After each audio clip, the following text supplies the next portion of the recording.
He'd already lost to Entity Tour in the upper bracket. Guess who he lost this year in the upper bracket?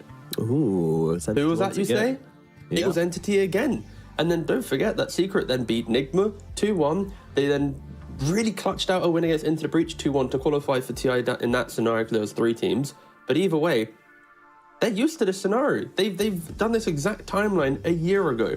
So surely they're comfortable getting slapped in the face by Entity, waking up and then going, wait a second, this is our time to shine. But of course, they are not against an easy opponent. Level Up, I feel like, are absolutely my dark horses, like, from the very beginning. These guys can play some serious dirty, you know? And you got some names on this team as well. You know, we got Milan, we got Sweden Strong, who previously played for Navi. We got The Hack, who has been around for ages, causing upsets all the time, just coming in. And he is, like, the perfect player to cause upsets as well. He's got this weird hero pull. He can pull out some crazy stuff. You know, you hear him on the comms, and he's just, like, loud and aggressive. And he's just, what a scary team to come against in the lower bracket, honestly. You could say that to literally any team, and I think for the Huck at least, he's probably been the most normal he's ever been, I think, so far. He's played, and it all kind of also leans into the fact that the current meta heroes is his playstyle, right? Gyrocopter can be very aggressive. Yes, we see this Crystallis Ags very big time farming strat, but there's also the magic damage output in the early to mid game that you can maybe look to join an extra fight or two. And then Sven, that is, I mean, look, he's a big lad, he's a strong lad. Of course, Sven is gonna equally fit the same bill. And I think if anything, maybe Level Up has a couple pocket picks potentially in the lower bracket. Maybe they're not too confident to bring them out, but I would expect at some point, if they do find that comfort, maybe they win a game 1, to have some strategy that they still holding for the, we really need to win this game. Yeah, and what's interesting as well about these two teams in the matchup is that they both had the same kind of record so far at the moment, just inverse. So while Secret did win their first series, they then lost their second series, both were 2-0s. And then for the side of Level Up, exact same thing. They lost 2-0 against Lunar Galaxy for their first series, and then they beat KZ Team with a 2-0, which means they're both currently sitting on a 2-2 record. Which situation would you rather be in? The team which is freshly knocked down from the upper bracket, or the team which is freshly winning their lower bracket game? That's actually such a hard question. I think in reality, probably both are identical, but in the moment, I'd probably say the team that freshly moved from upper bracket to lower bracket, because that's probably your first wake-up call, and that's when you make not the biggest changes, but the biggest, like, enlightening, oh, we need to do this or that. And once you get into the lower bracket, it's replicate and enter the motions, and sometimes that might not be the best thing, right? So I think maybe the wake-up call's the best scenario, and Secret, they're going to have some team chats, they're going to have some understanding of what they were meant to be doing against Entity and why they fell short. Yep, and hopefully they can bring something new to the table today. I'm sure they will, because obviously this team is it is formidable. Any team trying to qualify for TI with Puppy in it, it's going to be formidable. So let's go. Let's get into the draft for game number 1 of Team Secret versus Level Up and find out what the lay of the land shall be for the draft for game number 1. And Level Up, firstly, they're going to ban out the Monkey King, the Gyrocopter, the Vengeful Spirit, and the Earth Spirit as their bans. And a lot of respect towards both the Huck and that flexibility of Prophet, right? The Naga Siren in the first phase ban, still a very prominent hero, and not been through any of the drafts so far. KZ and Lunar Galaxy both banning it out against Level Up. Nature's Prophet as well, because it is so strong in support with this sprout damage. I'm pretty sure the Huck would be like, you know what, let me just play it carry, boys. Equally as aggressive. I'm sure he wouldn't be against it. Yeah, he was a huge fan of the Nature's Prophet carry in the previous patches, so now that it's strong again, I think the team's just respecting him. Maybe some scrim information coming out as well, just knowing that you cannot give this man this hero, but Secret not willing to test the waters just yet, and they're going to be going for their Doom as well, so nice safe opening from them. Yeah, I can't complain. Some SEA Doom. It was incredibly strong for Gabby, so why not pick it up for yourself as well? Yeah, absolutely. Makes sense. And the response is, of course, the Undying, so you'll get that position 5, who's pretty good against the Doom in the safe lane, and should just be able to zone him out a bit and stop him really having much of a lane. But of course, Doom doesn't really care too much about having a lane. He's always got that Devour, he can always come back. So yeah, just level up securing their safe lane with his first pick. 5 seconds remaining. Yeah, the main thing with Undying is it forces Doom to play on the back foot. So even though he can farm, he's not going to be farming forwards, which is get the Vanguard, get the Midas, Scorched Earth inside the lane, always being present. And you're knowing, he's going to hit this like 20-minute timing of Midas plus maybe an Aura Blink, and a BKB, and everything's just going well. You pick up an Undying, now he can potentially die a couple of times. He's having to second guess where he's positioned in the lane, and yeah, he farms, but not as effective. It'll be interesting to see which carry level up goes for to synergize with the aggression of an Undying. There's still, of course, a lot of options still in the pool, but we'll see where the Huck lands on that. Maybe seeing the 4 position will give them more confidence in picking up that carry down the line. 5 seconds remaining. Yes, sir. Kind of frees up the lane a bit as well. You know, it's just one less thing to think about when you're picking up a carry, is knowing that it will be you know your matchups. You know your what's going on in your lane. You know the lay of the land. Makes a lot of sense. So bans, Lion banned out. That's no surprise. Both of these teams have both loved Lion. You know, out of the games they played, both of them have played it twice. And that's the maximum amount they've played any hero, because the meta is just so varied at the moment. Teams aren't really getting away with picking the same thing more than once. Or more than twice. So, yeah, that's what result of all of these bans as well. 10 seconds. Got so many bans in the first phase that usually you have to just keep on shuffling. You have to have a deep 5 hero pool. seconds remaining. I like the Dawnbreaker ban as well, this hero, especially Dire team when you're trying to isolate and kill off a single hero and you have a single target kind of strategy to some degree. Having that simple game plan for a pos 5 and offlane Dawnbreaker, nice.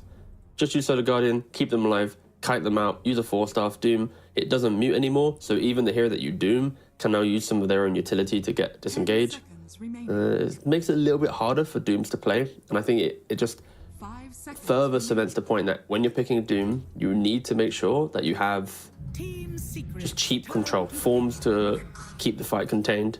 And good examples would just be, I think, Entity series against Enigma Galaxy. They had Grimstroke and Tiny, and then Venge, Lesh, and Pudge, SD. They had a lot of ways, and that's 2 separate games, by the way. They didn't somehow have this many heroes.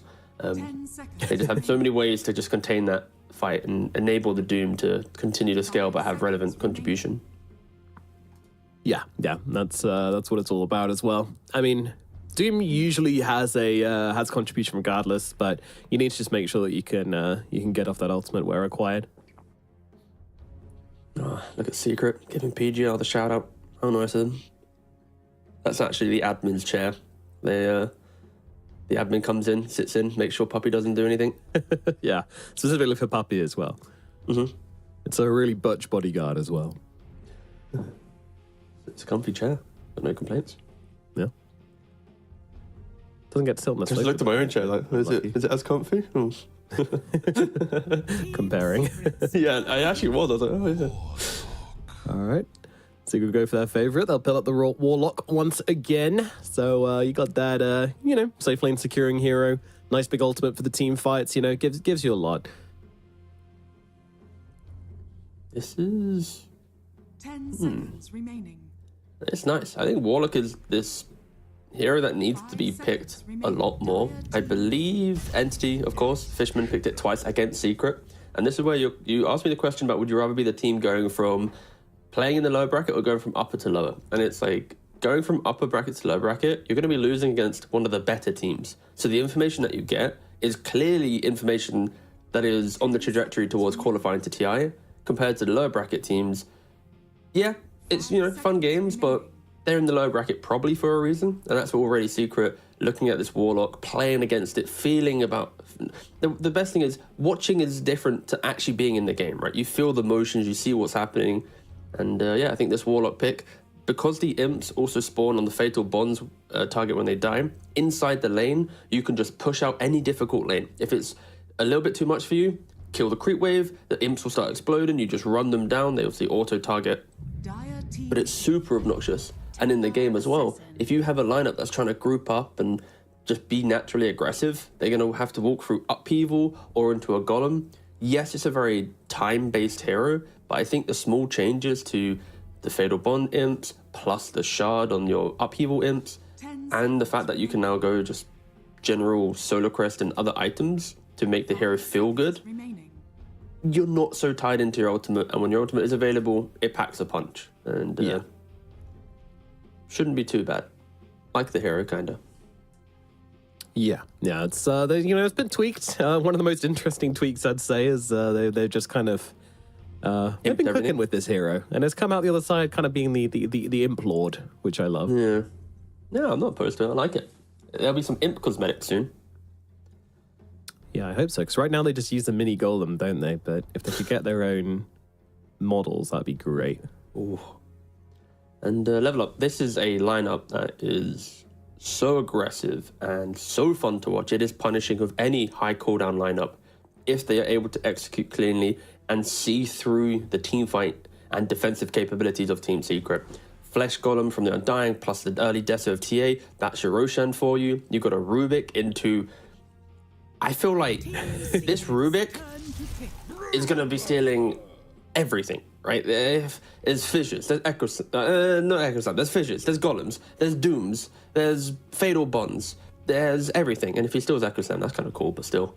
And, I'm sure he could make some plays with it, especially with the shard. I've seen some cool stuff before. So, I mean, it's a buffet. You know, it's a absolute feast for this Rubik. He is going to be large and in charge when it comes to the steals. And then level up. They continue down this line with the Brewmaster for Onmi. Very aggressive player, and I think this Brew pick, it feels good in the draft when you see your opponents, first of all, not have reliable ways to lock him down to prevent that split in the early game. I think relying on the Doom or a full Shaker combo isn't the most ideal scenario for early game. Yeah. But then it just amplifies everyone else. It's the front line for TA to get the vision. There's going to be 4 pandas running around. One guy on Secret's going to get lifted. You're going to see a little bit of vision of Darkseid potentially, and that's when you initiate or you see the Doom. So I really like the fact that Level Up are really believing in this. Let's win our lanes and let's just run over the map with early Roshan. But Secret, this is such a filthy team fight heavy lineup. Like, they are going to hit some wombo combos. I hope that you have a good enough PC to actually be able to watch this out, because there's going to be vacuums, there's going to be slams, there's going to be fatal bonds into golems, cooldowns for days. But if they connect on them, it's going to be meaty if they hit their spells. You have to play by playing the fight before it's even happened. This is new tech. Yeah. No, if they can pull it off, it's going to look absolutely beautiful. And they just want to brawl their way back into TI. They just want to team fight their way there. That's what this draft is saying to me. One more thing to ask here is that, the Shaker looks like it's mid. Gonna be mid. Yeah, that's hype. Well, the thing is, though, I would expect... So Doom could easily be a 4 in this scenario. Like, the Doom plus the Darkseid. That's kind of my gut feel with a Shaker mid. That makes more sense because it feels less static. I think if you start putting the Shaker on support with a Doom mid and a Darkseid off lane, your timings are all going to be a little bit offbeat. Your lane pressure will be a little bit weird. But we'll see what their final pick is. But I'm down to see just a Doom support. It's something that Yamich has played before. It can be aggressive with a Darkseid, and then we get to see the forward-thinking Shaker rather than the I fissured my lane, yay! And what's the carry for? Oh, Sven's still available. All right. I was about to look at. We learn. Yeah, I was like, what's the big melee heroes that like to use Iron Shell plus Surge and also can do some big damage? Troll was kind of there if Sven was banned, and then I looked at the bans and I'm like, wait a second, oh no. Wait a minute, yeah. All right, so now we're going to have the vacuum into Stormhammer, into Fissure, Echo Slam, Fatal Bonds, Golem, and then Doom just kind of casually watching on the side like, yeah, you did that, guys. Clapping. Good job, team. Here you go, I'll Devour Creep or something. Is that part of the combo? If I could go back and pick Silencer somehow for level up, that would be an absolute banger. Just any combo break, but of course, they are looking... Silencer mid for me, baby. Let's go. Like, can't they just pick some, like, Visage Carry or something? If they really wanted to get out of the game. Like, I mean, really didn't want to play late game. It does sound kind of volatile, but okay, sure. Don't go crazy, boys, with the Huck. Just pick up that scaling core, and they do go for the Medusa. So this is like this is like a dangly carry is how I'm going to put this, right? Level Up, they wanted something which can kind of just be on its own, which they don't have to like be buffing, be surrounding, be protecting. So yeah, Dahak is going to be playing the Medusa, and against all this team fight combinations, the Medusa can kind of just be out by herself and do her own thing. And over on the Team Secret, you were right, it's going to be the Yamich Doom coming out, FBZ Darkseer, so nothing super surprising there. And Armel Earthshaker, oh yeah, give it to me, Armel. I'm very excited for this this mid lane shaker from him. Yeah, I think, but we also seen that mid TA can fare pretty well against the shaker with the refraction charges, with that meld strike, being able to just whittle down the shaker. I think this is Level Up's game to command, and I think if they do fall off of how they play the map, it could get potentially difficult. We've seen Brewmasters, specifically, I think it was Toby, go for like Vessel, then Blink, and suddenly not have any economy. With this type of lineup, when you have a TA and a Medusa, you suddenly either have all the farm in the map, you get everything, Trap Vision, Medusa farming all the Ancients, TA farming everything, and you're OP, or you're forced into a corner and you're trying to like distribute the farm even. Like, okay, Brew, you can have the range creep, Medusa, you have the Ancients, and we're not allowed to leave. So it's a super scary lineup from Level Up. I think farm is super key for them. But if they hit their stride, Manta Butterfly on the Medusa, also very spooky. Yeah, it's going to be a fun game. There's also like a Darkseer into Medusa. Like, there's so many things in this. It's like, okay, luckily we have a whole game to talk about it, but we really do. I hope it's a slow one, and you know, with our track record T, it's probably gonna be. But at the same time, I'm not sure Team Secret can let it be a slow one. They have so many cooldowns to work around as well, where it kind of goes full circle, right? Sometimes we see it where teams are playing on like 1 or 2 massive cooldowns, and obviously God Strength will be that. That's going to be the most vital one. But outside of that, you know, you've got a ton of team fight where you can we'll probably see Secret be a little bit more reserved and not just drop all their team fights on like 1 or 2 targets, you know. They're going to be saving it, and that's kind of going to, well, solve their issue, I believe. So that's why I think the Secret draft kind of works for me. If you're going to make a prediction, T, I'm going to put you in the hot water. Okay. Which way would you be leaning for this game one? It was Secret. Okay. I think the Secret lineup, even though it looks very cooldown heavy, it's deceptively not, because Darkseer likes to play around his auras, and with the Aghanims, with the punch, he's always going to have a Medusa target to create that clone. Medusa might not be able to buy Butterfly because of that eventuality, even though Butterfly is great against Sven. So that alone gives me a little, ooh, Secret can do it. On top of that, Doom being a 4, not a core, yes, your ultimate's great, but because you're now a 4 position, you're naturally now a Blink Initiator style hero. You might get that War Stomp, and you're not going to have all the auras, so it's not as passive and waiting. So it's more kind of like a, hey, I'm here in the fight, throw some spells on me. And then, of course, Sven, he has those talents to reduce his ultimate cooldown. I think there's a lot of layers where, at glance value, you look at Secret and go, oh my god, how can they have a fight? There's so much to wait for. But every hero has playability outside of the spell that I think the viewers would expect would be the big cooldown tie. And also, you know who I feel bad for this game? The battle begins. Milan, because he's got to have like 20 stopwatches on his desk. He's got to have 1 for God Strength. He's got to have 1 for Golem. He's got to have 1 for Wall. He's got to be 1 for Doom, and then 1 for Roshan. And he's going to be pressing them all. Like, he doesn't actually get to play the game anymore. He's just timing master. That is a skill in itself. I think there's even a lot of pro players who don't do this still, because it is so hard to do, right? It's in the fight to time it, to then record it, and it's most teams have like that one player who is the specialist, and if it is Milan, then good luck, buddy. This is going to be one of those games. Yeah, it's not even like he's playing like a hero which doesn't do much. You know, he's not on the Warlock. He's on the Undying. He's got to press his buttons. So he jumps inside his shard just to time. He's like, "BOB boys, I need 3 seconds." Types him out. Re-enters the fight. Yeah, it's going to be all about the movements. What can they abuse, and what are the most important timings to look to abuse? And that's what we'll be seeing. Meanwhile, in the middle lane, Armel doing pretty well in the early levels, honestly. I mean, I've had the meld, of course, so won't be able to dodge any of the hits from Enchant Totem. But honestly, Armel's just using it to CS, and I'm pretty sure that's the trend we're going to be seeing in the middle lane. In this matchup, you just want to be hitting them creeps with the Enchant Totem. TA just doesn't really matter too much, but heavy harassment coming out onto this Earthshaker in the early points here. well, you're a TA against as a melee hero. You're always going to have opportunities to hit a couple side blades, get that pure damage going. And Armel, even with the additional buff to the range on Totem, you need to get pretty close to hit the CS. We are seeing the change up as well. Of course, Secret, they had this early pick Doom. The Undying was in play, but now they picked up the Darkseer. Darkseer, of course, can play against Undying relatively well. You just grab every single wave. You constantly hit farm. Yes, Deucer farms, but your Darkseer also will be on his merry way towards his auras. Even though he has only 1 CS, but he'll be getting there soon. Doom's kind of farming right now in this lane. He'll get there eventually, yeah. Armel at mid, being jumped by Laurenov a little bit here as Laurenov comes forward and just, yeah. By the way, you might not look like it, but Armel just 5 seconds ago salved. So that's the situation we're in here in the middle lane. It's not looking pretty. But bottle does now get completed, will be coming out, so that's something. But at the same time, I think Laurenov might just try and force this and run for both runes before the bottle gets there. And force Armel to have to skip the refill. We'll see. Yeah. And this is going to feel really bad for Armel as well. Because when he's on his team comms, is he... No, he's got Fairy Fire. But when he calls for his team, he's like, boys, can you help me out? He looks to bot lane. Poppy's on Warlock, just uphealing.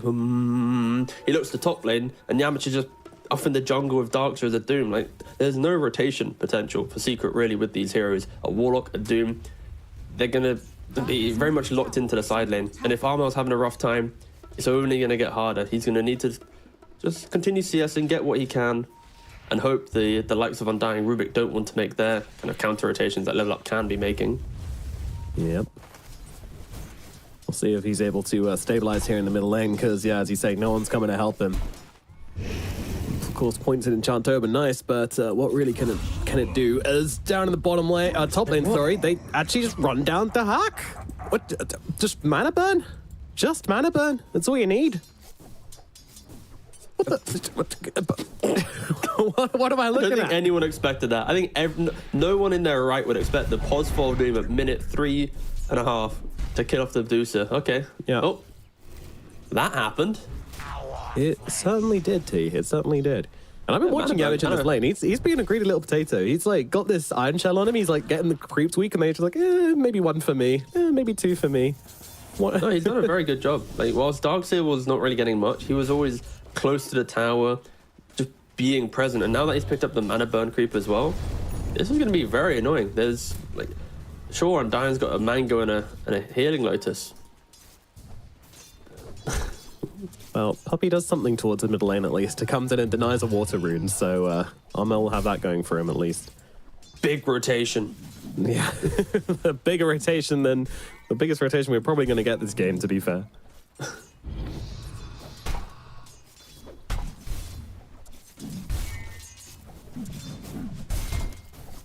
guess the main thing for me as well is, for both teams, they are able to utilize the jungle very effectively, be it through Sven, Deucer, or TA. And it will be interesting to see who breaks from that farming pattern first to just start being a little bit more efficient, as we do see Brewmaster with a very quick earn. Will he get any charges on it? Yeah, it could be tricky to bring these heroes down, especially into the Warlock lane. Mm-hmm. Oh, look at them. They are being efficient. Look at little old Rubik. He started making the stacks, and yeah, there's slight difference as well. Doom and a Darkseer, you got to play the lane together the entire time. Rubik and a Brew, you can probably leave this Brewmaster alone. It's not as if Warlock's going to get a rework mid-laning phase to have some kill threat, and that's why Sweden Strong already making the stacks. Yeah, absolutely. And your Medusa's died once already as well, so you already know that she's going to want just a little summon, to get back into the lane. And yeah, I mean, I want to go back to mid as well. I know we talked about it a lot, but you know, Armel, he's been getting absolutely hammered. You know, every time he's gone for a rune, he's just been immediately taking it and then literally drinking the entire bottle, just chugging it down like a madman because of the amount of harass he's been taking. But look at his CS. He's a CS ahead, and he's got more denies. So I mean. Oh, Yamich is rotating in. The Doom rotation. Yeah, Milan is here as well, but he's got no mana. He's been mana drained to hell and back, and now the slam comes through from Armel, but the refraction does come down from the Templar Assassin in time, so I'll change that target towards Milan instead and try to go for the easier target, and Yamich will be able to run him down. So they don't get the big kill, but they still get a kill. The unheard of waddling in Doom rotation, of course, Shaker, having all control there. But no, yeah, Armel, he's had an exceptional laning phase. Not only has he got more CS than TA, but he was able just to continue playing on the fringe of, I'm about to die to the TA, but not feeding away. So he never gave a cheap kill. He always just respected what TA can do. And with just the extra body of Doom, able to kill off an Undying. His bottle actually went into the backpack. That's why he couldn't get the haste to instantly chase down the TA. And Yamich swiping away and getting the Undying kill. But yeah, incredible stuff from Armel. Very, very good laning so far from him. I love a sentry deny. Wisdom runes should be going one each way. And in doing so, Puppey walks through the jungle, makes a set of stacks, and then goes to collect his reward. Let's see. Haste now popped from Armel. He's heading up to the top lane. side Oh, here, you are but dying. I think he's already dead. Under the tower, getting burnt down. It's too much for him to handle. That'll be a kill going to FBZ up on the top side. Puppey rotates in, and the Shaker's on his way as well. They don't need him. They can do this all by their lonesome. That's kind of unfortunately been the game of Puppey so far. He's like, I'm here, guys. Like, he denies the bot water rune. He comes to the mid gank a little bit late. He comes to the top kill. Like, he's there, but he's not doing anything, but it's fine. He's a warlock. We're not expecting him. He's not playing his infamous Chen or Enchantress where he's meant to be doing all the work himself. I think Puppey probably should just be stack pulling at this point, but alas. FBZ taking some pretty heavy hits here as the hack comes in and lands a big fat snake upon him, so... And look at mid lane. Oh, they're moving on to Armel. This is a big rotation. I was wondering what they're going to do with this first split, and the answer is jump the Shaker. No slam available, no hope of survival. Lauren will grab the kill, as Armel does go down at mid. Yeah, really nice rotation there from OnMe. Brewmaster, any early split in this game should be able to net some type of kill if you're with the TA or the Rubik. And they opt to go towards the hero that you could argue should have been maybe shut down a little bit more in laning phase on the Shaker. So getting the extra kill will just push the TA slightly ahead and instantly take away this tower. There isn't much tower protection, unfortunately. Puppey, continuing the theme of his game so far, rocks up a little bit late and OnMe now slaps him back to the mid lane. Yeah. He'd love to try and get his level 6 from somewhere, but feels kind of unlikely at the moment. I didn't quite keep track. He did get the Wisdom rune at least, so... Yeah, he got the Wisdom, and what's happening right now is Crystallis is farming all the camps in the bottom side of the map, so there isn't a place for him to really pull and just set up his own little kind of economy. And in doing so, he is just kind of getting dragged around and looking at the noise that's happening. Oh, there's a fight, let me go join it. But yeah, not really finding a place to call home right now. Milan getting jumped upon. Yamich chasing once again. Now gets that iron shell upon him, and look at the damage coming down from these two. This has been the combo of the game so far, and is going to net Yamich yet another kill now. It's a sick combo. What do you mean? Yeah, 3-point Scorched Earth into 4-point Iron Shell. Like, heroes just bleed, especially with the mana burn. If you were to find the Medusa, like, they're finding the Medusa. Wow, they just found the Medusa, yeah, and they have the Doom available, and he's actually not even going to use it. He's like, you're not worth it. You're only a Medusa. What do I care? But now the Iron Shell runs out, and they realize that actually they are going to have to commit the Doom for this one. The TPs are coming in, though. Are they really going under a tier 2 for this one? I don't think so. Secret, they'll shift it into reverse, and Dahak will survive this time around. Yeah, you could see. Yamich was respecting the potential Stone Gaze from Dahak. If he goes to pump fake the Doom and Medusa uses the Stone Gaze, he can cancel it and walk back. So Medusa doesn't even have it leveled. You can see why the Doom took a little bit longer to come out, and of course there wasn't really any control to be thrown out. Like the one fissure, there was nothing else. Going for it. Ooh, they're fighting over this ward and denied. Oh, it feels so awful. They've expended, like, I think it's like this is their 3rd sentry here. Yeah, they're trying, but this area of the map does not belong to them. Secret of making that abundantly clear. Yeah. By the way, Midas on Medusa. We have seen this before. Oh, Crystallis! Hold on, Crystallis sees an opportunity, goes for the hack, needs a couple more hits, and he's going to find her. Oh, dearie me.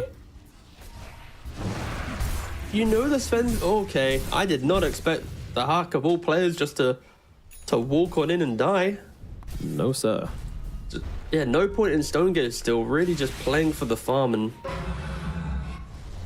even under the pressure Secret's applying. He's moving on to another kill here. Swedenstrong's also in a bit of trouble, but they don't quite have the catch to stay on top of him. He's managed to steal the Scorched Earth as well, so he's a quick little guy and can put himself to safety. Is under attack. I guess luckily Deuce has already got the Midas. She understands to stay at the game. And yeah, she'll be looking to continue farming up. So Lorinov needs to step up and be the physical damage core of the mid game for level up, and he's already doing that. Taking mid tower with the help of Own Me, moving to bot tower during the farming window of Secret. Lorinov progressing the map whilst everyone else is kind of recovering their games a little bit.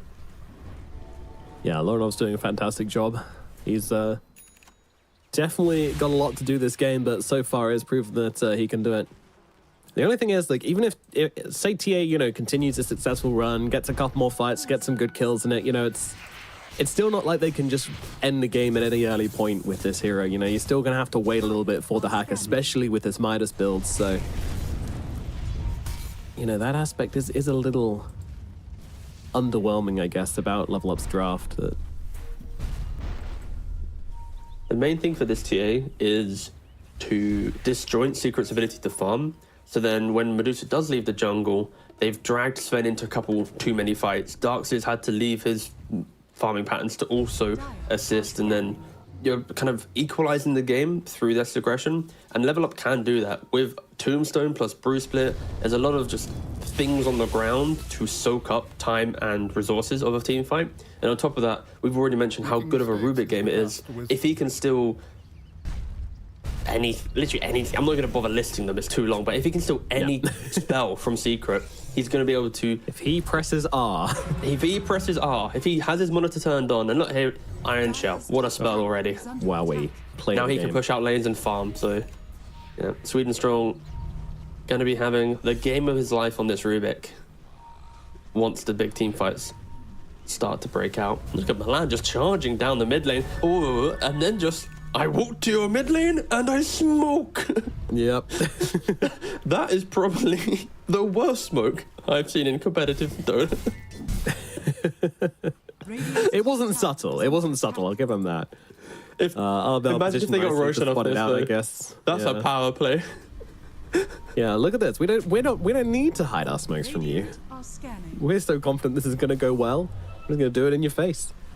Secret with the counter smoke. They're kind of baiting Yamich a little bit here. Yamich are moving back. Lorinov would be a great target if they can get upon him, but the blink out from Lorinov is there. The golem comes down, but not doing a whole lot, to be perfectly honest. With the tombstone down, they might just have to back themselves away. And yeah, a little bit awkward now from Team Secret. They drop down the wall, they drop down the golem, and then they run away. That was the smoke on smoke and shaker. He sees the TA for a second, but you don't really want to just blink echo slam the TA with refraction. You need that slam to do a little bit of damage, especially against the tankiness of Level Up's heroes. So I can see why Armel was hesitant to instantly go in, but then once he blinks, it's not really optimal. And yeah, good disengage from Secret and also from Level Up to not overcommit there. But for Secret, at least, they were the ones with their ultimate. Puppey had his level 6, they had the wall, they wanted to get the kills, and to not net anything, Level Up will be extremely happy with this. Yep. Look at Lorinov, he is just... Ooh. God. He is so aggressive.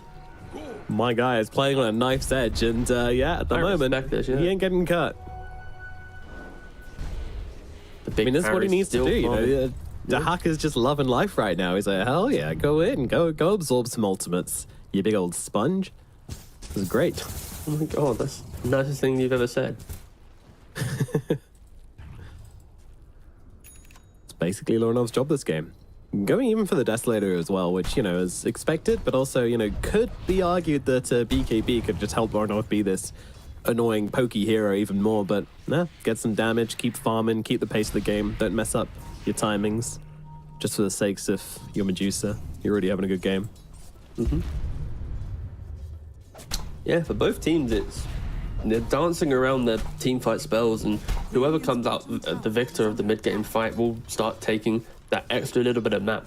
Either team has the capabilities for the blink slam. I think, again, Secret, they have the advantage in the team fight. It's why you're not seeing Level Up utilize this Brewmaster to its full effect, because it's like, what are we going to do? We're going to split up and go find you, and what? after that, we're just fully comboed out of the game. Yeah. Yeah, he's also going for the Midas. Oh, Sweden Strong Stone Bonds. Yeah, again, he can still literally anything, but happy that Onme is going for this Midas. I think if he went for like a Blink Dagger to try and bring his hero into the team fight a bit more, make sure he has the better positioning. One bad fight and bottom of the net worth, struggling. Yeah, so all heroes on level up are scaling. Double Midas though, got to consider that. This poor TA is... Guys, please, I need one other core to play with. Please. Please, guys, stop being so greedy. But no, it's like this call we've seen made a few times in these games, and I think what I'm starting to understand about this is that the Midas is good because not only does it give you a chance to... Oh, Sweden Strong just trying to play around with Jacob. Ooh, a bad steal. It happened. Didn't know it could. Yep. He's had, what, probably like 3 good steals, 1 bad steal, I think, so far. Yep. Numbers probably should be higher, but still. Just around that. Yeah. They're actually picking out mid. But yeah, what I want to say about the Midas is that it pays off either way the game goes. You know, if things start going badly for you, then you have these Midases to recover. Obviously, that's what we know Midas for. But also, with the amount of team fight they have and the amount of high ground defense they have, and with how hard it is to break team fight in certain games such as this, those Midases are going to pay off even if you control the map, because you feel no pressure to force yourself up that high ground and into a potential mistake-making scenario. You can just farm the map, you know? Yep. And now Mel, smoked up, they see the scan, they know where the Huck is. He also kind of sniffs it out. Yeah, he's now in the river. Do they have a water place in the high ground? They don't. Have to take this fight blind. Oh my god, it's so awkward. They're just walking around each other at the moment. Secret can't quite find the engagement. The hack now actually shows and will oust them from the triangle. Secret now 2 times that they smoked up, not to really achieve anything. In the mid river, they find a tier who blinks out. They disengage. They smoke up again when Golem's up. They don't find anyone, but this time around, even Puppy's now getting poked. But again, level up can't start the fight. It's Secret's job in this game to smoke, start the fight, to enable level up, to make the counter plays, to place that high ground tombstone, to get the big spell still, to use that split, to just disjoint the aggression. And it's why level up are behind the Midas aren't doing anything. And 2 fights in a row now, or sorry, not even fights, 2 smokes in a row now, Secret have achieved nothing on the map. I think they're probably not too happy with it, but once they look over towards their Sven, who's still farming, it's like, okay, next time we do this, it'll probably be towards the Roshan pit. Even if we don't find anyone, we'll then take the Aegis. FPZ is literally on fire. Wall coming out onto Onme here. This is aggressive. Armel follows up with a slam as well. They want to try and bring him down before he gets a chance to get an ultimate off, and they're going to be able to do exactly that. Down goes the Panda. It's a lot used though. It's a slam, it's a golem, it's a wall, it's a whole lot, but they do get the kill before the split comes out at least. They needed to feel something, Nomad. They've been grasping for aggression, and now Yamit all in the river. Oh, it's a lot of anti-armor coming out onto him. He almost goes down. Looks like he's going to be able to get himself away now. Lorinov, he's in trouble. Big hits coming out from Armel and Chrysalis. They link up, they find the fight, but Armel is going to die here. They get the control. The Hack's in the fight as well, doing the damage. They need to kill off this tombstone, and they will be able to do so. The Hack just chilling in the river right now. He's not afraid of this Sven, but maybe he should be. BKB Sven coming on through, tears apart Milan, looking towards Medusa now as well. Chrysalis doing the damage and taking him down now, moving across as they bring down Milan and De Hack in the river. I mean, that's twice now where De Hack is just... He's just not respecting this Sven at all.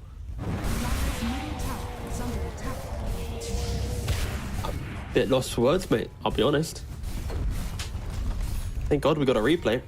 So all starts with Yamich going for the rune. Armel having quite a stellar game from what could have been a very difficult laning phase to getting that blink dagger. Chrysalis finally rocks up to the fight. Disciplined as well with his BKB usage. Doesn't really need to use it. And this is kind of the fight that baits you in, right, for the Hack. But he steps into the low ground. He then takes off the invis rune, but instantly breaks it. There's no detection here, so he opts to go for the fight. He could have maybe just disengaged with the invis, and in doing so, Chrysalis is going to slap you down. Sven destroys Dusa in this kind of window of the game. Dusa needs that butterfly, and again, it's so... Dusa goes butterfly, Darkseid goes Ags. game gets awkward. That's why she's going Skadi. She's just going to go for the raw stats game. And with all the spells used, Level Up are trying to go Roshan. Yeah, it's Wall being is scanned back here. available. They're moving over. They have a wall. They have a slam. They're not out of tools on the side of Secret. That's what we mentioned before. He's going in. Them always having it. The wall does come down. FBZ, he can't do anything about it, though. He's got no blink. He's got no way of getting in. Lauren off wall. That was awkward. Almost getting so the deny close. with the illusions there, but they managed to scrappily get their Roshan after all.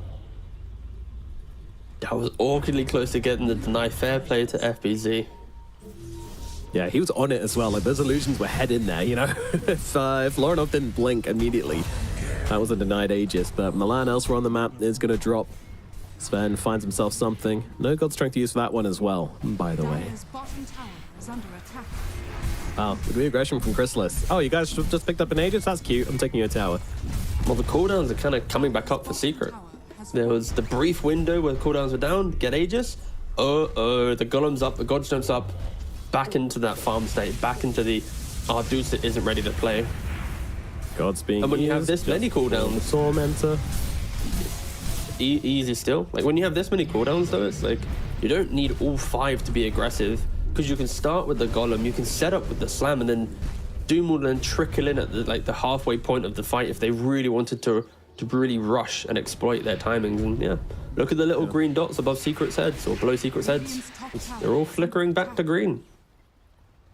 I was about to say that the health bars, they're all looking full. Of No, course. I mean the ultimates. Although Sven just used it to farm a bit. But again, Sven's ult is just annoyingly short. Like, Yeah, if this minus 15 15 second talent is cooldown, insane. 15 talent. Radiant's top He's level tower 18, so it's 80 seconds. And it lasts for 35. So it's got like less than a minute downtime for a spell that just rips through nearly any hero in the game that doesn't have evasion. Am I hearing a C patch coming after TI qualifiers, guys? Mayhaps. And possibly one of the craziest part about God's Strength now is also the slow resistance it gives you as well. Some games it doesn't matter so much, other games it really, really does. You're looking at Tombstone, you're looking at traps, you're looking at snakes bouncing around. You're even going to be looking at like a Scatty later on. Solar Crest, yeah. Yeah, Sven, no dams. No cares given.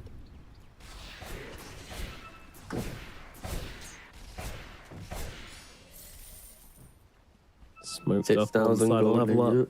yeah. Yeah, just kind of getting some deep vision down. That's about it.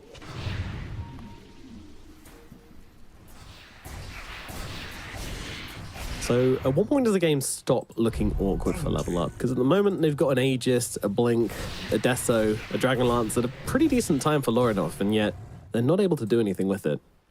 I was thinking the same thing. It's trying to find when that awkward point is, and I think it means when Own Me on the Brewmaster can actually absorb some of these spells. We saw earlier how they used the Slam, the Wall, the Golem just to get off Brewmaster because they know how much he can contribute to a team fight.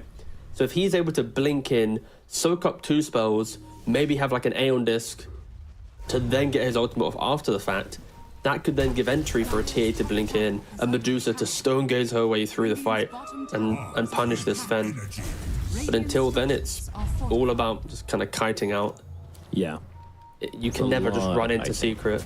Yeah, there's no way. Like Secret, they're smoked up. This is their 3rd big smoke as a team. The last 2 Yep. have failed. They need to connect on one, but only This he's in a time- pretty good position.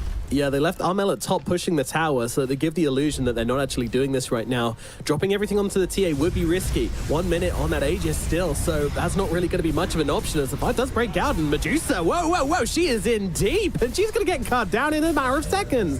Dahat gone again. And another fight which just looks just absolute spaghetti for the side of Level Up. Men are trying to run themselves away. Lorinov trying to hold a line here, but Armel on the sidelines taking some heavy hits from this Templar assassin. Can they really do? And me has to blink away, does. Gets out, Lorinov as well. Goes for 1 slap and then gets himself away. The Tombstone, that's doing work. Chrysalis is Hundreds still of looking. Got zombies. blink up in a second. Yeah, Own Me does get spotted here, does get off the Drunken Brawler just in time, but is it going to make a difference? I don't believe so. Heroes surround him, bring him down. Armel with the big totem takes down the Panda.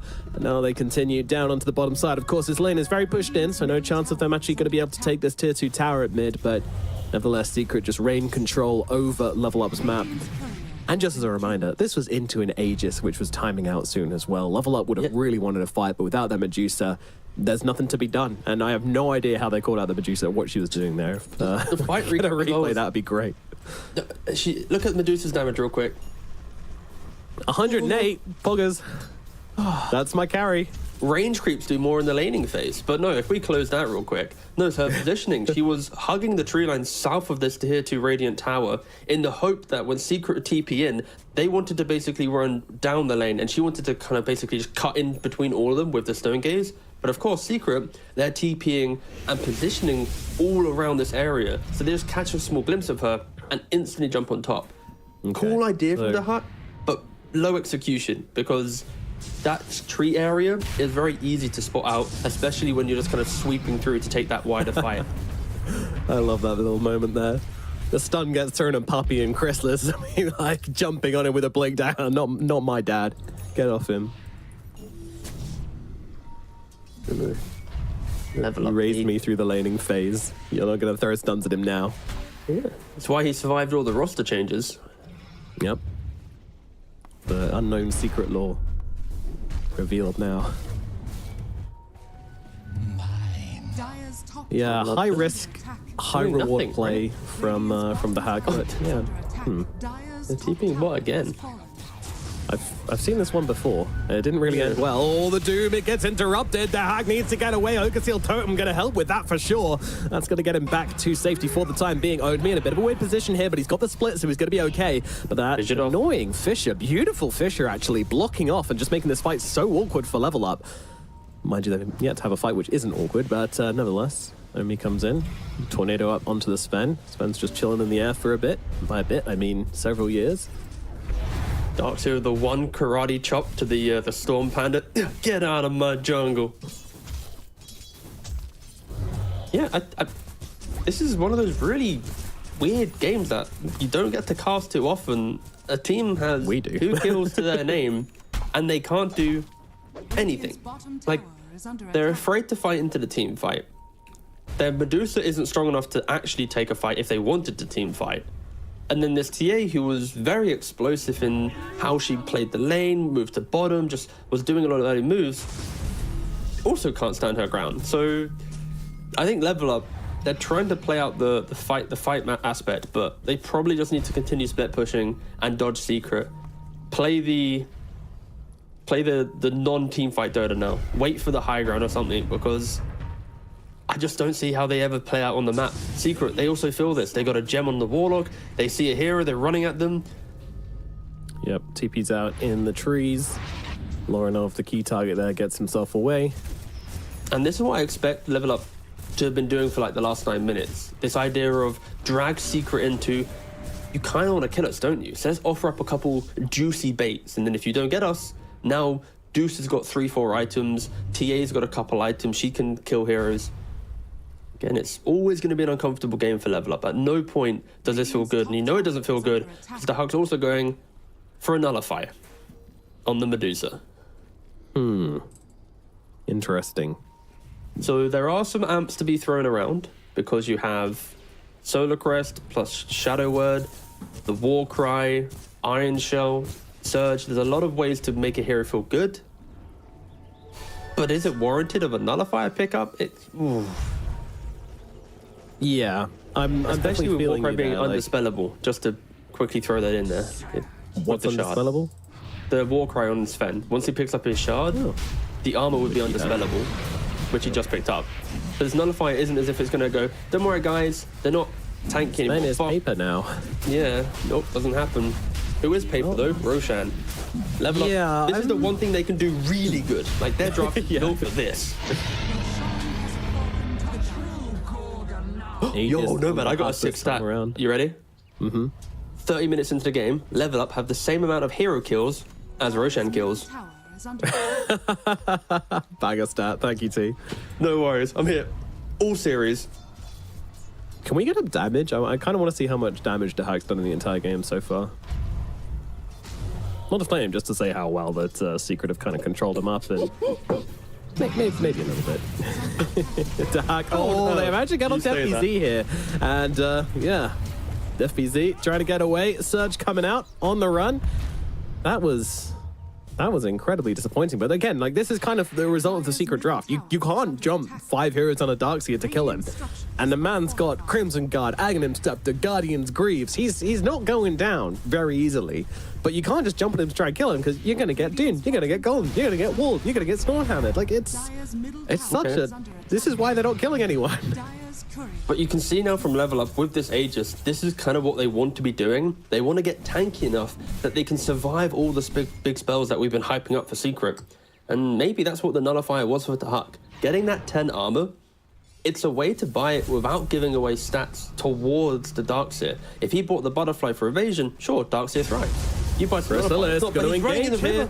Yeah, they want to get the kill. They want to get the kill. Oh, Fissure. That's not great. That's going to put him in a really awkward position to try and hit the hack here. Golem does come down, but there comes the... Well, no, actually, no stone gaze from the hack. He's saving it for a second life. Yamich with a BKB stepping up forward here, and also new Doom coming out from him. So, again, you know, quite chilled out with their ultimate use on the side of Secret. You know, they'll pop 1, they'll pop 2, a God Strength, a Golem. Not that important. They've still got plenty more in the tank ready to go.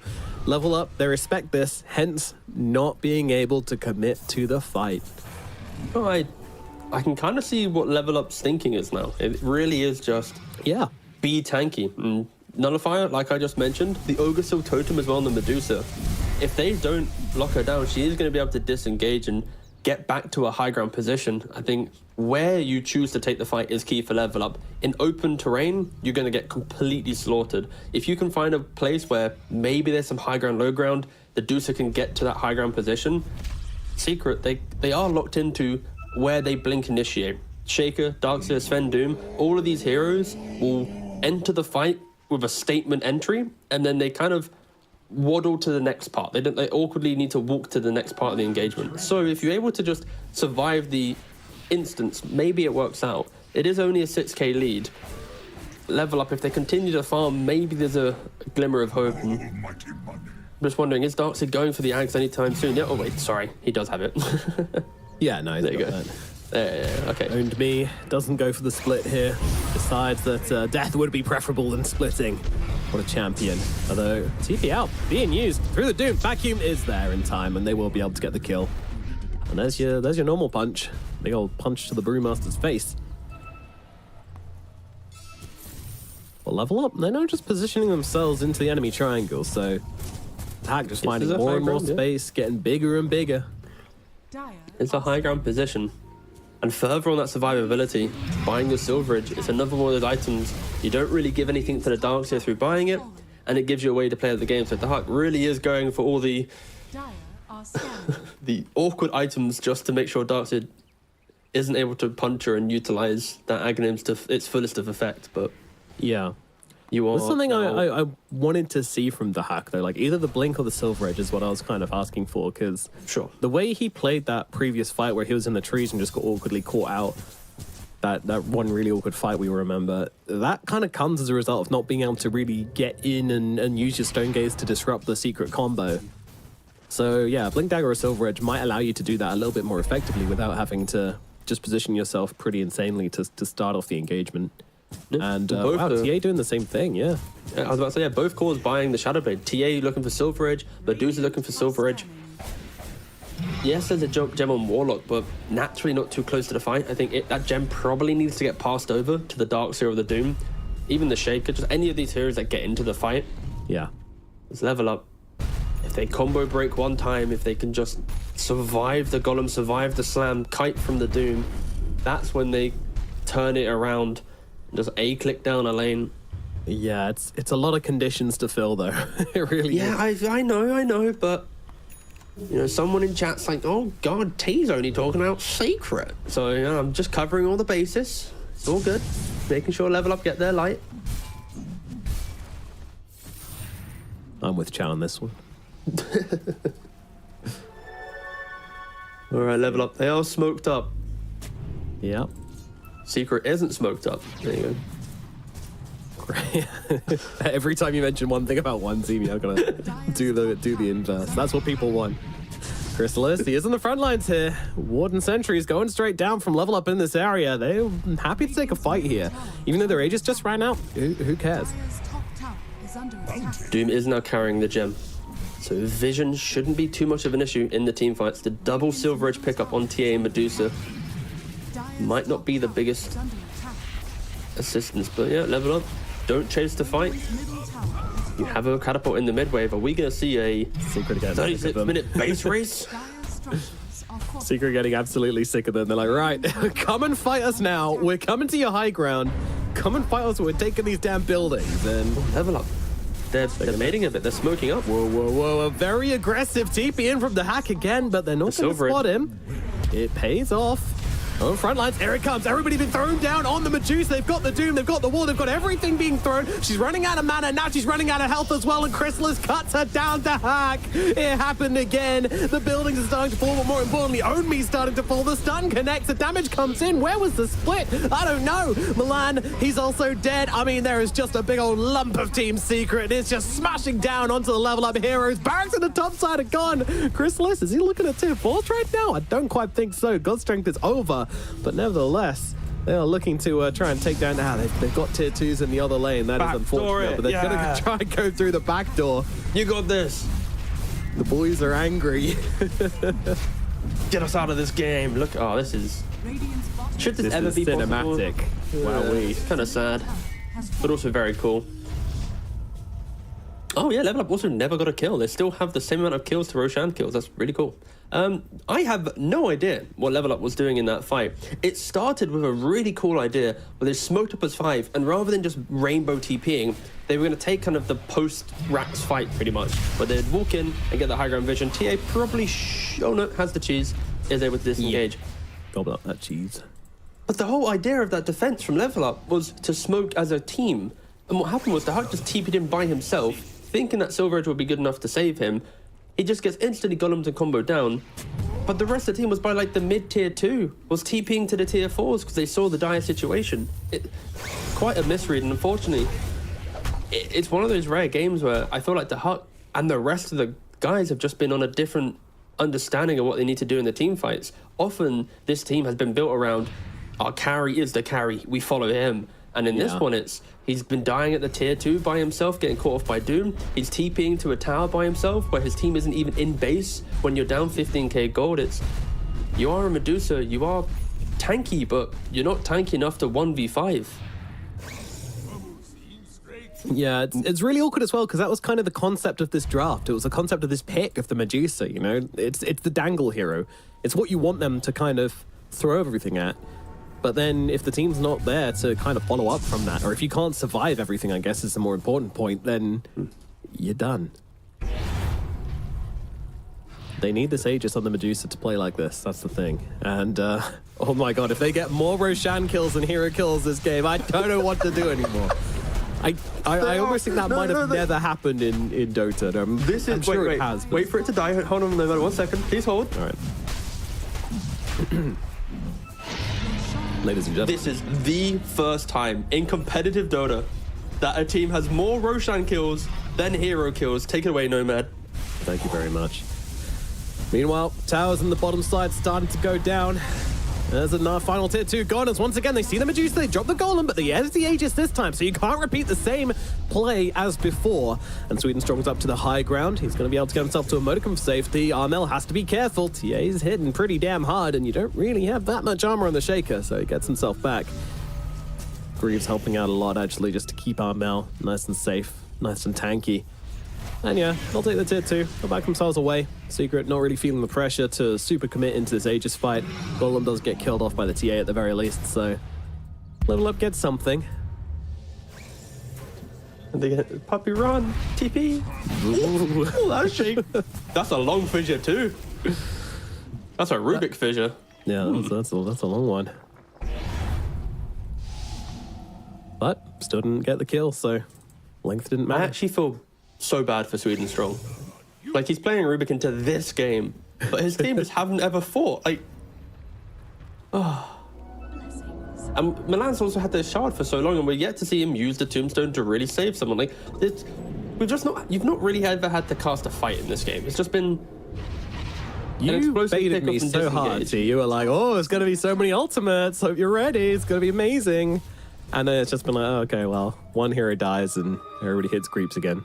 Yeah, it's because Level Up are playing with like one eye closed. They're scared of what's coming towards them, so they're not playing the game. They're just split pushing and waiting. But like, do you see another way in which Level Up could have taken this game? I think if they brought the TA and Brew into some earlier fights, I think there was a lot of early rotations from, for example, Puppy, where he was moving from lane to lane and he was starved on his XP. Of course, Darkseer, you need to scale into the game with auras. I think there was a large early game window just to every Brew split, do something. Every Tombstone, do something. Smoke on repeat, keep trying to make fights, keep trying to make plays, and it just never really happened. They were a little bit too stagnant, as we do see triple ninja gear on Secret there quickly into Huck. He is going to be seen in a second when Doom has the gem in. Oh, the gem! Ooh, get close. There he is. They'll see him now, but I mean, you can doom him if you want. Still 2 minutes 30 on this Aegis, though, and with the Tombstone coming down as well. I'm not sure this is something which Secret are super interested in, but Armel still sticking on the front lines, kind of just challenging Level Up to come his way. And the support Doom also just overtook the... Oh, actually, no, they're kind of in tandem, but still, Doom has higher net worth now than the Brewmaster, equal net worth to the Brewmaster. Boots of Bearing, BKB, Blink, and Aghanims. This is what happens when you pick up the Doom and put it 4 position, and you're not outpaced in the early game. Of course, you're going to generate that god. Of course, you're going to become a hero. Yeah. Wisdom Rune as well to nearly get to that level 20. Probably will be Scorched Earth cooldown. That's exact. Damage isn't really too important. We'll see. I mean, Yeah, he's vibing? He's not hitting. That's I'm for scared. sure. I shouldn't have said it. Now he's going to pick one. Might be wrong. He's only considering things, but Oh, will be the thank God. Scorched Oh, Earth my cooldown. God. Phew. Oh, I was so scared. Oh, validated by a pro player. What can you do? There you go. Get me out. Any more shards left to gain on the side of Team Secret? Yeah, they got a couple. They could get a Darkseer shard. I think Shaker Shard was as probably well. the nicest one. It's all right. Oh, well, Darcy got it. Yeah, the Shaker one's kind of awkward when you're playing Core Shaker because you don't really want to be just like controlling a couple of heroes with that long range Fissure, and then also Enchant Totem takes so much longer to go off when you're jumping through the air, so it's kind of... It's good. Of course it's good because it's still just a big old stun stick in the middle of the fight, but awkward. Right, so do you know when you look at the graph and you can see recent events, like what unfolds in a game? Yeah. Just to understand what we're having to deal with, look at the red and green dots. These aren't hero kills. Sentry Ward killed, Sentry Ward killed. 3 minutes ago, Sentry Ward killed, Observer killed, Ward. Sentry killed. Like, this is what Power. we're dealing with, That's guys. exciting. This is what we're casting. Like, this is all Level Up's been able to achieve. Courier. They killed Ooh, Courier. Courier. Hang on, we We just might didn't actually have a find a fight. kill. Here we go. But never mind. Yeah, we could have focused. Thank you, Observer. Here we go. Split comes down to the front lines. Trying to find themselves a target. Gonna need a little bit more lockdown than this, and they're not gonna find it. Secret, they're just gonna get themselves back. The old runaway maneuver. Taylor's old as time. Still trying to catch out the Doom here. Doom might be caught out. BKB TP available if he wants to go for it. Could still find himself dying to the damage. Aegis Just TA. inspired. She hits hard. Yeah. Just BKB back out. FEZ on the back Juice lines, has gets the butterfly wall down. out and the punch out onto Dahak. It's a great target for him to find and basically takes the Medusa out of the fight. Meanwhile, Doom has used it on himself but hasn't found a target. Lorinov trying to TP out and does Nice just ball. about make it. Or Level Up. They are actually able to duke out this fight, and this is a lot of ultimates from the side of Team Secret. If they don't find anything here, then they're not going to be too happy. Sure, all right, Soon and Strong goes down. Whatever, it's a Rubik. They need something bigger than this. Owned Me is a bit bigger than this, and they do find him in the tree lines now. Yamich upon him. Damage is there. He has another Chrysalis split. comes over. There He is has the cheese. big red man, Get out. but the split's available. But they might just be able to kill off the Brewlings anyway. They've got a lot of chase, but once again, canceling the ultimate, but it is too little too late. Finally, Owned Me will go down, and it is going to be a couple of kills going the way of Team Secret. They got nothing. Okay, TA, I don't know if we saw it, but she has a rapier, okay? They are still Whoa. yet to get another kill, but they have a rapier. And also another big ticket pickup. Medusa picked the butterfly as her next item choice. Darkseer now will get evasion on his illusion, and she felt the desperation. It's like, this game's not going well enough. I need to just accept the fact that Darkseer's gonna have a good time. And she goes for it at the end. And the main theme I mean, is she control. does have the Overseal Totem and the Silver Edge to get away from her in illusions, which sounds weird, but it kind of came into play in that last fight there. Radiant's top tower Overseal is under attack. doing so much work on the hack. I kind of feel that this is the type of game where Lorinov could easily go for like Aghanim's BKB on this TA. Like play for the split push, play for the fact that Secret is explosive in the moment, but their ability to play the wider map isn't as strong. Sure, Shaker, very high mobile, Doom in the support position could go hunting, but with a Rapier, with the ability to instantly kill these creep waves, Kind of scary. it's maybe with, a like, playbook. Normally it's scary. With a Rapier, it's terrifying to play like that. Yeah, but Lorinov, he's the type of lad to do it. He's got confidence. He exudes, I am the TA player. But yeah, in fairness, I can also see that being a kind of a afraid player. It's certainly risky, but I mean, Fair play, though, to level up. They are getting tankier. They're getting to the point now where they can run into Secret, get fully comboed, and still disengage. Like, that was a commendable fight for them. They are down 16 kills. They're down nearly 20,000+ gold. They might have double Roshan kills to hero kills sooner if this game continues. maybe, but Secret, they want to get a Roche. They want a bite of this pie. They're moving up to the top side. They're controlling up the area. Level up. They are all here. And the cooldowns are off from Secret once again. And in goes Chrysalis, just trying to take down the Undying as quickly as possible. We'll be able to do so. I mean, the Radiant TA just bashing into the Sven, who's now frozen solid, but not doing enough damage, honestly. The Hack, once again, using that Ogre Seal to get himself out of danger. And the Tombstone on the high ground is going to cause some issues here for the side of Team Secret. From the backlines, Milan is in a weird position. Yeah, okay. Trying to catch him off, gets himself killed off. Nice stun from Sweden Strong, though, using that Stolen Fisher to control up the team. But again, it's just awkward for level up. They can't get in. The Hack now fighting into Chrysalis, but the slam is there. Once again, a Fisher might delay things, but it's not going to stop it happening. The Hack is going to go down again. The illusion does the work. Lorinov owned me. They're trying to get themselves back, but Yamich is chasing. He wants to find the heroes. Lorinov, ooh, he's gone to a very awkward position here, but gets the blink back to safety. Clutch play there to save the Rapier on Lorinov, but your Medusa is dead, and I think Secret, they want to buy back. Question is, can they keep fighting without their ultimates, Team Secret? I think we know the answer at this point in the game. When you're 32k gold ahead, they can look for these barracks. The Hack, he's going to be stubborn. He's going to hold it as long as possible, but I don't think he's going to let Mega Creeps come through. Secret knocking on the doors here, T.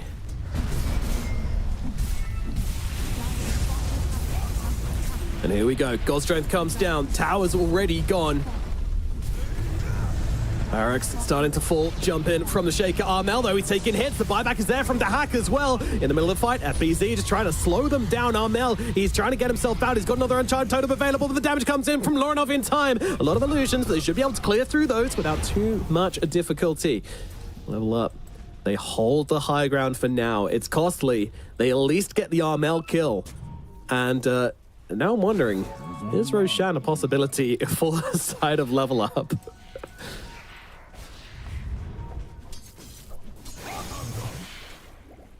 Are we going for another tier 5 neutral item game, Nomad?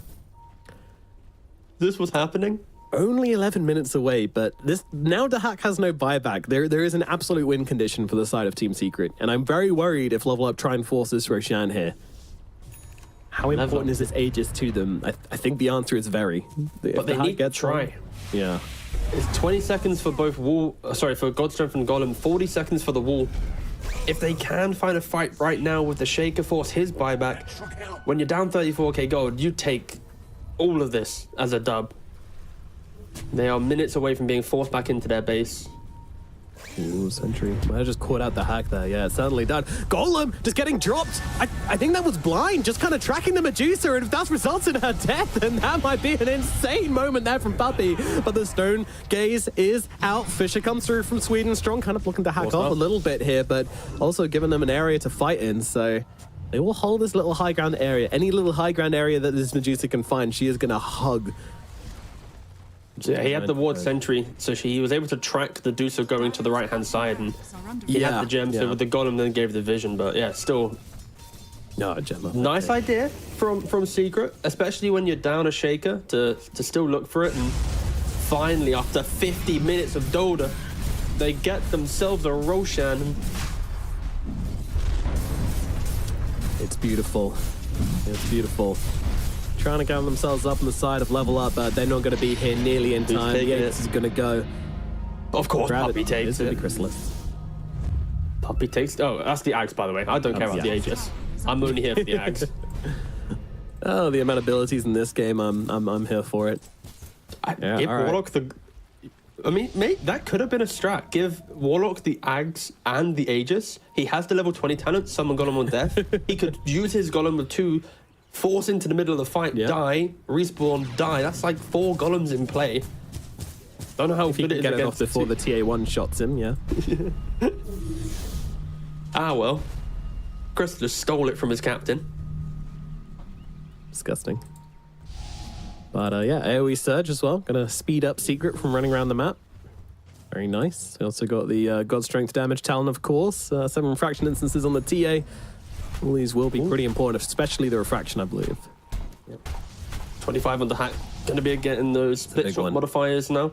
And yeah, look at what Lonoff did by. He actually went for the Ags. He went for the strat that was advised. The play the wider map. I think if Level Up was a little bit more defensive-minded, they wouldn't have taken this top fight, which had led to their Rack's demise. If they played for split push the entire time, it could have been a harder game for Secret to accrue the 42k. It could have been maybe just stabilized around about middling 20s. And now they're going for the split push game. Now they're hoping to hold for as long as possible. And with a lineup that is so team fight heavy, trying to fight into the tier 4s, trying to finish off the Ancient, it's not going to be that easy, especially with Level Up. Positioning's been their issue the entire time.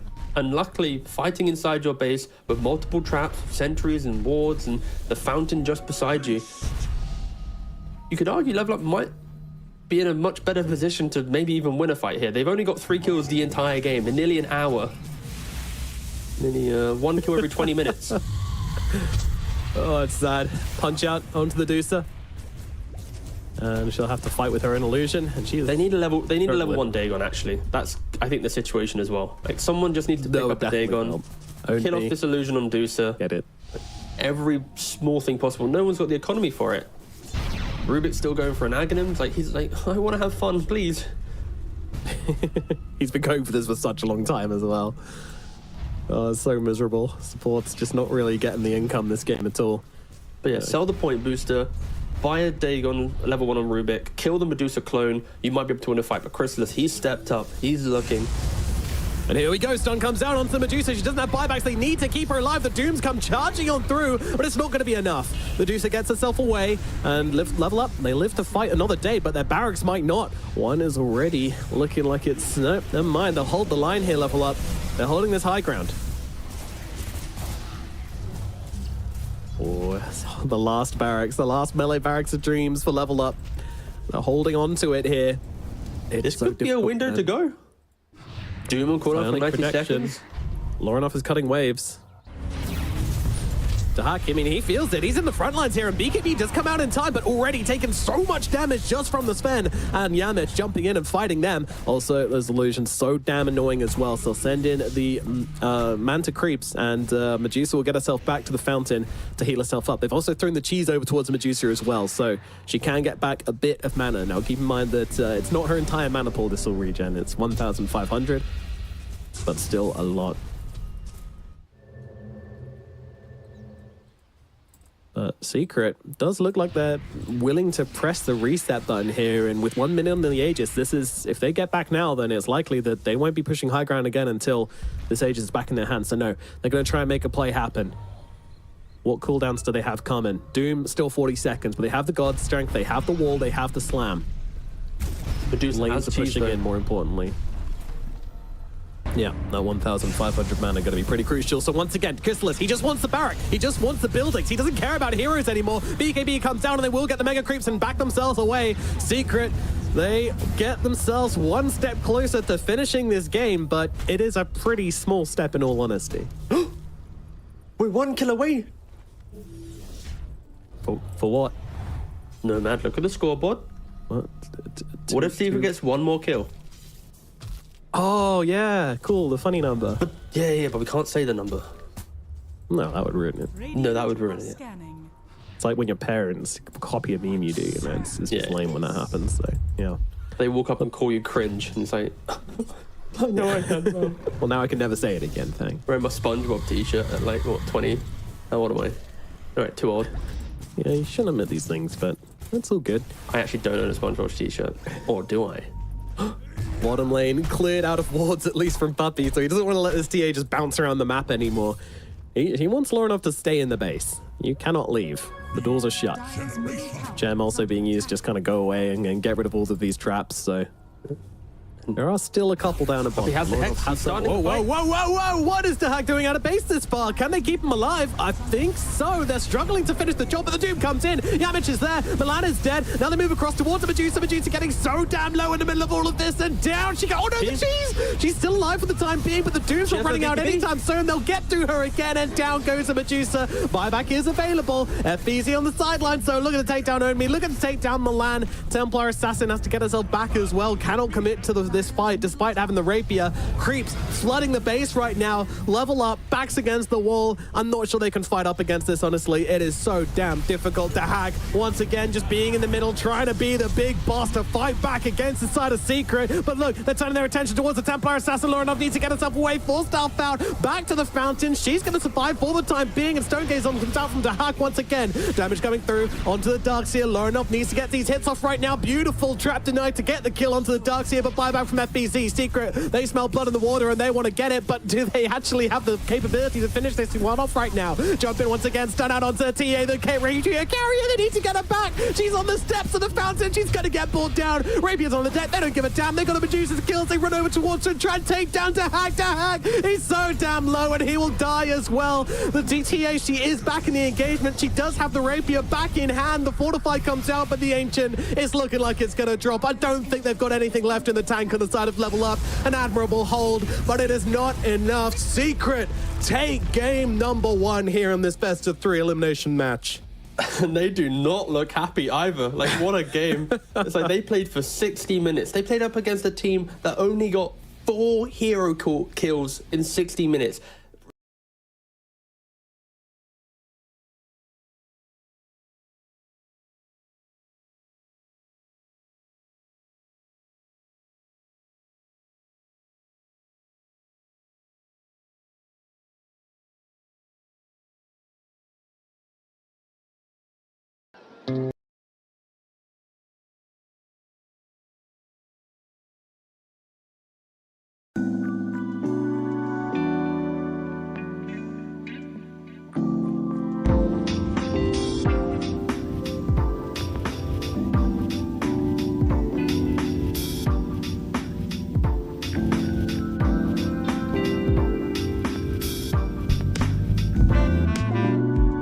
Choking out their opponent, and just every single one of these highlights, look at the kill score.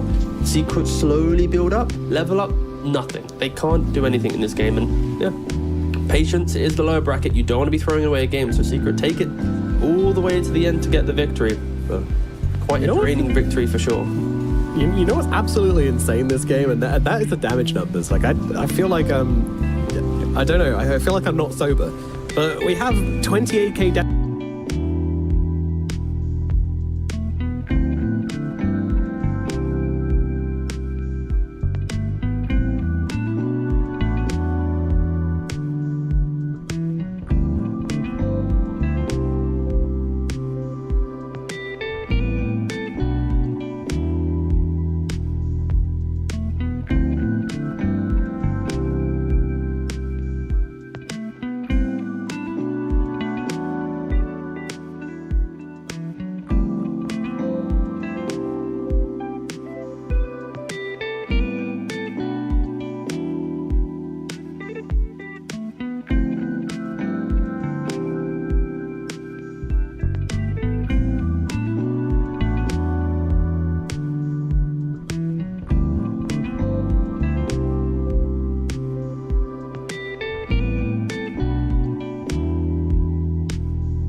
meditate and rebalance our chakras or something. And yeah, we're going to throw it to a break, and we'll be back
It can never be simple here in the Western EU qualifiers. No win comes for free, and even though Level Up weren't able to get a single wipe or even up to 5 kills in that last game, they still make it last almost an hour.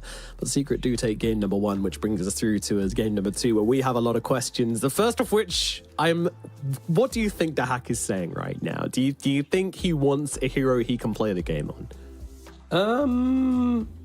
To be fair, this is the type of moment where the carry player either puts his hand up and goes, yeah, sorry lads, it's on me, or they kind of go before that and say, you know what, the draft just put themselves in a weird spot, because the Brewmaster needs to either lead from the charge the entire game or needs a little bit of information to play out the fight, right? So there's so many uncomfortable things with that game, but Dahak needs to step up. If he's aggressive, be aggressive with the farm he has and actually have kill threat. Don't be aggressive with no kill threat, because then you're just a sponge of death. And then on top of that, sync up your mid to offlane supports, because I didn't really see those motions. Like when you have Brewmaster plus Undying and a TA, I'm seeing some quick kills. Like the TA's going Dragonlance Blink. Like she's looking to seek fight, but she was by herself doing a lot of moves, and everything just felt wrong for Level Up. Yeah, it didn't feel like this team were kind of playing how they wanted to. So let's jump into the draft for game number 2. And Faizak looking at, oh, Lordov's got himself a lovely drink. Look at that. Oh, nice. A 2-handed drink. That's so Hot cute. cup of cocoa. Yeah, he's going to be feeling nice and cozy for game number 2.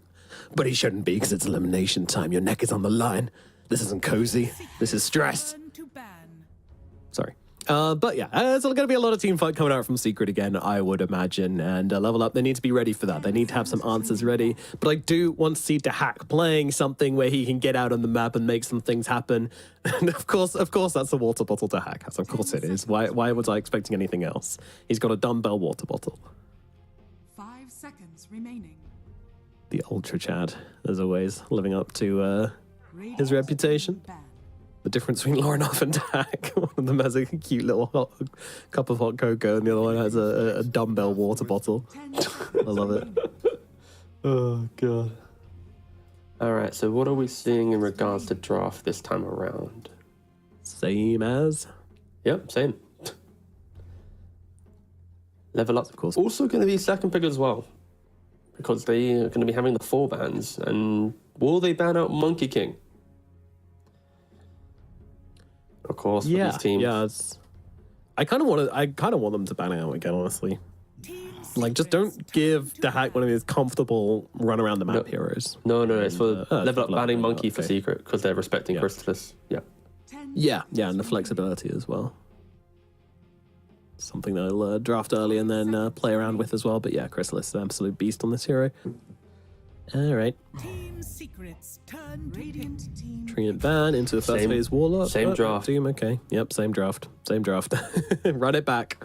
So for Level Up, it's now the argument of, okay, they can flex Doom 4 and 3 in that interchangeable situation. Do we go for the Undying for that laning pressure? If we pick Undying, do we now ban out Darkseer? Because there's not a lot of offlaners that will complement the 4-position Doom to give it playability. This is a difficult spot for sure. And Level Up, the reason why it's uncomfortable is they have 1 ban to deal with this. Like, this is why first pick has quite a lot of cool strengths nowadays, where in old draft, it's like second pick, you have 2 responses at the end of the draft, 18 and 24. You see everything, block in 2 cores, life's great. But now with first pick, you can pick a really ambiguous hero, or at least a hero that forces the drafting pattern of your opponent. And it's like, oh, I have 2 bans, you have 1. If you mess that single ban up, my strategy is just fully online. That's why I think teams, obviously there's really early days for drafting, but it's exciting knowing that we still we haven't even seen the best teams in the world yet draft on this pattern yet, due to them already being at TI. Yeah.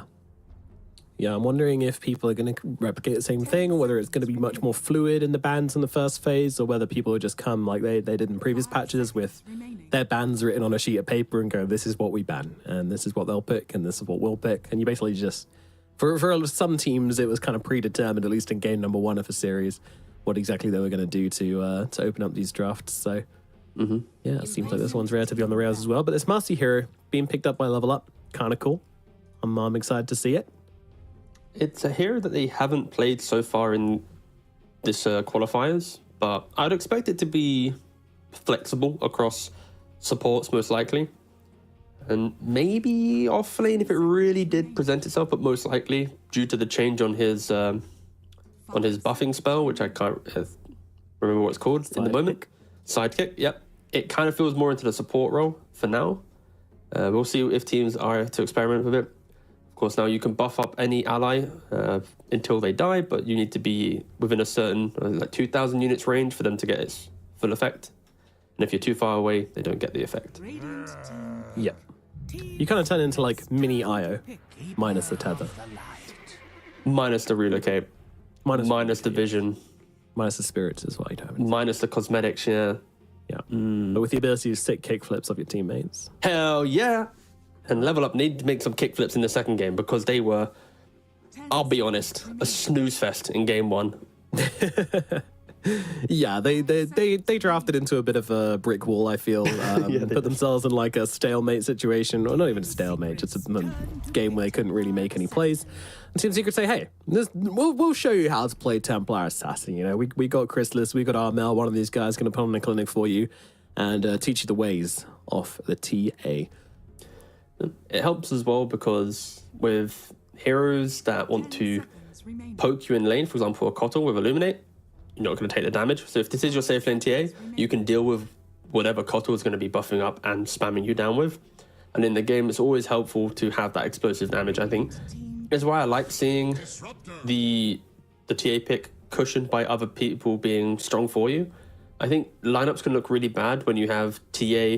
To be fair, I think TA Medusa is actually what I'm hinting at being bad, because you're doing the same thing. You both want to go from your lane to the jungle. You want to be a little bit greedier. You want to utilize that first Aegis. And your timings are always like the same. And that's why when you have heroes with the same... I'm going to say same timing. I don't mean being strong at 20 minutes. I mean, you buy the item and your input in the fight is identical. That is always a spooky position to be in Dota. You want to have layers to your lineup. You want to have... Yeah. And yeah, I don't need to go too far into that, but... Secret so far, not really. Save it for the game when we're 50 minutes deep with 2 kills on one of the teams. But then you know it. On that. It's very bad. I would love to see the Primal Beast coming out from Level Up here. That's what I want to see. Only not amazing versus Disruptor, but it's just something to sit on TA, run around the fight, be annoying, and then combo it up with like a TB. Yeah, there you go, TB. For the backline carry, which identical to Primal. Yep, there you go. No, it's a combo, right? Like, yeah, there's the Primal Beast, basically the same hero. For the Huck, at least, guys. It's going to be good for him because high armor hero into TA. If TA is the carry, perfect matchup for Terrorblade. So Level Up forcing Secret to push this TA to mid. I don't think Secret is going to be too opposed to that. Armel is the one that has played it so far. I'd be surprised if Chrysalis was to pick it up for this scenario. They don't really have a hero to stand up front and defend their towers right now and to delay the game. Okay, they go for a dark set. So it's very... I feel like Level Up have gone for the we really hate carry TA. So if Secret are to put TA into the carry role right now, they've either got some like masterful mid pick or they're just going to play at a disadvantage. And I expect them probably just to put the TA mid. Darkseer into TA can eat through refractions in laning phase. Of course, a hero that jumps on top of you, and I've already mentioned TB, Meta, Sunder, High Armor, all things that naturally just do really well against TA. Yeah, there's options for Team Secret here. You know, they can make Chrysalis suffer a little bit to come out the other side with a strong force through the early mid, or I mean, there's another option here where they could also just pick the Shaker now and then make up their minds later on. You know, they've got a couple more bans to go. You can decide whether to put the Shaker or TA mid, but then again, when you don't have last pick, there's not much point in doing that. Hiding it only for 2 heroes to get banned and then changing your mind with your final pick when they don't even have anything to pick in between seems a little weird. So there you go. Sven comes out. TA will be mid. Chrysalis Sven in the safe lane. And yeah, the pacing which Secret played with this hero was pretty impressive. I'm excited to see it. Also, one thing we've seen happen to TB quite a couple of times now versus this Sven is level 6 for the Sven. You just go through the Twin Gate, pop the ultimate, run up behind the Terrorblade or find him jungling and just go cut him up, cost 1 or 2 heroes, and you've got yourself a free kill on your carry, onto their carry, and you feel pretty damn good about yourself. Yeah, for me, it's just free farm for this Sven. Right? You're going to be laning into Darks and maybe Kotal. The lane's just going to get pushed into you so you can push it back. So everything you just mentioned about the Twin Gate easily should be occurring without any major hiccups. It is another physical damage hero into a high armor hero of Terrorblade, but with the poke that both these heroes have, the fact that God Strength is just a much lower cooldown than Metamorphosis. If at any minute the Hawk tries to enter the fight with that meta to stand his ground, if Secret can disengage, utilize Glimpse, some kinetic fields, then they just look to take that second fight. In regards to the overall matchup though, I think this Secret is more comfortable in how to take the engagements, because for level up, how do they start a fight right now? Marcy jumps into the middle, stuns maybe one, there's a vac wall. What's that containment hero to say this is really where we're taking that fight? Because I just mentioned kiting being a key aspect now for Secret to just beat out this TB, to punish the timing. And level up, they don't really have a way to enable him to facilitate that perfect team fight, even if he does have the farm. One thing I always love looking at Team Secret's webcams as well is that it's always very serious, you know, especially he's in the zone, he's in mode draft.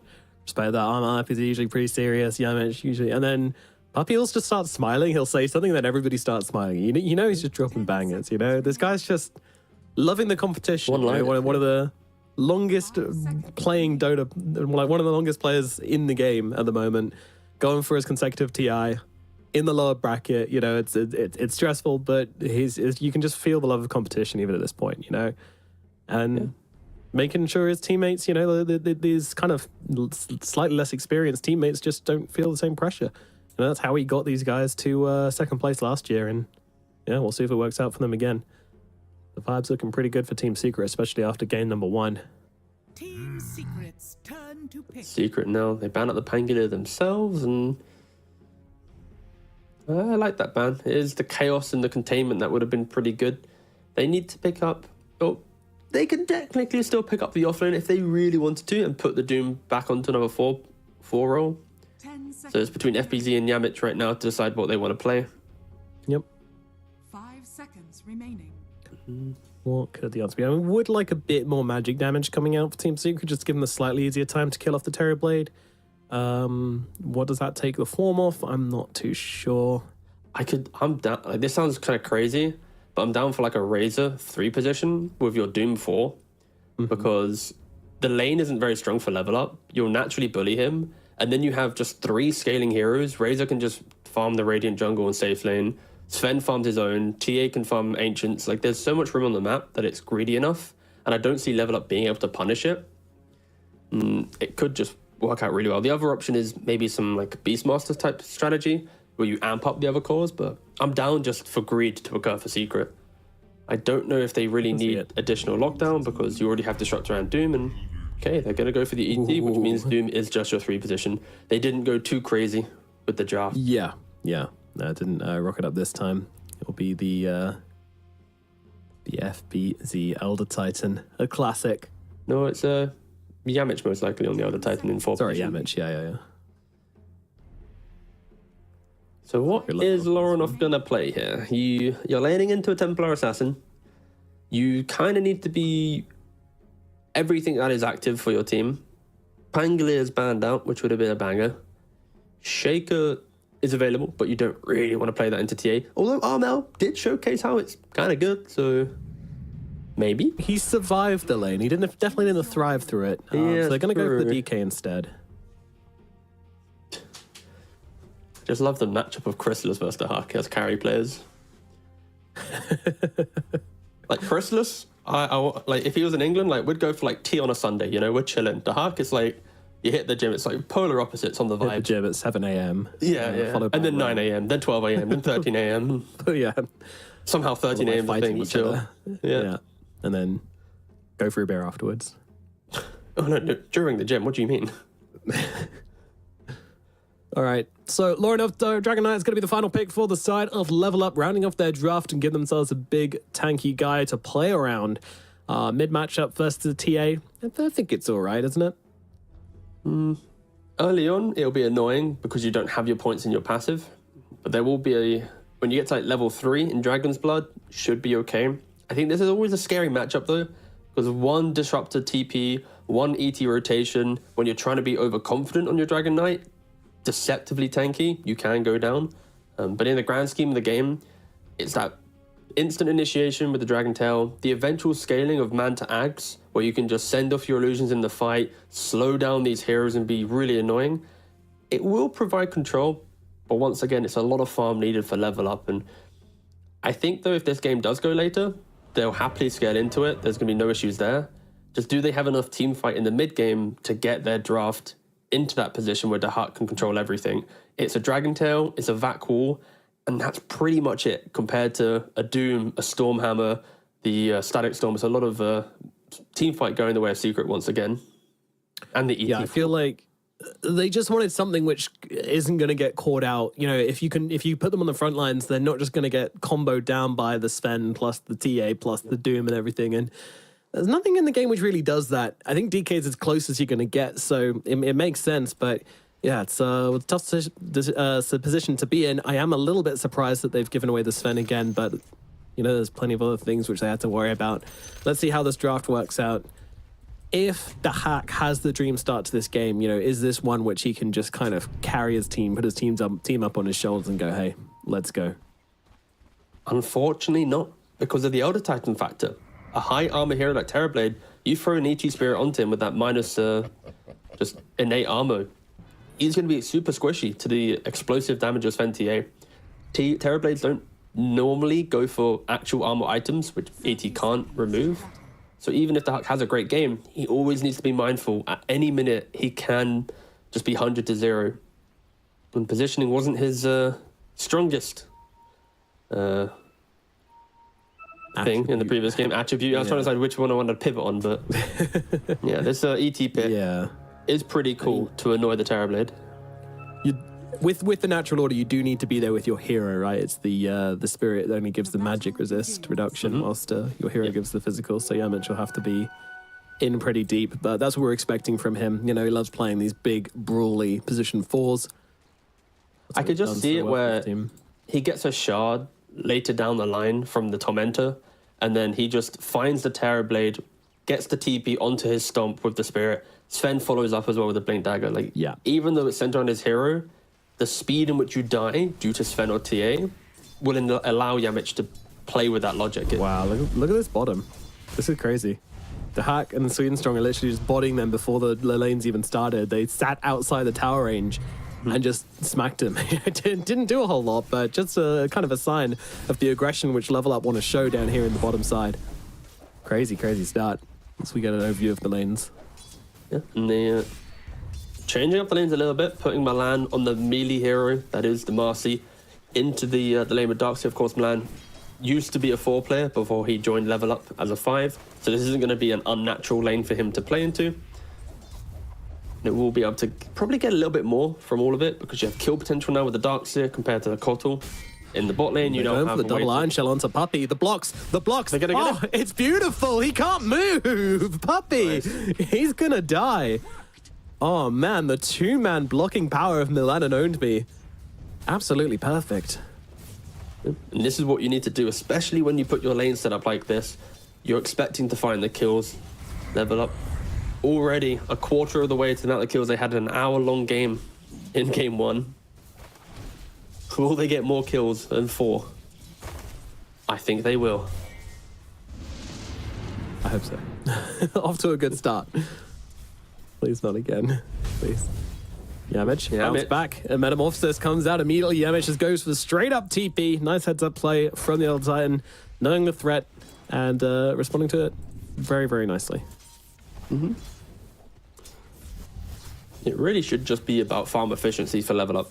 DK, Darkseer, Terrorblade, all of these heroes, pretty strong laners in their own right, if comboed correctly, and I think they've kind of found those combos, so I'm expecting level up to not have the issues that they found in that previous game, and items are soon on the way. They sure are. Like, also the bot lane doesn't do anything, right? Sorry, I just gotta mention, like, ET Doom is kind of nothing. Like, what do they do to ever kill a Terrorblade? Other than maybe some Scorched Earth chase down, it's not as punchy. So I'm expecting that to be a very easy time for the Hawk. But anyway, meanwhile, mid. Kind of waiting for the lane to end, these two. You know? Yeah. Some of those laning duos, which is just like, yeah, we live, hopefully we live. We probably just trade through the lanes and can try and play the team fights. That's what they're all about. But yeah, middle lane, it's kind of interesting start between the two of them. Lonar's been playing into this pretty well, honestly. He's a double bracer, 2-point Dragon Blood DK. You'd expect him to be able to CS and get up in the face of Armel to some degree. Again, rotations are going to be the exciting one for this matchup, as it should just be a trader farm. And yeah, very, very stable start. Yeah. Sven, he is the biggest victor of the laning phase so far, 22 for 2. Puppey, he tanked that early aggression, and Chrysalis just had multiple waves just coming on the tower. The hard camp is currently blocked, so there's no way for level up to stop the creeps just relentlessly going on him. They're going to go for a little bit of a dive here with the blood grenade. Certainly are, yeah. Milan getting very, very aggressive and getting low in the process. The vacuum comes out, though, and yeah, it's pretty damn One nice. more hit.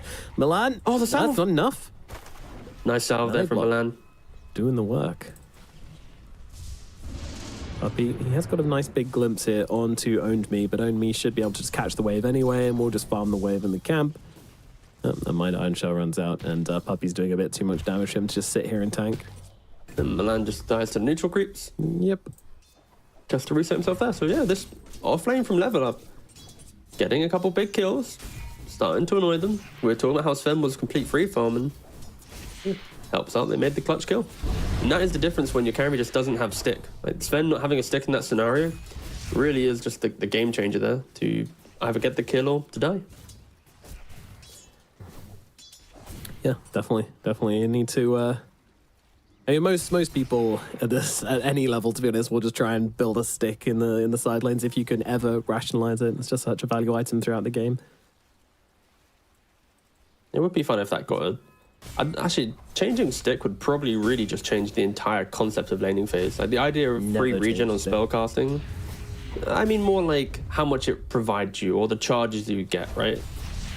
I don't mean rework stick, just tweaking stick would really just take away some of the muscle memory of how to play the side lanes. It'll be something interesting. See how that affects the dynamics of things. Yeah. Like stick can only be bought after like 2 minutes or something. Add another time requirement to items. Those are always fun. Twin gate down to the bottom side. Milan looking to go aggressive. Might not even need the help here though. FBZ getting kind of low. Milan trying to close the gap. In comes a rebound, and there comes a dispose as well. And with the Iron Shell upon him, FBZ is likely going to drop.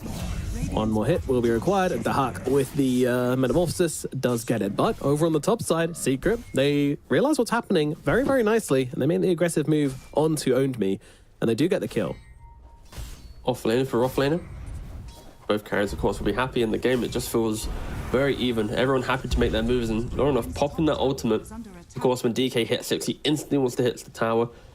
This was the timing I was mentioning. If they can bring supports into mid, it could potentially be a window of annoying him. And yeah, they're even bringing in the Doom. They got the Disruptor for the Glimpse, and Holy mace, that's a lot of heroes in the middle lane. A party right now. Blinding Light comes on through, throwing back Secret, stopping them from really just tearing Milan apart, but it's not going to stop anything.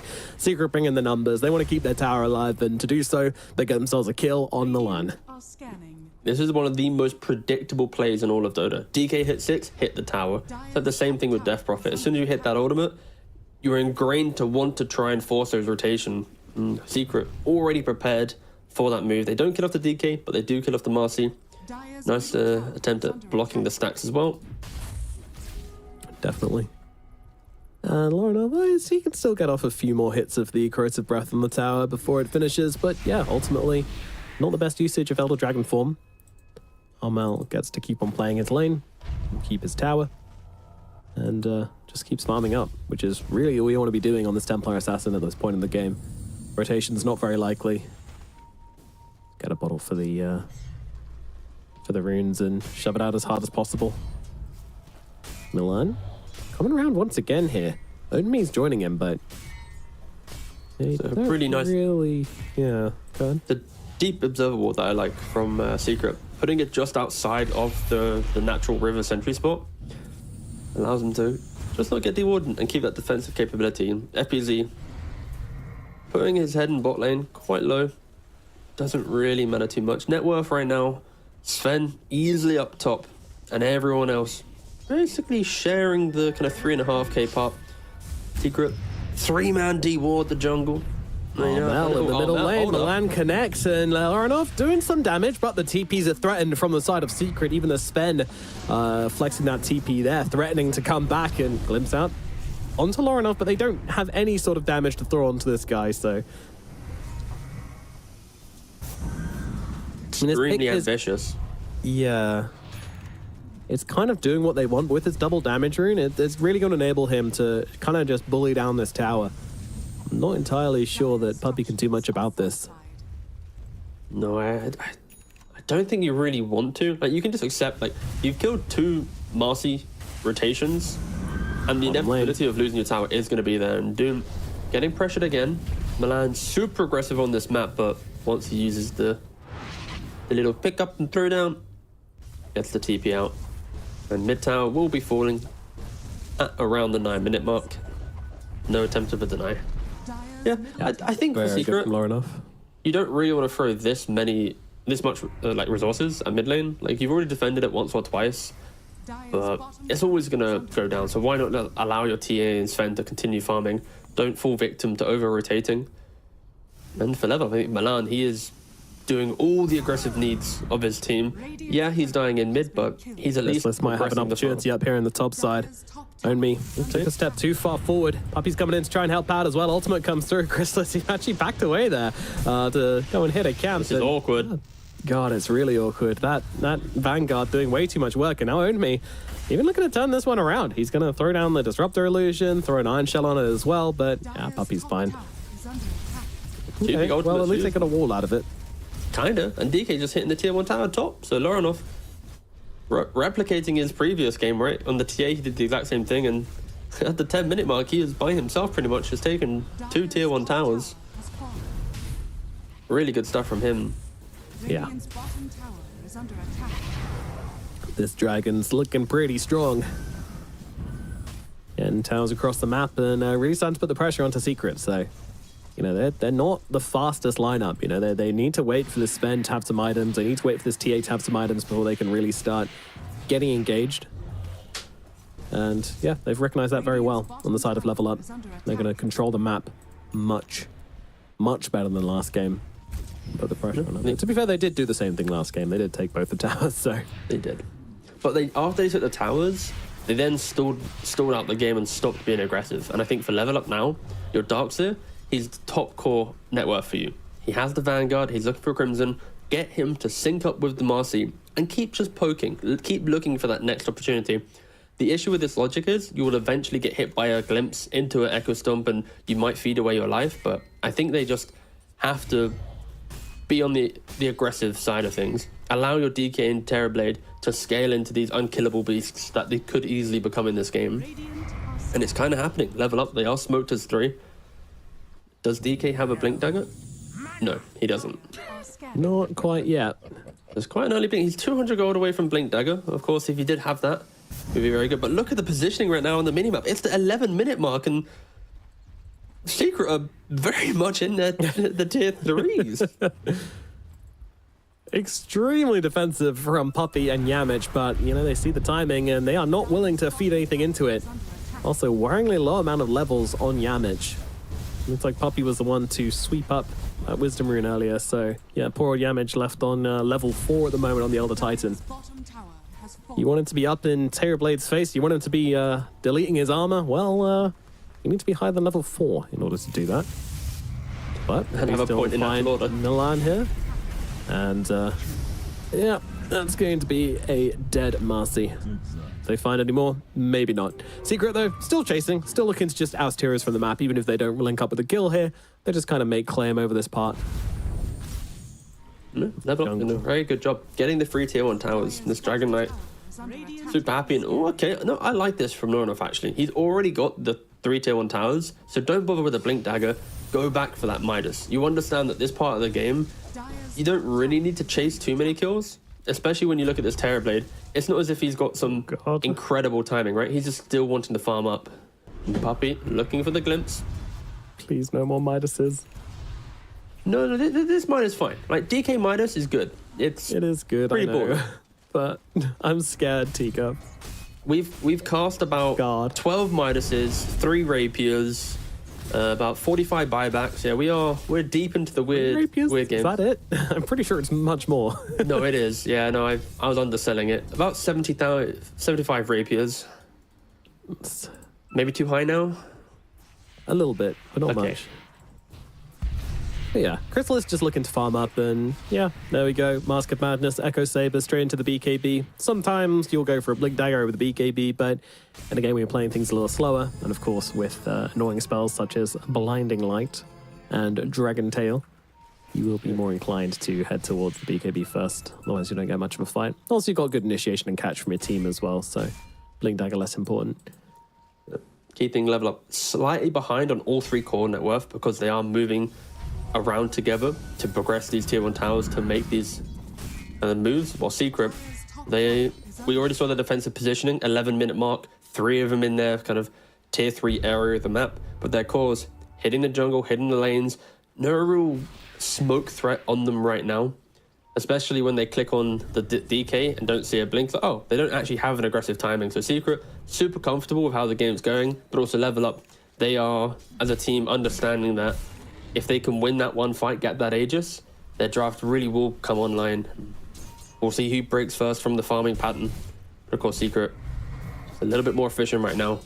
Being able to farm Ancients is also very key. They can do it with ease across the entire map. Well, level up, not the most effective as Armor. Blinks around, looking to complete that shard at the 15-minute mark for that silence. The aggressive style of TA. Absolutely. Very aggressive. Yeah, it's kind of like... Okay, they do pop the gold strength for this one. So Sweden Strong very far forward here in a bad position and does get punished for it. Trying to get some wards down, I guess, just support things. Not only that, I think the D ward is the key thing. Taking away that vision, plus getting the kill. The Radiant Vision isn't actually too good on the map right now. I think they only have the 1 ward by the Dire Secret Shop, and other than that, their map is extremely dark. Yeah. Potentially uncomfortable entry to the mid game if they don't see what's coming. Now, I would like to see Level Up maybe try and abuse this a little bit because we're pre-level 15 on Sven, which means God Strength still has cooldown for a minute. Maybe this is something you can look to abuse, but at the same time, it doesn't really show the Hawk much. You know, he's not looking to really make many engagements here. I feel like if he hits his timing off, you know, the Manta plus the Skadi, Sven has a really hard time fighting this game if he's the first one in. I think it becomes kind of like a game of chicken between the two of them. Who commits to the fight first? And the other one is going to be at a big disadvantage. But obviously, if you can kill off a teammate, FBZ.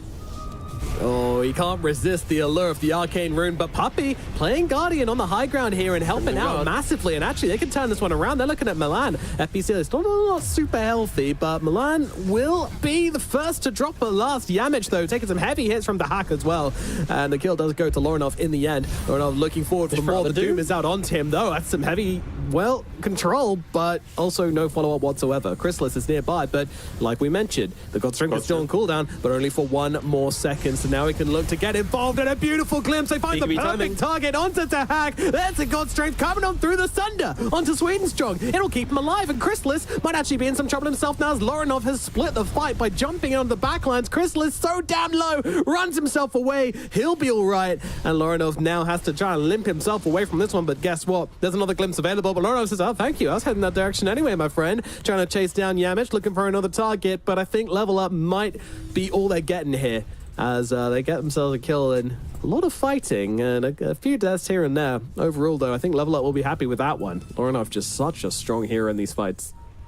Yeah, incredibly tanky, and for Tahak, he was able to just get that Sunder off, and Lorinov going back in onto Puppey. Illuminate, ooh, doesn't hit them in the end. Yeah, they will drag Lorinov back onto the tower, and okay, cool, a nice little hurricane being thrown out as well. Not much damage done to the DK. He's a big hero. Milan on the run. Surge helping out a lot. Oh, he's trying to hide in the tree lines here and then disposed across the catch court. Stomped mid-air. Unlucky. Now owned me. He's trying to get away as well, but trapped inside a cage of his own despair. It's going to take a while to bring him down, though. Surge available in just 2 seconds, so might still be able to get it off and tiptoe his way out of this engagement. Certainly will. Secret. Struggling to really connect on these kills, just lacking that punch at the moment, lacking that extra bit of damage. I think a Desolator would solve this issue. FBZ just tanks so much damage. Solar Bind and Illuminate. Yeah, thank you, Puppey, once again. Constantly looking over FBZ's shoulder, but Lorinov's not done. He's got a haste rune and he's going to goddamn use it. FBZ finally gets finished off. Swedenstrong nabs that kill with the Illuminate. Yeah, I was a little bit worried for Level Up. This timing from Secret. Sven just picked up the BKB at the very start of that very long engagement. It's lasted so long. We're seeing 2 metamorphoses now. Yeah, this is for Secret, it wasn't the cleanest of spell usage, right? You're using a Static Storm at the rune, then you're using the Doom. The chase down continues. The Secret, without the God Strength, looking to take the fight. Also, getting kited out with the God Strength to then take the fight after as well. It's Level Up. They're being decisive. They're poking. They're using this DK to its fullest. Swedenstrong is keeping light. He even killed FBZ in the fight prior with just a little Illuminate clip. And if anything, Secret, they had a 4K lead. They were slowly building up this advantage, and just one sloppy fight and Level Up instantly capitalized on it quite beautifully. Yeah. Man to complete now on the Terrorblade. He's looking towards that Skadi. He's looking to get as tanky as possible. We did see that situation where the Terrorblade commits to the fight first. Sven gets to choose his initiation path, waits for God Strength, comes in, tries to blow up. The Terrorblade nearly does as well. Luckily, the Sunder was there, and that was a key moment in that fight which kept the Terrorblade alive and allowed them to keep on going. And yeah, if that didn't happen, then the hack, you know, it would have been very, very depressing for him. But now he gets it off, and now he's drawn net worth with the Sven. And yeah, they are equal when it comes to carries, and at the moment, they're equal when it comes to teamfight contribution. Maybe Sven a little bit higher, but once the Skadi is completed, then it's going to look like a TV show. The kite potential of Level Up, once they get their items, is going to be insane. Manta Aghanims on DK with the slows, Terrorblade, also having Mantas. There's going to be illusions throughout the entire fight. One poor initiation, Doom blinking in potentially, but not seeing the right one. Sven not getting the correct hero. There's a lot of annoyance that Level Up can bring to the big fight, and yeah, both teams easily able to smoke up and find kills. Level Up just tried. Now it's Secret's turn. Chrysalis, he doesn't have the blink dagger. They're going to see a target. Stun comes down onto Swedenstrong, but the force stuff on the high ground is perfect. That's going to get him out of danger. And now Puppey, he's been jumped on by Lorinov. They were so ready to respond to this on Level Up. That looked like it was their plan, and throw up to the high ground, finish the job. Down goes Puppey. Another play doesn't quite work out their way, and I'm so surprised they went for that pre-blink dagger on the Sven. Yeah, it's incredibly ambitious. Using this twin gate, they're hoping just to find that one rogue hero who's a little bit out of position, but that's not happening right now. Level Up, they're doing an incredibly good job at moving around the map together, and it's reflective on the net worth. Like Darkseer, DK, they are falling behind, not falling behind, but they're at the bottom of all the cores. But in doing so, they're not allowing Secret to get these free kills, to accelerate their own games. And they're the ones to look at Roshan Yamich. He's trying to annoy them a little bit, but with the metamorphosis, surely this is just a free Roshan for level up.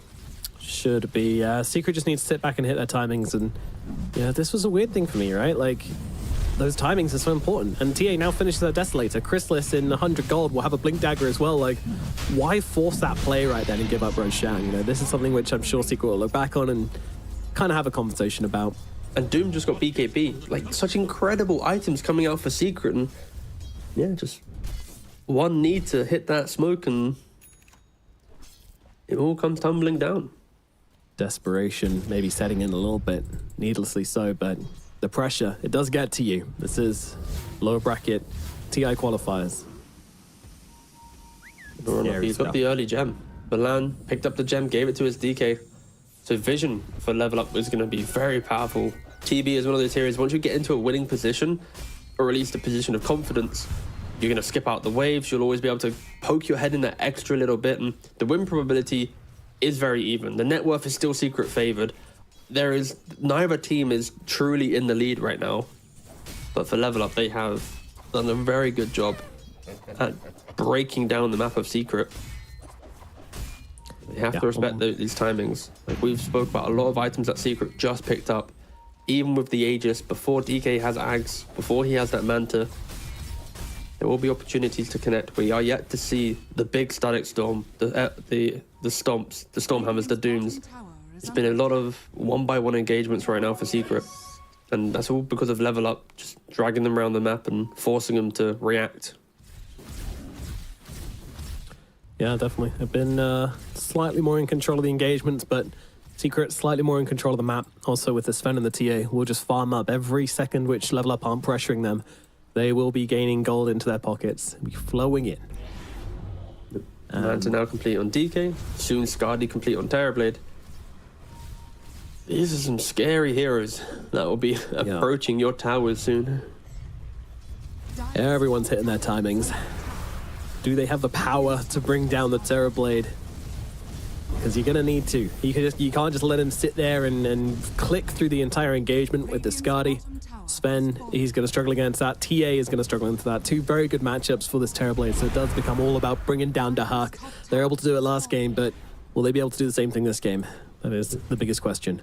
And unfortunately for Secret, Puppey got the shard from the Tormentor. So we aren't going to be seeing that Elder Titan with the mobility of his shard be able to teleport to a Stomp. That could have been a deciding factor on helping reduce his TB's armor. Gonna have to wait for the next cycle. And you see Yamich, he's looking for that Aghanims. He knows that he wants to be in the middle of the engagements. Of course, this is a very long ways away. Yep, yeah, it's a pipe dream at the moment. But I have a feeling we might get there. Not a whole lot being achieved with this Aegis on the side of level up. You know, they go around, they take a couple of towers. It's enough pressure. It's no kills, but Secret won't give them up that easily. Have these two games been like the lowest kill games by like the 30-minute mark, potentially? Like easily the previous game was, but this one? Yeah, there's a chance. Like TP down to the bottom side. The Hawk, he's looking and he's finding, but he doesn't have any stuns to stop these TPs from coming on out here, so found Yamit. Slightly spicy, but oh, okay, they catch someone. He has Stomp though, so maybe he can Stomp TP? Yeah, Dahak goes out of range, but the stun won't be there. Onmi comes in from the sidelines, though, gets off the vacuum, and ooh, a little tip. Okay. Haven't had many of them this series, so that's bringing some life to it. Should we try and analyze it and create fake drama? Nah. Not yet. If he flips back the other way, then yeah, all right, we can go diving through some pub games and. I was already about to load up Pro Tracker. Yep. Yeah. But yeah, I'm wondering if Secret make a play when this Aegis is gone. 1 minute left. Level up. They want to try and take all out of towers with the first Aegis, which is pretty damn painful to play into without any tier 2s and a big threat. If one more fight going wrong and suddenly you're looking at getting megged, or at least a couple of racks down. But Doesn't look like bottom lane is going to fall right here, right now.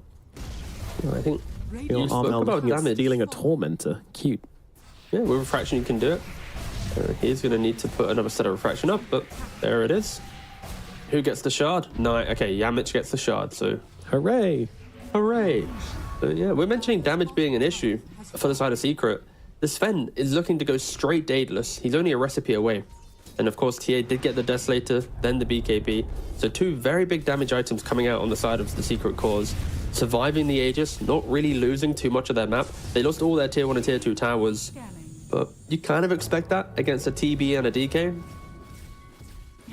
With the Aegis well, Secret still building up the gold lead. Like, just that one pre-Roshan contest brought level up a little bit back into the game, but continuing to be just more efficient on how they farm. Level up are having to TP around. They're using their TB, their Darkseer, their DK just to kill off the Elder Titan. Will Secret look to smoke once this Daedalus is complete? I would imagine so. I'd like to see it. I think this is their timing. But do they? This is some scary timing. Yeah, surely. Here we go. They smoked under a ward though, so Great. not going to be the biggest surprise. Yeah. Now the question here for level up is: do they take the 5-on-5? Do they dangle a tasty carrot, a tasty morsel for Secret to come and take a chunk out of, or do they just avoid? I think they do. Only has the Lotus Orb. He has the Blink Dagger. This Darkseid can be so disruptive in this fight. Reflecting the Stormhammer, the Doom. They have illusions as well from both Manta of the TB and the Dragon Knight to push out the waves without having to commit. Yeah. This is why this smoke doesn't feel too good. Look at top lane. The creeps are at the front door of the Dire side. Mid lane's getting pushed in by the creeps. The map setup does not give Secret any possibility of really connecting, and they level up, read this beautifully. They're playing the wider game ever so nicely.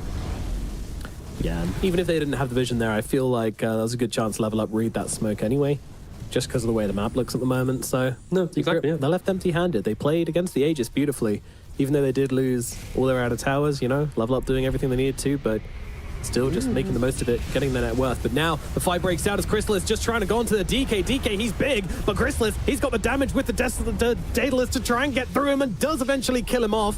And get back comes a call from Lorinov, but the Doom's already out. Onto the Darkseer. Sure, FPC Dooms himself, but he doesn't give a damn. They're just going to be able to take down 3 heroes. Okay.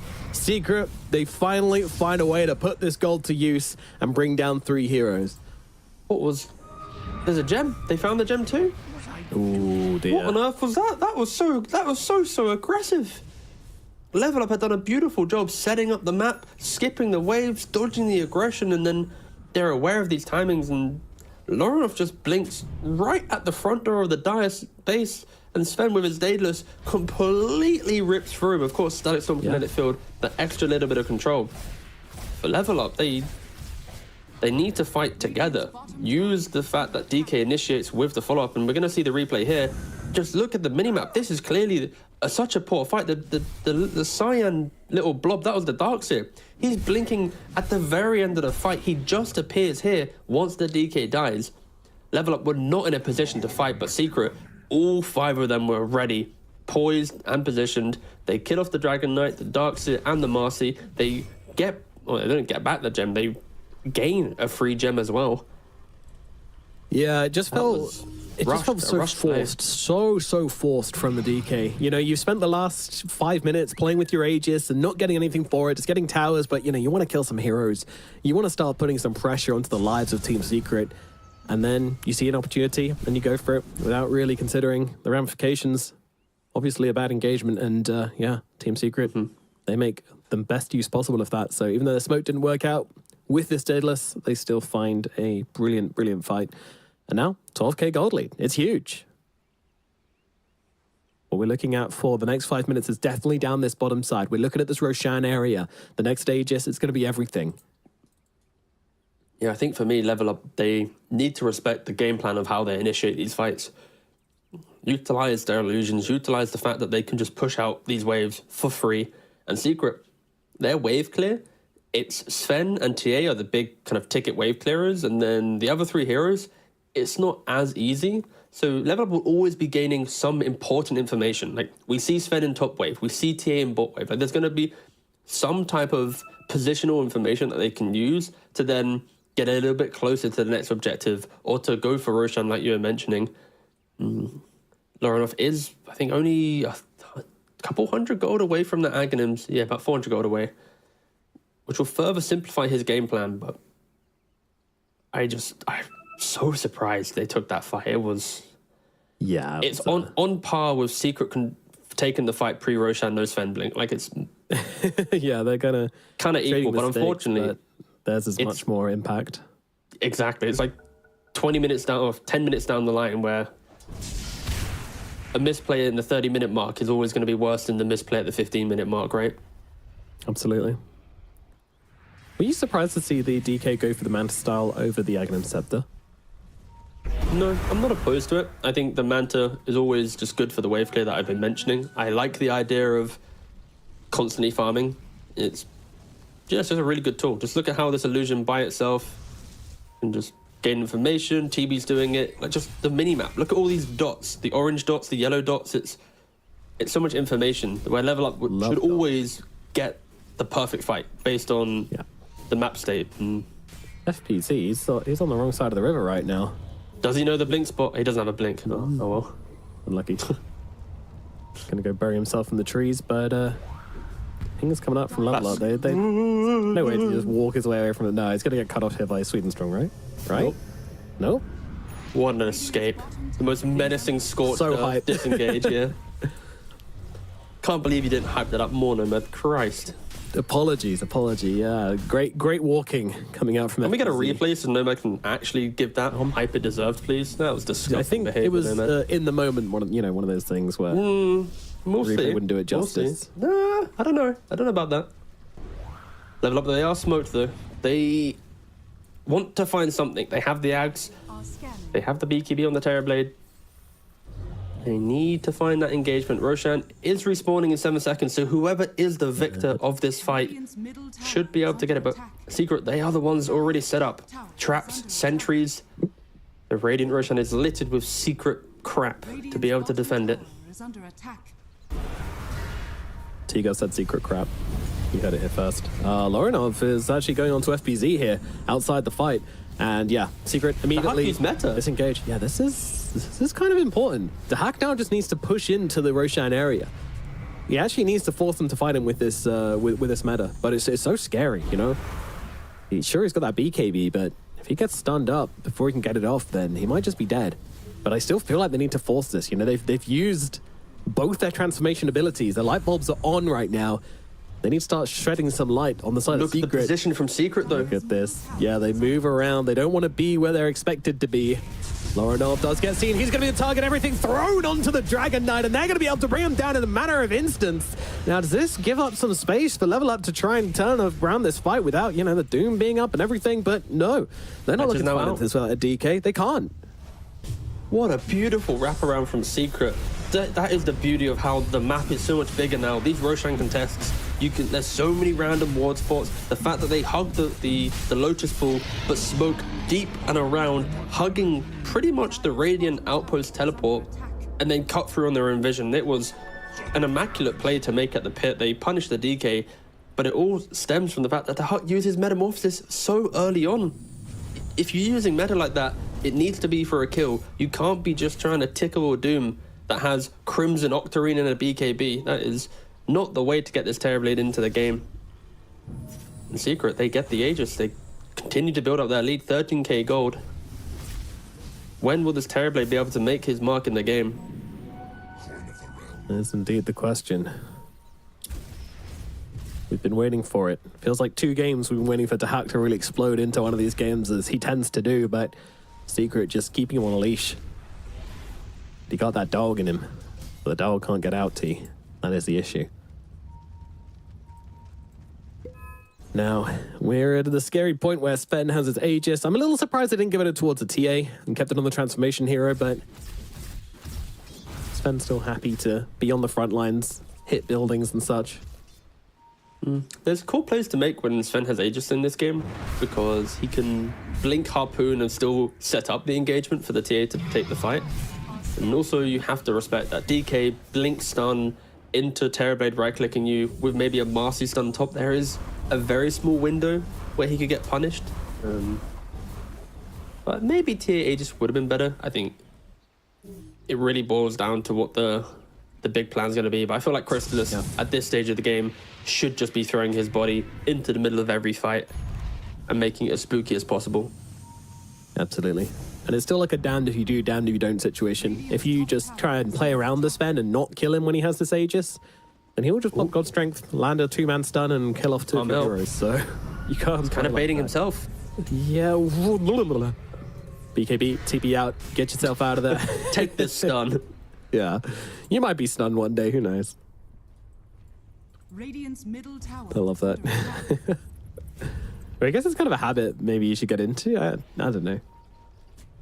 It's quite a nice change to the idea of BKB, right? The fact that you can use your stun, and if the BKB expires, it instantly hits because it's just a debuff now rather than the full immunity. Yeah. I like it.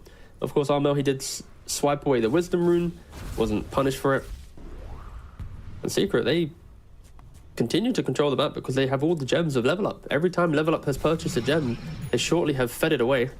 They got 1 gem on Disruptor right now, 1 gem just sitting in the Dire base. Yep, the gem distribution service of Level Up is in full flow. 5 stars on Trustpilot. As yeah, Secret just 14k gold advantage. You know, they've got Sven TA. There is no rush for them to do anything with his Aegis. They're like, oh, 5ing Aegis sounds good to us. More money for TA, more money for Sven. Don't mind if we do. Radiant are scattered. Darkseer hasn't really bought an item since we've spoke about it, right? He's got the Lotus, the Crimson, that was in that mid engagement, and since then it's maybe he gets the Lincolns, but yeah, it's very awkward for Level Up. It's kind of hard for them, right? Like, in what world as a team do you tell them, boys, let's go smoke and kill someone, right? You're going to be smoking into Disruptor ET support duo with the potential turnaround damage of TA and Sven. It's identical to the previous game in its game state. Of course, heroes are different. The team fights will play out differently, but I think just the ethos of Secret's lineup is going to be, if you don't play with confidence in FBZ, getting jumped. That's BKB though, Like and you just need to commit to this kill, and that's exactly what they feel as well, as they'll pop the Metamorphosis, but the Doom comes down onto the Terrorblade. How much does that really mean, though? He's already popped the meta. He's not really too... Well, he is pretty bothered. He's back in a tough way. Oh, that is a huge glimpse coming down, but the BKB is there to help him out for the time being, and Sven is stunned up, but Terrorblade doesn't want to stand his ground here as Armel comes in from the sideline as well. Secret here is just flooding into the side. Oh, you got to be careful, Armel. You can't step up on this TB alone. He's just going to take chunks out of you. BKB is out, but look at the Skadi, look at the DK slowing him down, taking him out. Crystallis trying to stand his ground. A lot of damage coming out from the TV, but he needs to finish a kill here. He needs to finish his vegetables, and Crystallis is going to get cut down the once. That is only the Aegis. They need to follow up from this, and no more Metamorphosis available. Blink across the side from Crystallis. He's trying to get himself out. Stun comes out up to the high ground. Lorinov keeps on chasing, keeping on top of him here. That big black dragon doing its work to slow him down, stop him escaping, and finally Level Up will be able to find a fight. The hack brings them down.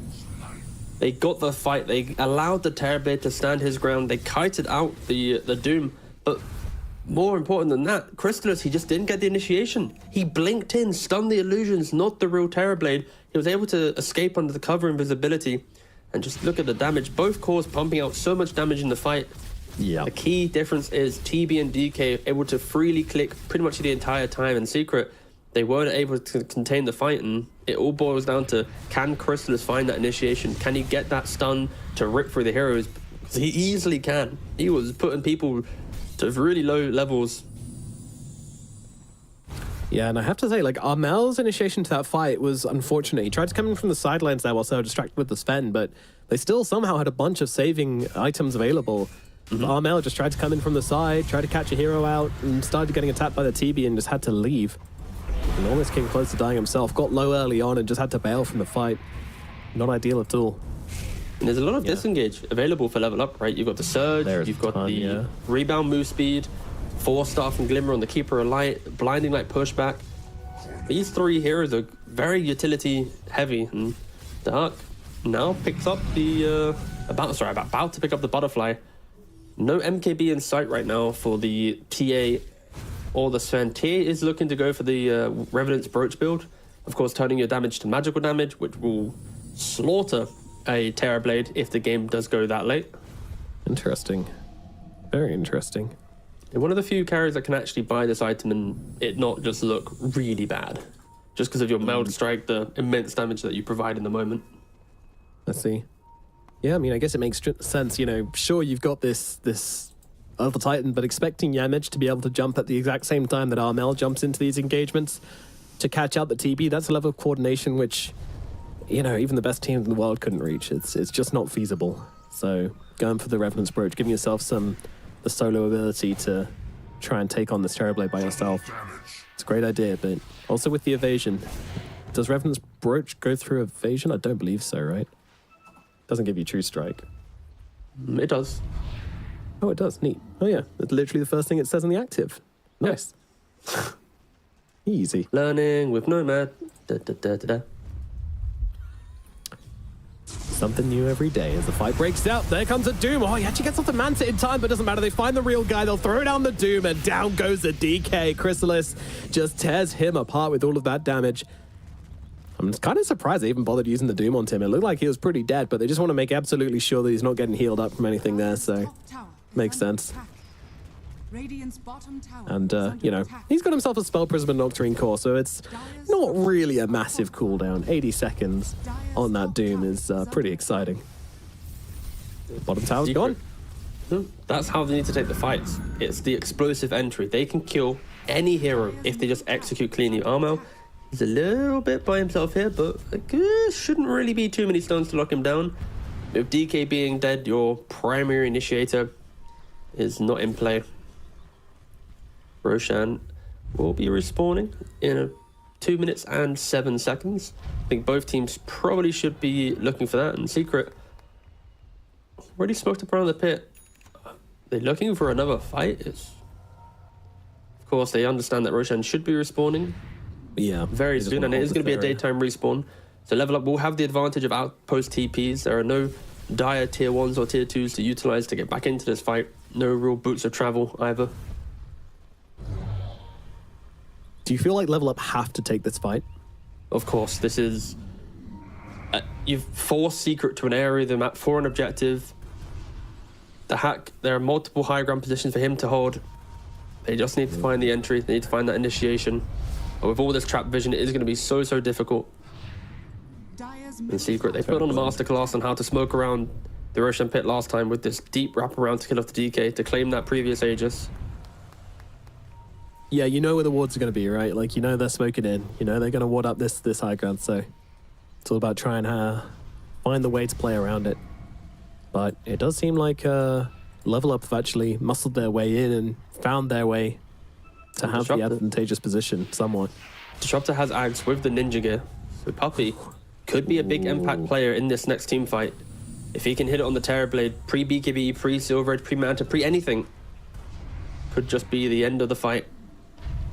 Yeah, it really could. My God, so tense here in this game, in this fight.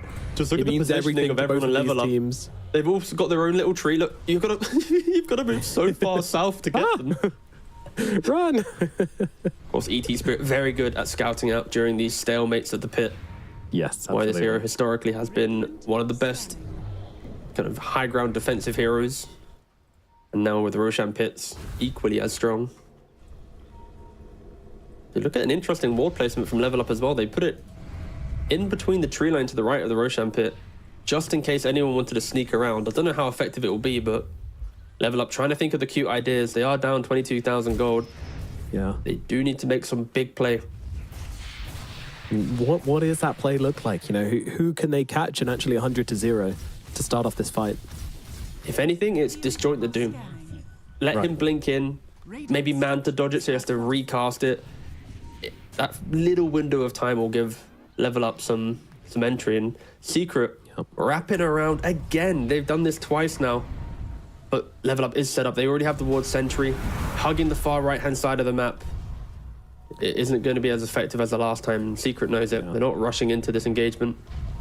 I think these fights are like literally decided in the first couple of seconds, and that's why Level Up have been so damn careful. Both of these teams know that You don't get a second chance there's initiation with Puppey. Puppey. He's around the side. He's around the high. BKB is there in time, though. Dahak's too quick. Chrysalis, he's not going to be able to follow up on this. Yamish jumps in as well, but the BKBs are out from both sides here. No one going down. Lorenev jumping in the front here. Casting some spells onto FPC. He's trying to get that Doom out, trying to get him to use it, and he will be successful. Doom is out onto the DK. Of course, Black Dragon form already used, so not stopping any of these transformations. And Dahak chasing forward, forcing them back with this guard. He just not letting them get close. They need to keep this fence blink on cooldown. That's important. Great vacuum coming in from Me. Now they can bring down Puppey. FBZ, he's also on the menu. It's damage coming in through thick and fast. Puppey with the buyback, got to come back in on this one, but FBZ is already dead. I'm not sure Secret can fight up with this Roshan anymore, and they don't think so either. Blink outs getting away as Level Up. They're going to have to move to the die side of the map because Roshan is on the move as well. The Secret are even, they're not set up to come and contest this. Level Up. Dahak, he's so quick on the BKB. What a crazy start to the fight. Puppey and Dahak just meet each other in the jungle, eyes locked. Who presses the button quicker, Static, Storm, or BKB? And Dahak wins the speed test, and because of that, completely opens up the fight for Level Up to do it. They're down 20,000 plus gold. They're the ones that get the Aegis. I think both teams showcased a lot of discipline around the Roshan pit, and it really just came down to that split decision between Puppey and Dahak. And there it is. I proved it, you know, like he is a beast in the right situations. He can absolutely pull out in these clutch situations, and that's exactly what he does there. Nullifying this Aghanim Static Storm, which could have been the game decider. And Level Up, they buy themselves some more time and buy themselves a ticket back into this game. I'm intrigued to know what Chrysalis goes for next. Will he go for the MKB to go through the evasion of the butterfly? Is he going to disassemble this? Okay, he just showed us. He's going to Satanic. I was like, is he disassembling for Satanic or is he going for the MKB? He's still got two big items he can purchase. The Mask of Madness and Treads, of course, replaceable as the game goes later. Yeah. Level Up. Even with the Aegis, though, you need to be so careful. They want to get themselves in a position, some ward protecting their flank, get the illusions to slowly continue chipping down. Their high ground siege, it isn't the classic hero goes up. This is going to be illusion spam the entire time. And Ag's in play. Someone is breaking the law this game, though. What's that? I think it's very important to point out. Okay. Lorenov is sitting with a 2-charge Midas in his backpack. Ooh. Completely illegal. That is so, and especially next to the secret shop where you can instantly tab it in. There's 3 Midas options just to the south of him. Yeah, that is... He might get kicked from the team, I think, if they saw this in the review. Yeah, when they're looking back on this is what the coach is going to be pointing at. And that's what some coaches contribute. Yeah. That's a joke. Experience. Calm down, guys. Calm down. Manta's coming out. Those scary Elder Dragons coming out. Okay. Doom applying Mute is a very big timing, of course. Yeah. Levels are very healthy for Secret. I mean, net worth, everything's been good for them. They just need to find that entry. We need to find that connection. They're smoking, they're wrapping around. Secret love to do the wraparound, yeah. Yeah. This is insane. He's got to be so clutch in these fights because there's now 2 forms of Mute coming out onto him. It's really, really scary to be the Terrorblade in this game. But they won't quite make the engagement. Ignis going to slow him down. And Secret, they just give up the goat on that first engagement. Actually, it's Coddle with the Refresher Shard. I was wondering where that had gone off to because you've got these 2 big transformation heroes. I'm guessing he'll just pass it across to whoever needs it in the fight. Yep. Or get a double Ignis, but that seems very unlikely. No, my expectation is he will pass it off. There's no real reason to have the double Ignis compared to Terrorblade, who might need to take that second wind in the engagement. Yeah, so much more important. And this is exactly what I expected Level Up to do, right? They've got this ward on the high ground. They're using their illusions. They're not committing. Like, this is exactly how you should be sieging. And it's annoying. It's great. It's painful. How do you deal with it for Secret? Going to be here for a while, and I imagine that gold lead is going to start to trickle away for them if Level Up keep this up, which they will. Oh, look at the siege! And he's focusing the rain tracks in both lanes. He knows that he doesn't need to bother trying to hit the melee that can regen. Death by 1,000 cuts. Get the rain tracks. 1 falls. They didn't even need to put a hero in the base. This is one way to do it, that's for sure. Stun out onto FBZ. Doesn't want to get close enough. Doesn't want to get in Doom range. Absolutely want to slow him down and just let him know you are not allowed to leave your base. Here is your bonk, good sir. Stay in there. He does have glimpse that can auto-kill the illusion at least, so that's one mechanic in play. But with the speed in which they spawn, not too great. Wow, what a great usage of the shard. That's actually the first time I've ever seen shard be used. Like, on who? Maybe I just don't look at Disruptor. The Disruptor Q. He just plays it on the ground. Yeah, you can use it to like break smokes and stuff. Like, yeah, you never really see it. Just kind of there. Because it's garbage. Oh, look, it's just now there on the floor too. Kill the dragons. Kill the dragons. Laurenoff moving himself from the bot side, but they kind of want to hug this ward. This ward is key. It protects them from the wraparound, but Secret, they're smoked up. They are well aware that this ward exists, so they might even go for a deeper wrap to go kind of dodge this, or they're just running straight on in, and it looks like they're second-guessing themselves. This constant DK illusion spam is maybe too much for them to handle. They're scared to leave their base. Yeah, they have like another range racks.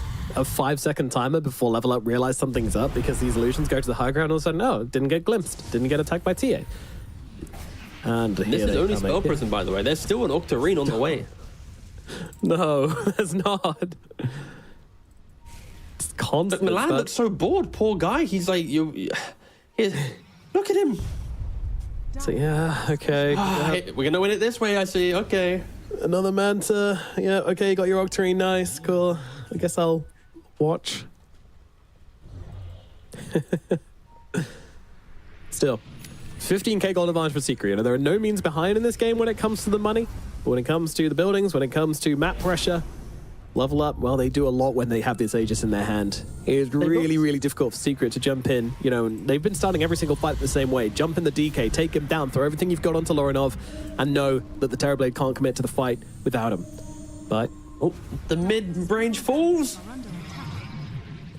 Yeah, it kind of feels like Secret gave up. They just got a bit bored of having to defend that all the time. Yes, just give it to him. So you know your range racks will fall. Your melee racks will be able to at least regen a little bit. So yeah, whatever. It's their strategy. You don't really have a way to easily kill them off. And I think for level up, they are a little bit worried because yes, they are forcing Secret into the base, but this net worth lead isn't really going anywhere else. If anything, it's now going back the way of Secret. Please no, please no. Come on, guys, give us no, man. Not everyone gets to watch the really long, fun games. Just because we got to cast like 2 of them in the last 2 days, click on Milan. Shouldn't change our excitement. I am giddy. I am here. Click on Milan. I want this to go as long as possible. Marcy just picked up the Midas. I know. I love it, T, but yeah, it's a journey. It's a journey, and I'd rather be on it with you than anyone else. And I love you too. Let's complete this journey together. As Midas picked up on Marcy, recognizing the state of the game, wants to have 2 charges available for that 60-minute timing, which is looking inevitable at this point. Both teams, neither one really getting the advantage over the other. Maybe the next Roche fight determines everything, but at the same time, I don't think either team's going to overcommit towards the Roche because we've seen what Aegis does on each side. It doesn't end the game. And Sven, he picked up the MKB. Earlier, if you can remember, we were talking about the Satanic or whatever, and I kind of wanted to see MKB, and instead, yeah, he didn't even bother disassembling it. He just, bam, here it is. If they find the Terrorblade, they have Doom Mute, they have Ag Static Storm. The initiation is key for Secret. Level up, the Dragon Spam has stopped. They're going to find the Keeper of Light. Yeah, not overcommitting to this one, though. No God Strength used, and that's fine. Just go for the slow kill. Yeah, the key thing for Secret right now is to break the motions of the DK. Get back onto the map. If you force the DK to play on the Radiant side, there is no way he can send these illusions down. Yeah, the lanes might get hit, but to pressure the buildings, it's going to be a little bit less. So for Secret, it's punish, push, hold your own high ground position, start skipping your own waves. And they're kind of doing it. But with the double illusion, it's always going to be so difficult. It's the TV, it's the DK, it's the non-stop in your face. And Roshan respawning in a minute 20. Another decisive moment in the game. If level up are to get it, they might even look to siege the high ground with heroes. Crazy. But if Secret are to get it, that's when they're going to set the pace of this game, use their gold lead. Yeah, absolutely. I think just as important as the Roshan is going to be the refresher shard as well, because it is going to be a dire Rosh. And you know, look at all the heroes in this game. We've got a Terrorblade, we've got a DK, we've got a Sven. Refresher shard just as important, if not even more so than the Aegis in this game. Crazy to say that. The awkward repercussion of Level Up's gameplay is because their illusions are doing all the work for them. Look at the hero levels compared to TA Sven Doom, who naturally are within the waves that they're killing, compared to the TB and the DK. Like, they are heavily starved on XP. At this stage of the game, we're entertaining the idea of like level 30 TA, level 28, 29 Sven by the time that DK and TB start hitting the high level points. And in secret, they are so incredibly strong. I can't stress that enough. I think maybe if he gets caught, he is dead. Like, yeah, they've got again the Doom and the Static Storm, but you know, Puppey wants him. Puppey wants to smash him in the face like he's a fresh new monitor. But to do that, you've got to be quicker than him. And last time he wasn't, and now he's kind of shook. Now he doesn't know how to turn into this engagement with the hack. Seemingly always looking in 360 degrees around him as the Spanish team for a minute. Puppey, it's a great target. If they can catch it, the vacuum the wall, it's good. But it's not good enough to invite them up onto the high ground. It would be a really awkward fight to take on the steps. Not something they're willing to do. But what they are willing to do is pop the Black Dragon and send the illusions into the base.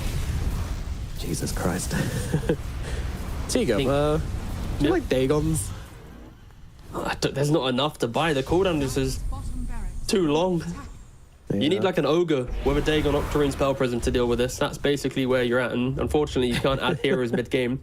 I think for Puppey, he needs to buy the Blink Dagger. He currently is holding his buyback. But with this type of game, I could see a scenario that just blink Static Storm, break open the fight, and with a dire Roshan, that is maybe why he isn't buying the Blink Dagger. He knows that his buyback will be utilized because there is a TP on the outpost. Both teams smoked up, looking towards the 56-minute mark, but look at the minimap. All the illusions are pushing in the base of Secret. Chrysalis, he needs to find the jump lane, but Puppey goes, they find the huge target to hack. He's in trouble. They need to take him down. They need the vision. They will be able to kill him off. He's got the buyback available, and he's going to have to use it. The Doomtown onto the Darkseer as well, stopping any form of rebuttal from the side of Level Up. 1, 2, 3 heroes dead in the blink of an eye. And that is the overwhelming damage we are talking about. That is what Secret have been trying to get done all game long, and it finally works out for them. And as Roshan respawns, what a cut through Chrysalis. He gets the jump. Puppey hits the Static Storm. The redemption he needs in this game. Aegis is to fall. Cheese and Refresher Shard. They did lose a mid-ranks. No, they didn't. I lied. They lost nothing. Level Up gained literally nothing from this engagement. I got baited because there's a current top of it. But either way. Nobody in the game did more than 1,000 damage in that fight, except for the Sven, who did 10,400 damage in that fight. So, yeah, pretty good. Pretty good. Yeah, Secret, they just went straight through that illusion spam. They didn't care about any of their creep waves, straight to Roshan, and surprising that Level Up wasn't really in position. I think they assumed that the creep waves were kind of their protection. Like, oh, they'll have to push this out first in Secret. They just ignored it. It's like, sure, if you want to tickle our buildings with these illusion spam, go for it. But we're just going to make sure we get straight to the big objective. And for the Huck, an unfortunate pickle for him. The anti-TB items are very much online. TA has the Revenant's Brooch. You got the Sven with the MKB plus the Moonshard. He has backpacked the MKB due to the fact he has Aegis. He's honestly got too many items right now. He's going to have to eat that and throw this back in and hitting the 60-minute mark. Tier 5 neutrals. What are we saying, boss? Too many items. God, can't juggle them all. I really feel for him. But yeah. Is it Secret's time to go up the high ground? I mean, at the very least, they want to take these tier 2 towers. At the very, very least. And not just sit behind Sven, let Chrysalis do the damage. Obviously, with the items he has, he can siege easily with this. Armel, he has a double damage as well, so no jokes from him. With that Revenant's Brooch, of course. Double damage Revenant's Brooch, and yeah, you don't want to be anywhere near him on Dahak. But again, you know, this game, it's all on Dahak. Can they catch him? Can he get off the BKB? They don't really have any saves for him, you know. It would have been great if this was a patch ago and Marcy has the rebound shard, but unluckily, it's not the case any longer. But you will see that Milan has actually charged up his Midas fully, so 2 charges available. Now, this is not a massive Midas. This is, in fact, for taking the minute 60 neutral items. Secret, they're looking to punish before the 60-minute mark. Don't allow level up out into the jungle. Take it away before the dark. He's ninja geared. He's looking. Huck. He's moving forward again. The madman is down. Puppy's found him. Puppy's found him on the sidelines. He needs some help, and he's not going to get it. The team comes in. There's the God Strength coming on through. Bye-bye to Hack. The Terrorblade is gone. Chrysalis takes him out again. Oh, man. He baited that for such a long time. I don't know what reaction he was looking for, but he got it. I just don't think the Huck should be playing out on the map at this point. Puppy, as soon as he picks up this Blink Dagger, he has the Huck's number. It was such a nice wraparound, hugging the tree line, waiting for just enough information to get that blink, to get the Static Storm, hit the kinetic field, and with Gem in play on the ET and the Doom, they have double Gem. They are not allowing invisibility to be their downfall at the 60-minute mark. And yeah, Puppy? that's... I mean, he's got the Doom coming. Oh my God, is everyone coming? The whole squad has arrived. Get off our captain. Don't you try it, Milan. And Milan, he just wanted to get out and get some neutrals. He's got no buyback. Yeah, he bought out the... I believe he... Oh, yeah, he's on cooldown. Don't worry, but that is like the safest kind of camp to at least Midas if you're Radiant. So Puppy, he protects it. He doesn't want any tier 5s to come in. Only 1 tier 5 neutral item for Secret right now. They're sieging the base. They don't care about the neutrals.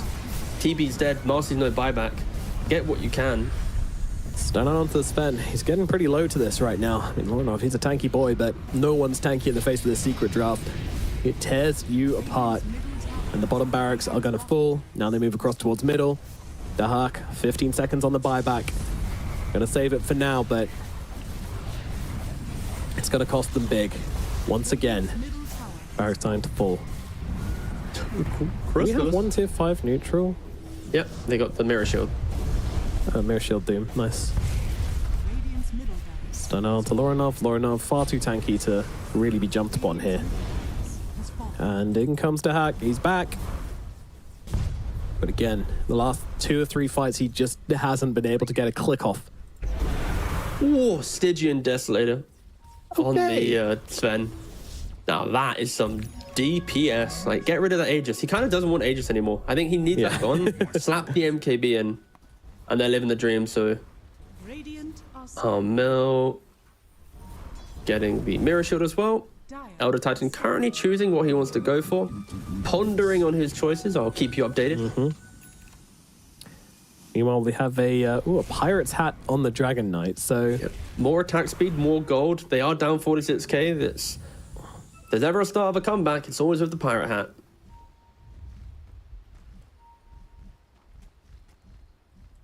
We do love our Pirate Hats. And Refresher Shard actually handed over towards Puppy. He's going to be the proud owner of this Refresher Shard for now, and you can see why. I kind of feel for Puppy. Tier 5s are bad for him. Like, I think he just wants to keep Ninja Gear. Like, this could be one of the few games where you just don't care about the upgrade. I think Seer Stone is the only thing which could make him reconsider. Ooh, maybe. Yeah, like you backpack your... Yeah, I could see him using Seer Stone, but backpacking Ninja Gear for sure. And Puppy and Chrysalis, father and son, out on the map together, looking for a catch.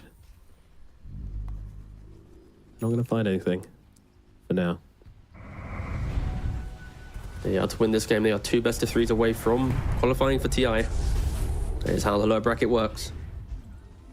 Thing is, they're playing without pressure, because even if they do lose this series, you know, they're fated to go to TI and win it. So something will happen, you know. A team will drop out and Gaben will come over and personally invite them to TI anyway. Radiant's courier has Isn't this the year he's meant to get first, right? Exactly. Yep. So, you know, the fate, it's already predetermined. You're going to lose, and then you'll find a way to TI anyway, somehow. Maybe. Some guy in chat's going to be believing you so much. Wow, is this really how it works? Really? Wow. So is Dendy going to TI then? Yeah, don't worry about that. Take down that Tormentor. Oh, someone actually doesn't have a shard, and it is Milan, who can now rebound, and she will get fast as well. Hooray. There we go, putting it to use straight away. And some neutral items are actually being gained from level up here. Secret have decided to farm the entire map instead of continuing to put pressure onto level up, so you know, 43k gold advantage. Clearly not enough for them. Yeah, so I think the key pickups will be the Book of Shadows for Keeper of Light. You should be able to assist the Terrorblade during that Static Storm. On top of that, you have Searstone on Marcy, so they have save potential, they have vision. Sven Doesn't matter. jumping in. Just getting The Darkseer does get away. Oh, Sunder from the hack. Saving his teammate, but also putting himself pretty damn low at the same time. Puppey, meanwhile, getting caught out a bit, and that is going to be your Static Storm user gone. He's sent to the grave. Did actually swap in the Mirror Shield in the end, but it didn't save him. All right, getting a bit antsy on the side of Team Secret.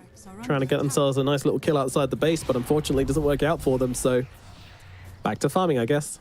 I mean, they have such kill threat, right? Like, you hit static, they die, you don't hit static, whatever. And I think Sweden Strong will be the key factor in the comeback now. With this Book of Shadows, if he can protect someone during a little bit of that Static Storm, allow just enough time to maybe BKB after the fact. And what a hero to have it on as well. Like, probably the best hero in the game just because of the cast range you get when you're inside that spirit form. And this is going to be insane. 65. Not only that, everyone going for a Wind Waker as well. yeah. You just need to survive during Static Storm. Like, everyone has buyback, level up itemizing for that one fight. Just keep the TB alive, and maybe for Secret, not only will they static them, he might have to Doom as well, just to really kill off this Terrorblade. Roshan respawning in 2 minutes. Yeah, they need to hold this area. Now, it may look like they're weak here, but Darmel is able to jump in a second with the Sonic projection. He's just making sure their lanes are shoved out. They are being chased by these dragons right now. There's dire vision now. They're well aware of the level up's positioning.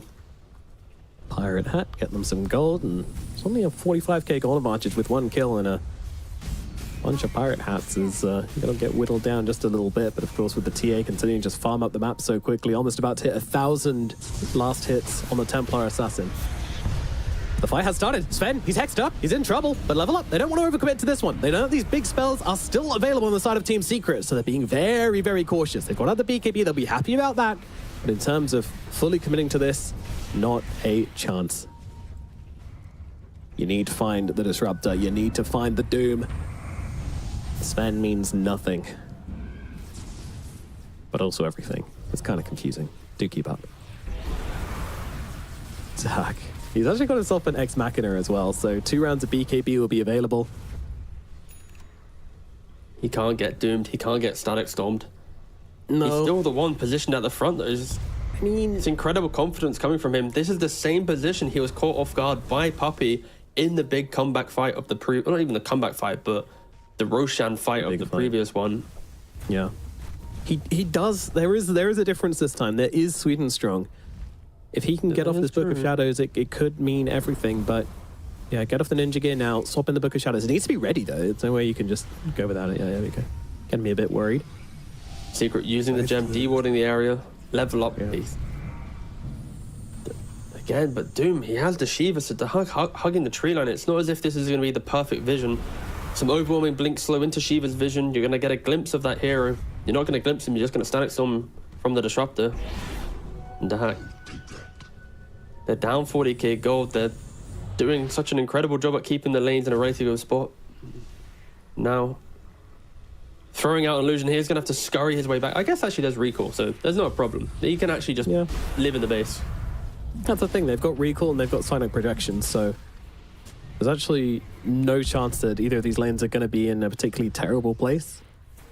If you've got 2 heroes which can constantly bounce back and forth. Yep, TA for Secret and Cuddle for level up. Mm-hmm.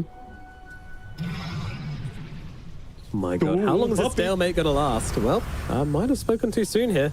Nope, never mind. Just kidding. Yep, nope, straight into the pit. They're into the pit. Roshan is spawned, and it is going down very quickly indeed. Level up. That's just too quick. It is just too quick. They weren't already.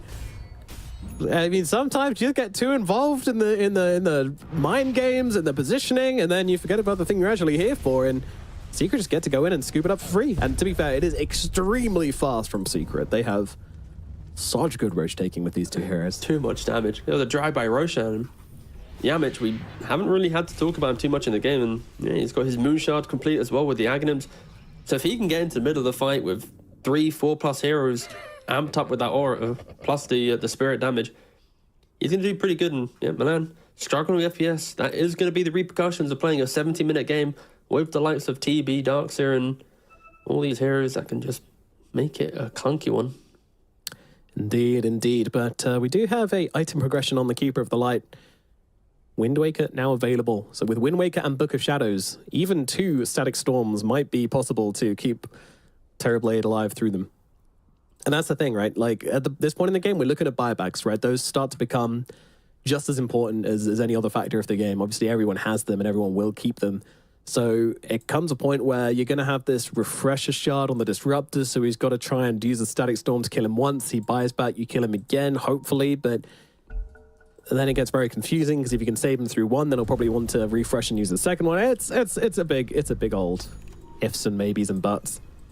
There's 2 Refresher Shards, one on Disruptor, one on ET. Refresher Rob on Doom and Sven. Secret are ready to take 1, but 2 engagements, whilst Level Up are barely keeping themselves for a single fight. Yamich also has the Stygian Desolator, which I didn't catch. 3 Mirror Shields, 2 Stygians. They really want to find that initiation. Yes, sir. It's tricky. What does a good fight look like for Level Up, then? I think it's on Puppy's initiation. Puppy, even though he has this insane Static Storm Ags, if he blinks incorrectly, he can easily go down like him by himself. Ooh, they blink away on the DK. Immediately backing out. Didn't want to get caught by the Static Storm. Thought that it was Puppy moving aggressively, but he's just running by himself around the map at 70 minutes into the game. I mean, his unhinged behavior to Level Up weren't ready for it. But we see everything. Like, we know that he's by himself, but for Level Up, under the threat of the Static Storm, down 50k gold, if they see a Disruptor, they're going to have to assume the team's behind. It could have been just a smoke reveal, full-on team fight. So I fully respect Level Up not going for that kill. Playing for the fight where they have at least a little bit more information, control on how the engagement is to break out. Aegis still online for 3 minutes on this Sven. How much more can you scale on the side of Secret? How many more items do you need? It's it's more apparently. This is crazy. Sven doesn't have room for all the items. We've got Moonshard up on both the Sven and the Templar Assassin. Quick check in with the CS. TB has over 1,000. TA has over 1,000. Sven doesn't have over 1,000. I think he's just in. He really is, yeah. Doom coming out onto himself, but the hack with the Terror Wave of the backlines, just scaring off Armel and trying to delay the initiation. Now with that Doom on cooldown, there could be an opportunity, but of course the Refresher Orb is there from FBZ, already being used, that shard, so he's got the second one available should he want to throw it down. Level Up, look in, but every spell usage is so important in this game at this point. If you mess up one Doom, a second Doom's not going to cut it. You're going to need to make every single use of every single spell count, because you're not just killing them once. You're killing them all twice. The buybacks will be there. Yeah, but of course, when does the meta come out? But then there's a Refresher Orb as well, so yeah, it's very... He just used the Terror Wave there. He used the Terror Wave to kind of move, just quieten the engagement, and on top of that, gets a little bit of meta, but not using the actual spell. So nothing really used on the side of Level Up to that extent. Mentioning the saves during Static Storm, this Wind Waker, sure it's good for Coddle, but Armel still has that nullifier. There are ways for Secret to punish the very expensive items that Level Up have tried to buy to keep whoever gets Static Storm alive. It's crazy to think that with 50k gold lead and an Aegis, they just don't want to go up into the tag ground. They respect the fact that cool, but FBZ, he doesn't care. He keeps going. He's trying to make something happen here. I mean, okay, there comes the glimpse, but of course the BKB available from Milan, so he's just going to be able to BKB that one off, and that is a God Strength used for absolutely nothing. He has Refresher. Are they really Is he going to tap it in? He's How still got half much do they want to duration. force this? FPZ How it again? much do they want to go? And they do, but Dahak on the high ground, just forcing them back, splitting up the fight, completely isolating FPZ. Does that create an opportunity for them to go on him? Well, not really. Lorinov comes in, over the hill, look at got the the fight. static. There they come, though, start out onto him. Beautiful little back wall coming on up, making things awkward. The buyback is there from the DK. He's going to need to use it to Dahak. He's actually saved That's out close. of the static storm by the Marcy. Milan saves the day with the Seer Stone dispose, getting him out of danger. Wasn't ready for that one. Of all the saves we talk about, that was not what I was expecting, but very nicely done from Milan. And, well, they chase back Team Secret again. Back to the jungle, lads. Level up. They're just missing that one extra hero. They hit the vac wall. The TB was all by himself. Of course, if TB didn't get hit by Static Storm, plenty of damage, but just look how little damage Level Up could do there. It was a lot of control, a lot of containment, and Sven TA still doing everything in their power to try and get the kills. Lorinov had to buy back, the only hero needing to buy back at this stage of the game. We are 74 minutes in, and we have only had 34 kills. This is such a A strategic game. strategically disciplined game. Yeah, that's the way we're going to be phrasing it. My God, I can't believe neither team has been able to break the other yet, but Secret have come very, very close. They all need to wait for these cooldowns. Again, not... I mean... Spencer just buying an axe because he's just like, well, I've got all this Got money. some gold, yeah. Might as well. Probably not going to use it, but there's a chance. Refresher orb finished on the Templar Assassin. All right, nice. I love how we expected this Remnant Approach to be the thing which kind of kills off this Terrorblade and causes him issues, but it's actually just been the illusion killing machine. Whenever he comes across a DK illusion or a TB illusion, all right, Remnant Approach, kill it. Back to business.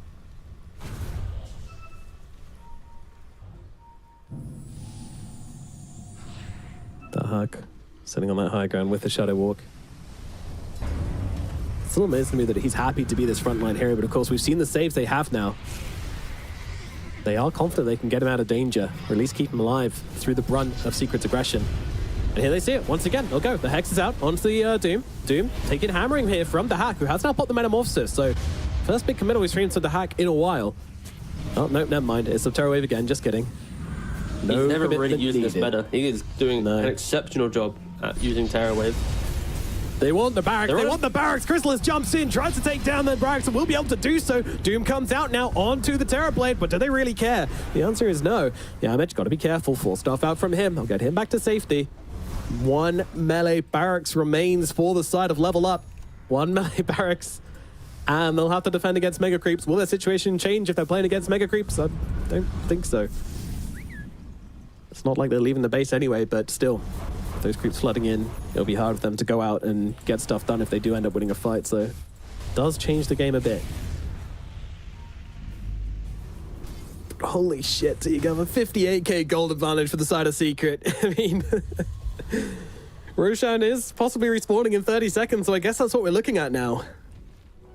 And Secret better qualify for TI after putting us through this in this series. This is...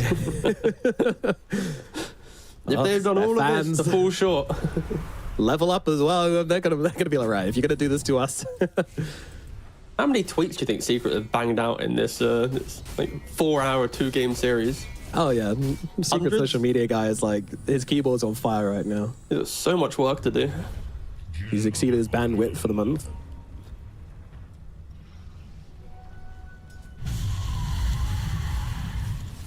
We're at the point where scaling isn't occurring. Like, most heroes are at their peak. If anything, supports might pick up an extra item or two, but I'm clicking around and it's the same items the entire time. We really are at that who initiates, who has the vision, who goes for the fight, and we're going for another Roshan. It's up in 40 seconds. It'd be entertaining to see if Level Up do try to contest it. And at this point in the game, we're getting to the point where, I mean, I can't believe we haven't seen a rapier yet. True. From anybody. That is It's kind of hard though. This entire game's about resource management, and I think Rapier, you're dying too quick to even get the hits off. Like, are you surviving the static or not? Are you getting hit by the Doom or not? And there's not really a comfortable buy for Level Up to go for it. If anything, I could see Milan going Rapier on the Marcy as a position 5 item. He's already got 5k gold. That could be pretty impactful. He just jumps in, does it all himself. Secret though, they're smoked up. Oh, they've caught the Milan. Luckily, he doesn't have Rapier yet. Yep, that's a good thing at least. Doom used, God Strength used, but of course Refresher Shards and Refresher Orbs all available for the side of Secret. They just want to come in, they want to get these barracks, they want to finish this off. At the very least, force the Mega Creeps here. Onmy's coming in, he does have the wall. Damage, he's just going to hit in the buildings, and he's got Stygian Desolator of his own, but now Dahak starts to unleash here. But it's not going to be enough to save the barracks. They are gone. Mega Creeps gained by the side of Team Secret, which makes this next Roche fight kind of easier for them. Very, very hard for Level Up to leave their base now. I mean, yes, they have illusions to flood out these waves, but you can't stay out of base for long, that's for sure, so... Do we have the bounty? Minutes. Do we have the bounty rune graphic? I can't remember if we have that. I just want to see what the pirate hat contributes. Oh, look how quick that! Oh my god, production! You are smooth. 11,000 gold. This is of course pirate hat helping out a little bit, trying to find the small ways to chunk into the 60,000 gold lead, but we are seeing the effect of it. It's been running for nearly 18 minutes now. And, nice 43 bounty runes picked up. Casual, casual. As Roshan gets picked up as well. Aegis onto Chrysalis. His inventory is positively bulging at this point. Does anyone even need the ag? Oh, it was a refresh show, wasn't it? 2 wisdom runes setting up the dire side, by the way. Yep. They've not played here. There's no reason to. Oh, ooh! Oh. Lord, go! Yes!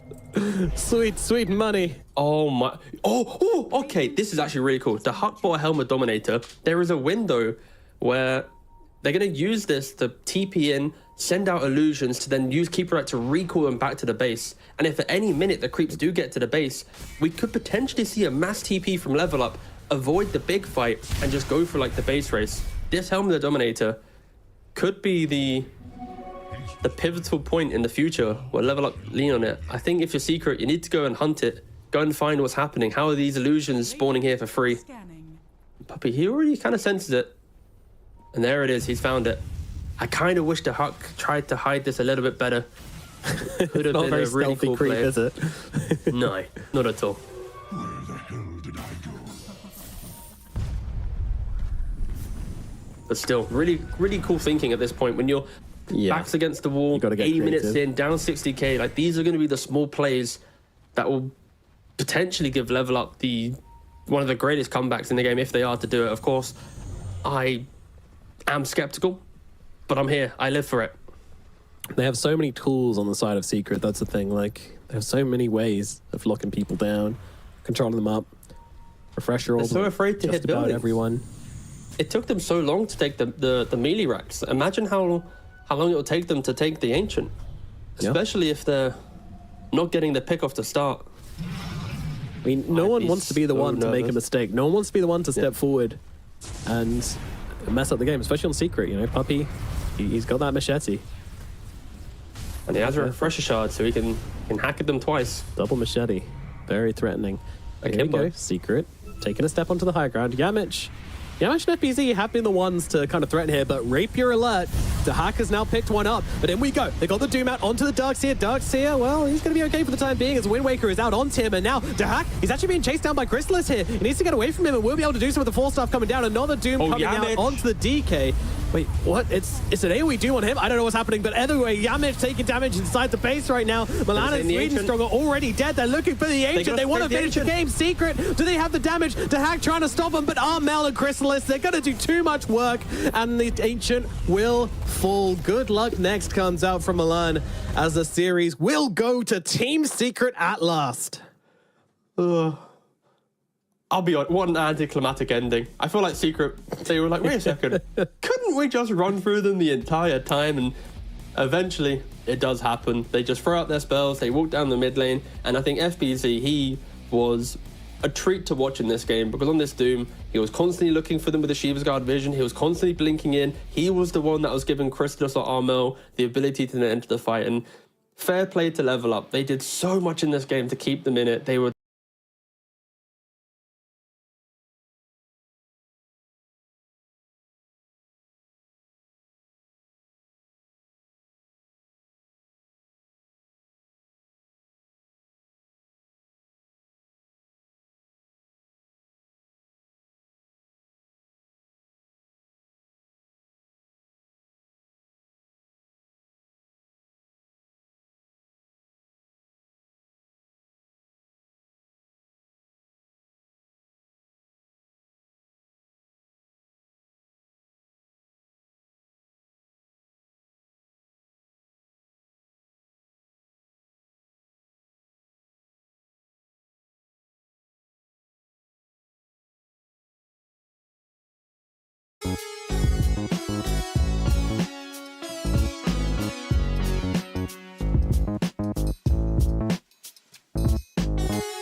Welcome back to the Western Europe TI qualifiers. You just watched probably what was the longest 2-0 of all time, but at the end of the day, Secret make it forward, and we're on to the next series. It's going to be Quest Esports against OG, and it's going to be a fun one. I don't know if it's going to be 3 hours long to be, 2-0 fun, but it's going to be something, that's for sure. I think this is going to be a close one. It might go all 3 games. I was thinking 9 games at the end of yesterday, but we only got 2 in the last one. Lacoste, how do you think this series is going to go? Oof. I mean, after seeing OG yesterday, like, this is how they managed to qualify to TI when they won it through the lower bracket. I feel like OG, this is like momentum for them. It's a different squad. They do have Seb, who's on the team, which gives them a lot of leadership and experience. And this second game against the Lions that they played, third game against the Lions, my bad, is what like shows how great of a team they are. It's like you're having that old OG feeling, and after like they were down what 6, 7, 8K in that third game and managed to just like win one team fight and then grouped up as 5 and pretty much win the game off of that. They tried something different. We did mention it yesterday that like the carry matchup wasn't the greatest, and also Quest Esports, a team that pretty much I think everyone would have to take one spot in the qualifiers by default. Judging by their performances in 2023, they were great. Like, this team just owned throughout DPC, throughout some like third-party tournaments as well. Team that kind of deserves to be there, but now they have 1 life left. And against OG, you never know what you're getting, because OG, they're also like very hot and cold as a team, so it really depends how they're gonna show up. Yeah, and you take a look at who's left in the lower bracket, and it's just Secret, Quest, and OG, and I feel like a lot of people coming into this one had 2 of those teams qualifying for TI, and only one of them is going to make it. So it's going to be an interesting finish here, especially knowing that one of these 2 teams is out after this. Like, Quest, like you said, has looked really good. OG, after yesterday, I'm not so sure they get away with what they did yesterday against Quest. Well, I mean, Quest is a stronger team than Alliance, so if OG makes the same mistakes that they did yesterday, they lost all 3 laning stages when they played against Alliance. Alliance did that really well, just like focusing on strong lanes, both side lanes, also making the rotation. It was a lot on BZM to fix the problems that they had after laning stage was done, so he had to do some heavy lifting in all 3 games, and he did that. Like, BZM, when he like first showed up on the OG squad, he was also carrying the team. There was a period of time where he did not have like a bad performance in like 6 months, maybe even more. Then the patch dropped, like it wasn't top tier, but he was still delivering, and I feel like BZM again is on the top. Yeah, and it felt like yesterday it was BZM who really had to carry OG in a lot of that, in a lot of their winning ways, and it just felt as though the pressure was on BZM for sure, yeah, to pick up the team. I think this really shows like the average kills for, like, if you compare these 2 players, Noob is also very active. It's just that BZM, he needs to be much more active, considering that they do tend to pick some of these like slower offlaners. And also Noob, like when he entered the scene, there was a lot of talk about this guy. He had some like previous experiences playing for these like Div 1 teams at the time, for some stacks as well, but you can always feel when, for the teams that he was playing on, that he's still like better than the rest. And joining Quest, joining Oridu Thunders, this team, when they formed, they looked really good, and like after seeing them play for a while, you're like, okay, this team is gonna go very deep into the tournaments, and this might be their last stop, but they can also do it. I am gonna give slight advantage to Quest Esports just by judging the results that they had and also the way they play. I feel like, offlaners, they've been swapping offlaners constantly.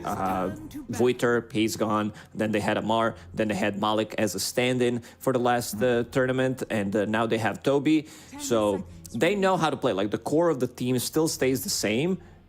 And even if you change one player, usually it tends to, like, you need some time to build up the chemistry. Doesn't seem like it's lacking. I feel maybe what is lacking is some hero pool from Toby, because so far he played only 2 heroes. One is Brewmaster, the other is Lycan. So I want to see if OG Esports wants to mess up with that remove both of them, and then Toby will need to play a new hero in these TI qualifiers.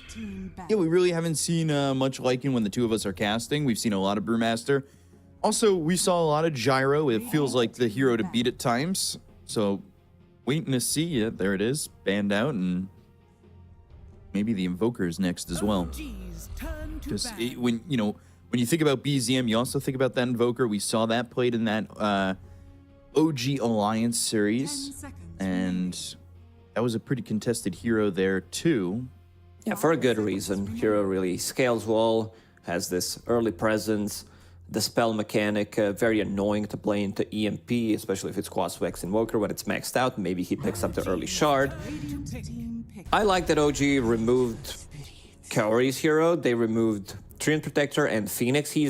I'm gonna throw it out there, best Phoenix player in the world at the moment. What he does with the hero is just insane. I tried to replicate it, and I'm like, man, it's a difficult hero to use. Maybe for me, I'm being a boomer, but Quest Esports will pick up Pangolier as a response to Vengeful Spirit immediately.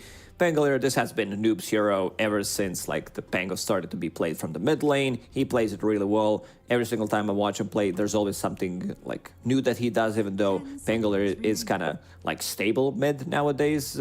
Even some of the stuff for Pango, he's been nerfed when it comes down to not having disarm anymore, because it's now attack speed slow, so that's much worse, especially in the late game against some of these carries, which was super annoying. But his shield, I think that maybe just straight up having a number rather than percentage base, especially at the early levels, is much better on the shield crash, that is.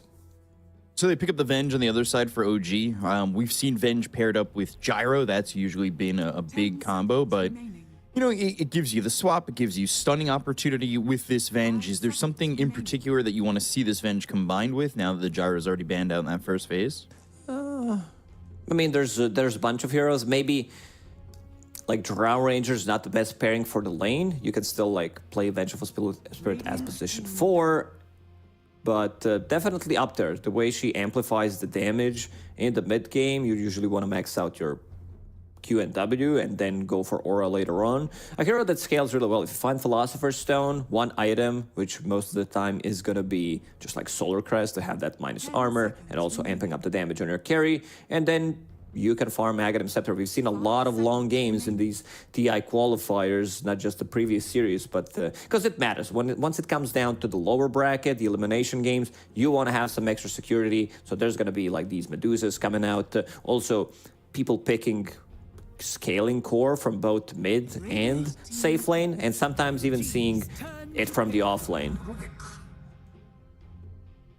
And in the end, OG, they remove Lycan, Darkseer. These are all heroes that Toby wants to play. Yeah. Keeper of the Light has been banned in all 3 games, I believe, yesterday when they played against Alliance, and now they're going to pair it up with the Storm Spirit. Yeah, so Quest banning out Ember. Great matchup against Pango. Searing Chains really destroys Pango. Can't use the abilities the way he wants to. I think it's even worse now, playing into Storm Spirit, at least laning stage-wise. Storm Spirit better against Pango. You can't kill him, but Storm Spirit can kill you, and now you also have Keeper of the Light with you, so that's going to be the mana battery that Storm Spirit doesn't necessarily need, but it's going to be a good way of amplifying his damage. He doesn't necessarily need to go back. And controlling the runes, I think that's going to be the big one. Starting from minute 6 and onwards, OG, they need to bring numbers to the mid lane to be able to protect the Storm Spirit and secure them the runes. So Naga Siren Silencer is the combo for Quest. A little bit surprising. I only say that because TA2000, I feel like I always see him on ranged carries. So having him potentially here on this Naga Siren is a little bit different than what I'm used to seeing from him. But I'm gonna suggest one hero that could destroy this whole game. That's Pudge against Naga Siren. Pudge carry, maybe even Pudge off lane. It works really well. The other is Primal Beast if they want to run it on the off lane. Great against Pango, great against Naga Siren. Builds into BKB, can counter Silencer. But the reason why I like Pudge so much is not because I'm a Pudge spammer that's on the side. It's just that these heroes can't really deal with Pudge. Maybe you can steal a hook, but it's really not, the greatest thing in the game against Nagasar and Illusions.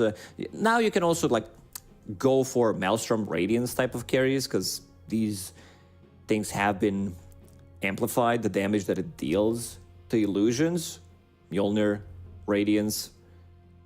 So let's have they need something beefy. That's why I also wanted to see Pudge, because I see Keeper of the Light, Venge. They also want to keep the distance. Storm Spirit wants to go in, but he also needs another guy that plays with him in the front lines. So 30 seconds remaining on this OG OG's reserve time, and they go into the Medusa. So Medusa Storm Spirit. I mean, with the Coddle, that makes sense, right? You've got that mana battery that can help the Medusa as well. Yeah, we said in the lower bracket, these Medusas, they're going to come out, no doubt about it. And maybe it's time to ban out Anti-Mage. Okay, they already did. I mean, it's very doable to play it. I mean, it would be such a godly Anti-Mage game to start with. Into Storm Spirit, Keeper of the Light, Medusa, gigantic mana pools. There is mana burn already coming out from Pango.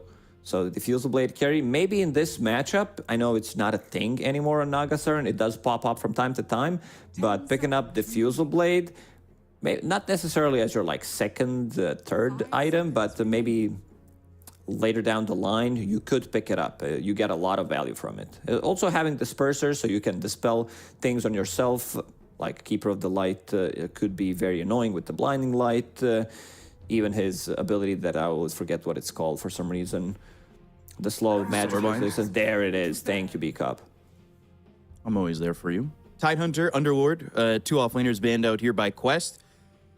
OG needing an offlaner. I know the Underlord was very popular for DM. Maybe looking at something else or having a look at something else with Beastmaster also banned as well. I mean, a lot of bans focused on the offlane from both these teams. I'm still down for Primal Beast. It's a hero that can deal early on against Nagasar, and you kill those illusions with Trample. They're going to need to find new heroes, because both of the offlaners for OG and Quest, all the heroes that they played so far in the TI qualifiers have been banned out. So what's this final ban going to be? Will be Slark. We saw some Slark be a problem and not a problem against OG. And they go to Legion. Okay. It's also a hero that like kills illusion early on, so I don't mind it too much. Builds into a BKB.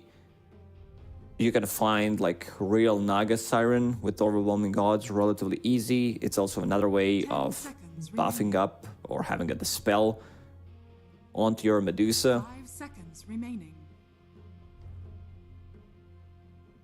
Wonder what they want to go for in this last pick, as it's quickly into the Dawnbreaker, something I can't believe we completely missed, because that has been a first phase ban so often, but Dawnbreaker here against this lineup of OG, is it strong enough?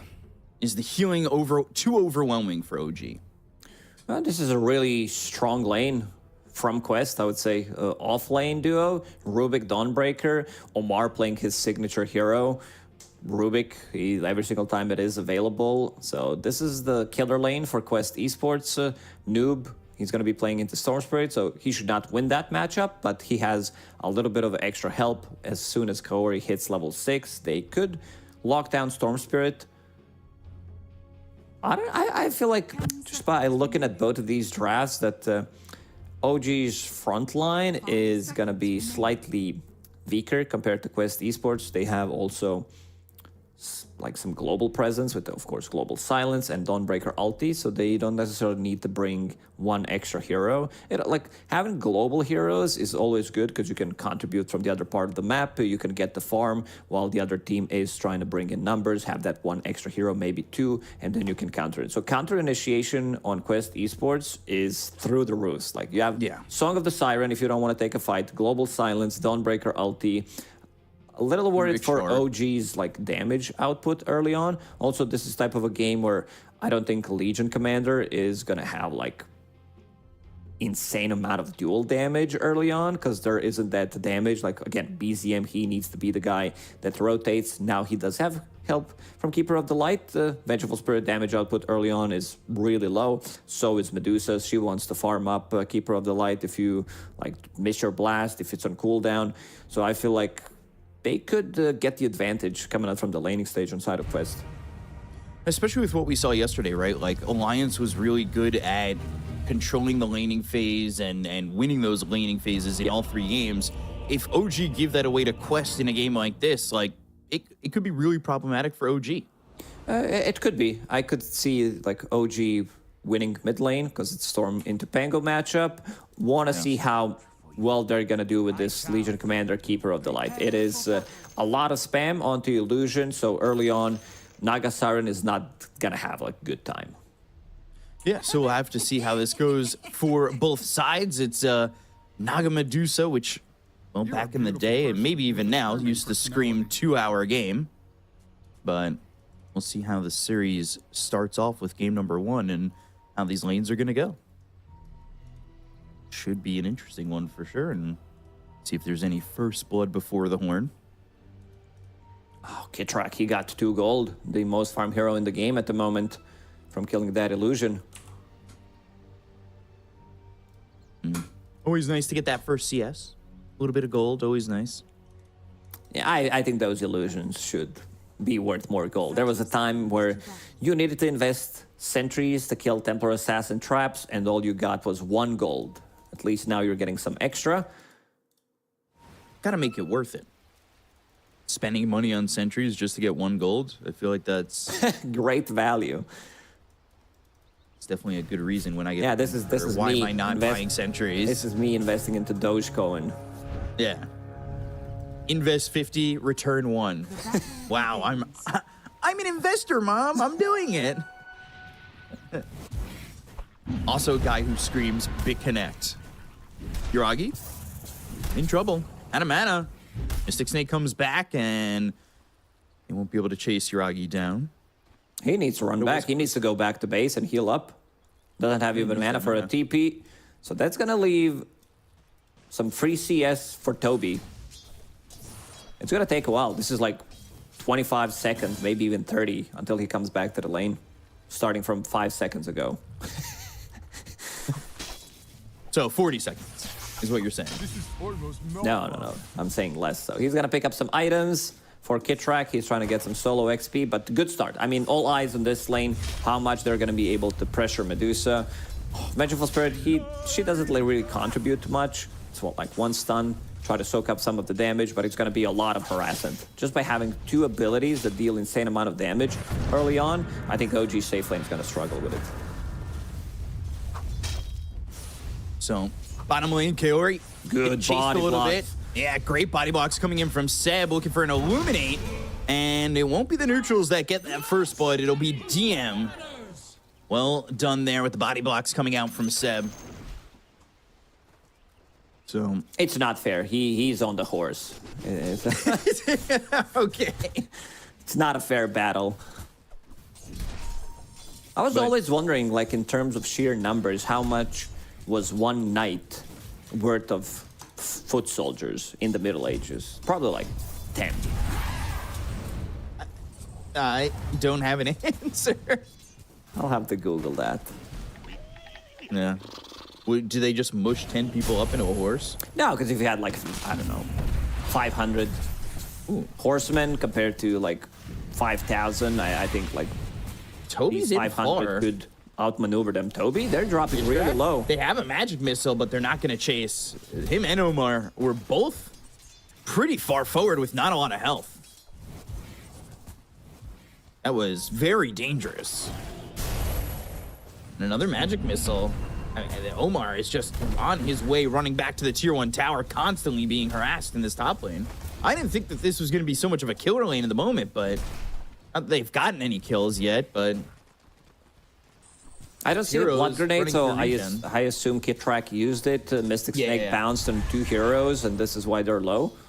He also brought in extra regen. So this Yuragi move where he went back and came back to the lane with a TP scroll, he brought items for Kitrak, so he does have healing salve, he did have extra regen as well. I believe 1 mango that he brought, so that's quite a lot.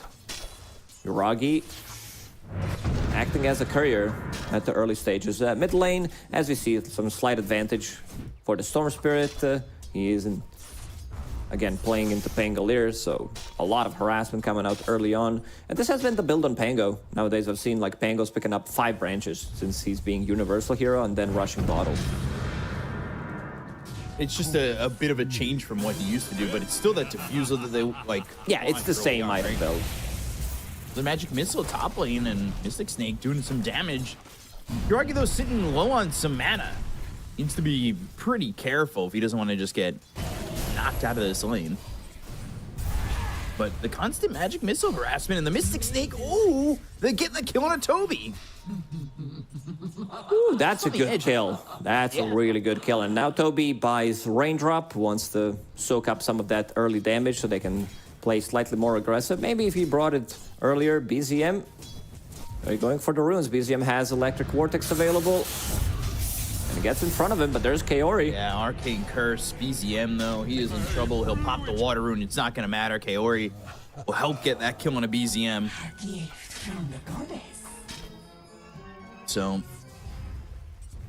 getting that kill over mid, that's really going to help out. The Pangolier sub's going to take over for a moment, but Noob is really going to have a free time here, and it doesn't bode well for OG if they need BZM to be a lot more active if he's already down like this. Yeah, he's going to get level 5 from this. Noob is already level 5.5, so he could maybe get another kill with the rotation with Rolling Thunder. You don't expect this kind of a move from your position 5, because TA2000, he is not having a fun time in the bottom lane. There's 10 denies on Legion Commander, forced to be in the jungle. Or he will try to get some XP, but not going to be able to achieve much. They could run him down. Boots of Speed, almost full phase boots available on DM now. Radiant's courier has Thinking about been those killed. overwhelming odds. But Seb getting a courier, getting Kaori's courier out there, and it's double bracer for Legion now going into the lane now, and Omar's over towards mid. Trying to help out in the lane, maybe set up for this 6-minute rune. But for the moment, it is a 1,000 net worth lead for the side of OG as they are doing well on both side lanes. Mid not as much, but BZM trying to recover as best he can. And something that we mentioned, OG will need to play around BZM. 2 supports will need to help him out with the 6-minute rune. Seb is going to stack. There's already 1 stack of Ancients. They did block the big camp, however, with the sentry in the triangle.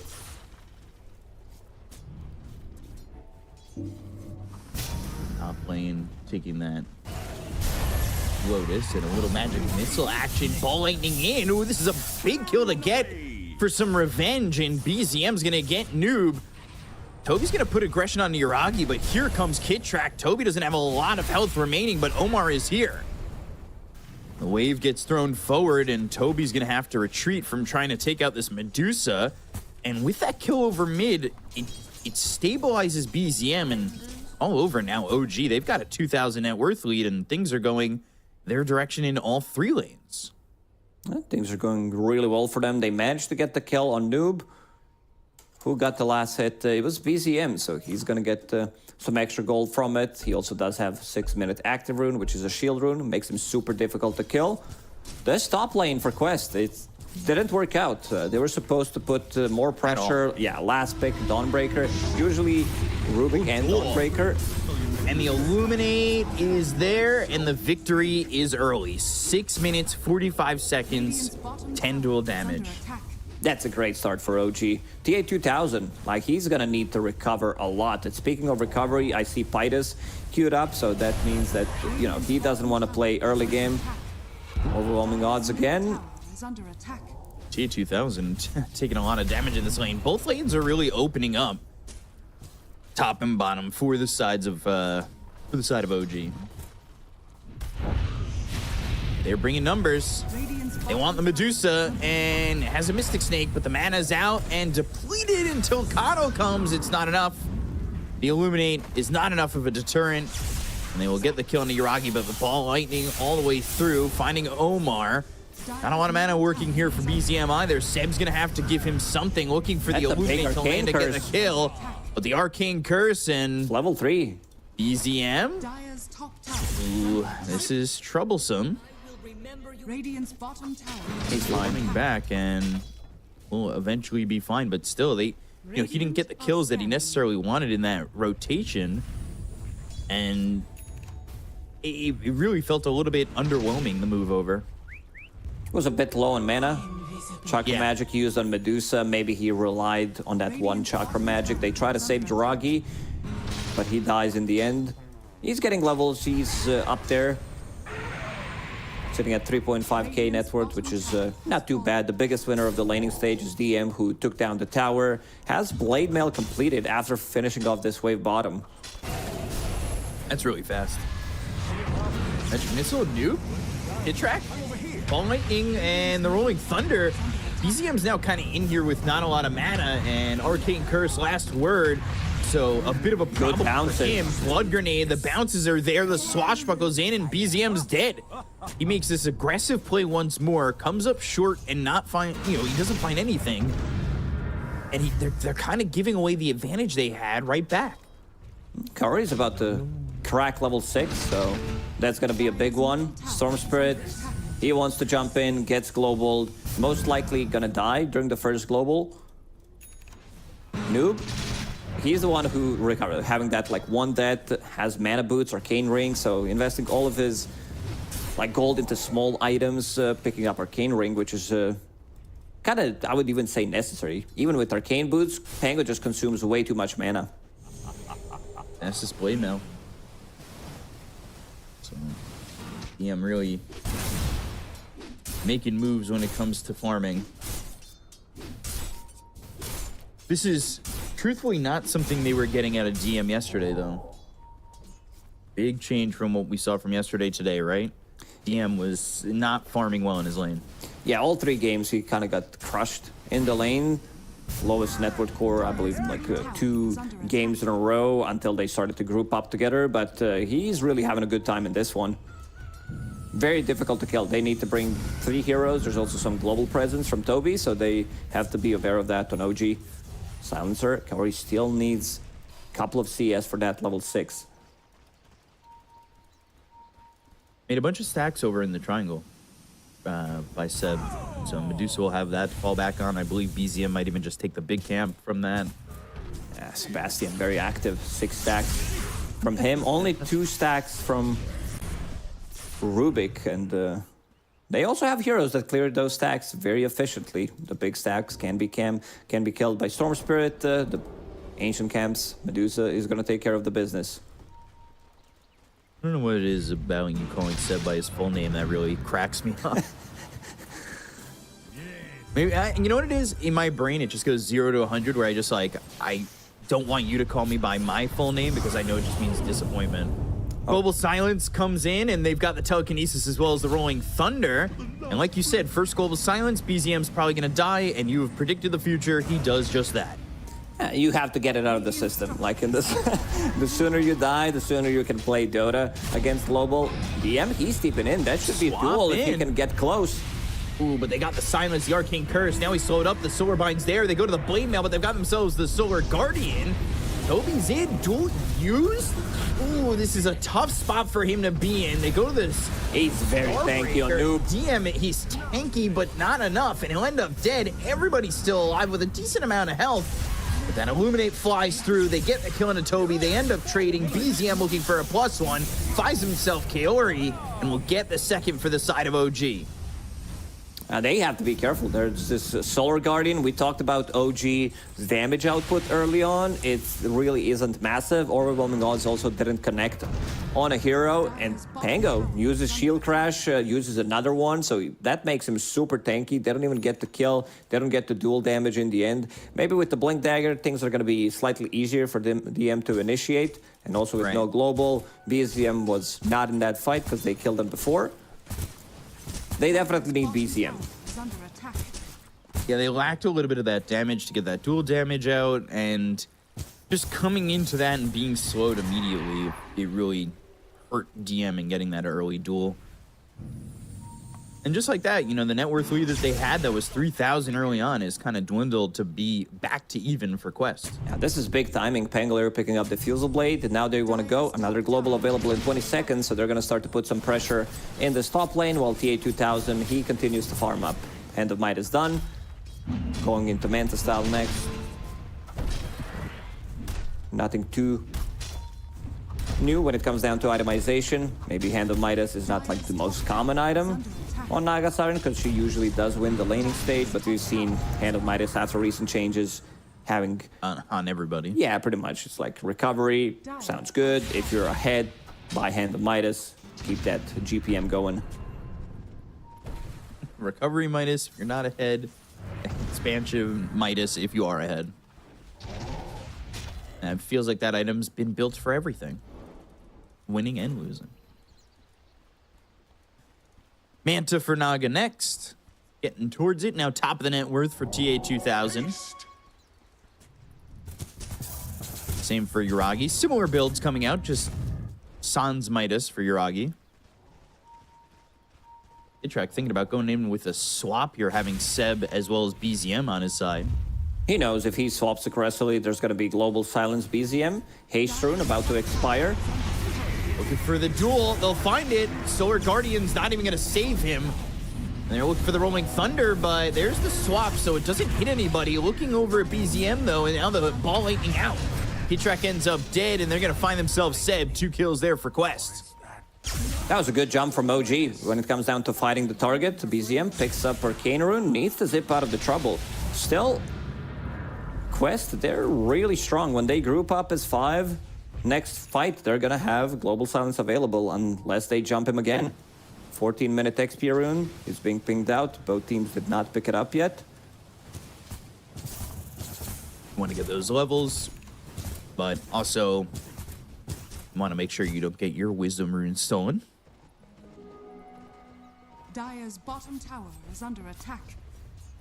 After a good start for OG, things have kind of fallen apart. And I think, you know, it goes off the basis of what we were talking about, BZM not really being able to activate with this lineup just yet.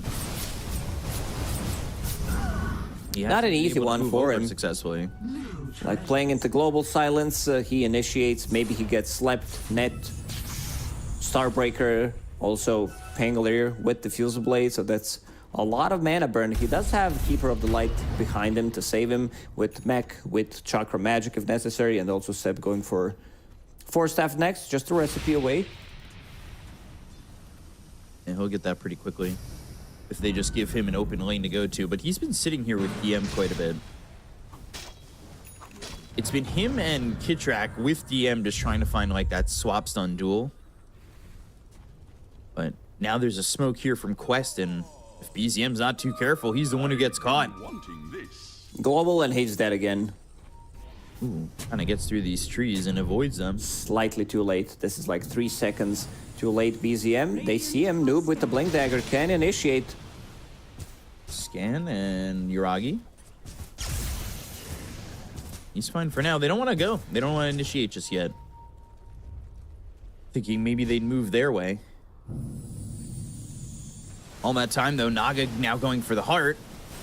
And TA2000, look at the net worth that he's accumulated. Things have been pretty easy for him all over the map.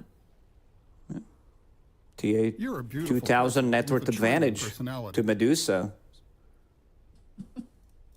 He's been farming. Like, Medusa did try to join in one of these fights, but he's been, like, constantly pushing the waves, getting the farm. Even though they made the stacks for Medusa, Naga Siren, like early on, she just farms way too quickly. Is there a point in time where Medusa catches up to that kind of farm speed? Yeah, I mean, she does have Manta of her own, so can use those illusions to push out the wave and go farm in a safer place with the hero. For right now, TA2000 leads, and when that heart ends up being built, I have a feeling Quest are going to start really putting the pressure on OG if they are not too careful. They find themselves Dawnbreaker, and Toby, Seeds of Serenity are down. The song's not Global is available. So now they go to the Song. This might be a counter initiation, something we said that they're proficient in the draft, and they get the kill on a BZM, and they Rolling Thunder. Oh, look at that on the two roll. heroes. Seb, DM knocked up into the air. They pop the blade mail on DM, but now he's trying to run. Seb one shot from dead. Omar gets the kill with a fade bolt. They've got the shield crash on DM, and they're going to get themselves another. So all 4 heroes on the side of OG drop with a great counterplay from the side of Quest Esports. We did say that this lineup from Quest has insane amount of counter initiation going, whether that's Global Silence, whether that's Solar Guardian or Sleep. And now we see the first Sleep being used from Naga Siren to great effect. It's just setting things up for Global Silence and then fighting the right target. So it feels like they need to kill like 2 heroes before they can cast their spells. Every single time one of these big abilities is available, Quest, they're gonna fight back. They weren't afraid to, like, that Song comes after Toby dies, but it catches 4. Like, the intention was still there, like, hey, all right, we don't have our Dawnbreaker, but we know we could still fight. We landed the Song on 4, we've set it up, go for it, and it's the confidence showing from Quest Esports in a move like that. Now 2K gold lead for them. Dire's middle Noob is having a great time. These rolls, start. yeah, they're really bouncing off. Same goes for Omar. Like, this is not the game where you can steal like anything super flashy. Maybe like Storm Zip, Chakra Magic is okay, but there isn't that like one big ability that's gonna change things. Maybe when you pick up the Shard, you steal Vengeful Spirit Stun. That's gonna be pretty big. But he's been keeping the distance, involved in 11 out of 12 kills, didn't die a single time.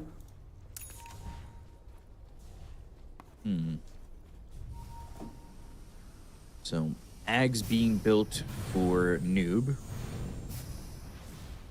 And Omar going for that blink, speaking of those 2 heroes. And that Ags is going to be devastating, especially with the way he's been landing these Rolling Thunders. They've been pretty spot on. That with the eventual upgraded shield crash, like, he's really going to be putting in the work.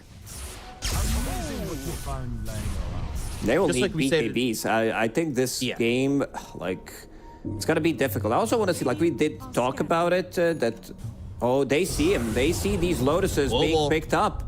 Yeah, they're going to go. They use the global, but it's not going to last long enough for them to lock down BZM. That's always the tricky part. These professional E-athletes, they're really good at checking every corner of the map, seeing that Lotuses are being picked up.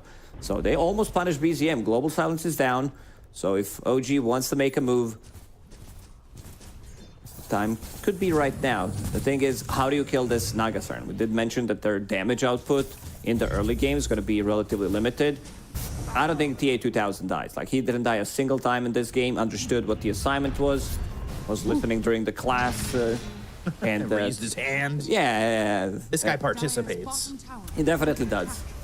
Went to jungle early on, left Kaori in the bottom, and then picked up Hand of Midas. Understood that they can't really lane against what OG had in the laning phase. Rolling Thunder used mid and gonna try and get in on Staff this. already on cooldown. Stealing the Solar Bind, by the way. That's a good one to steal.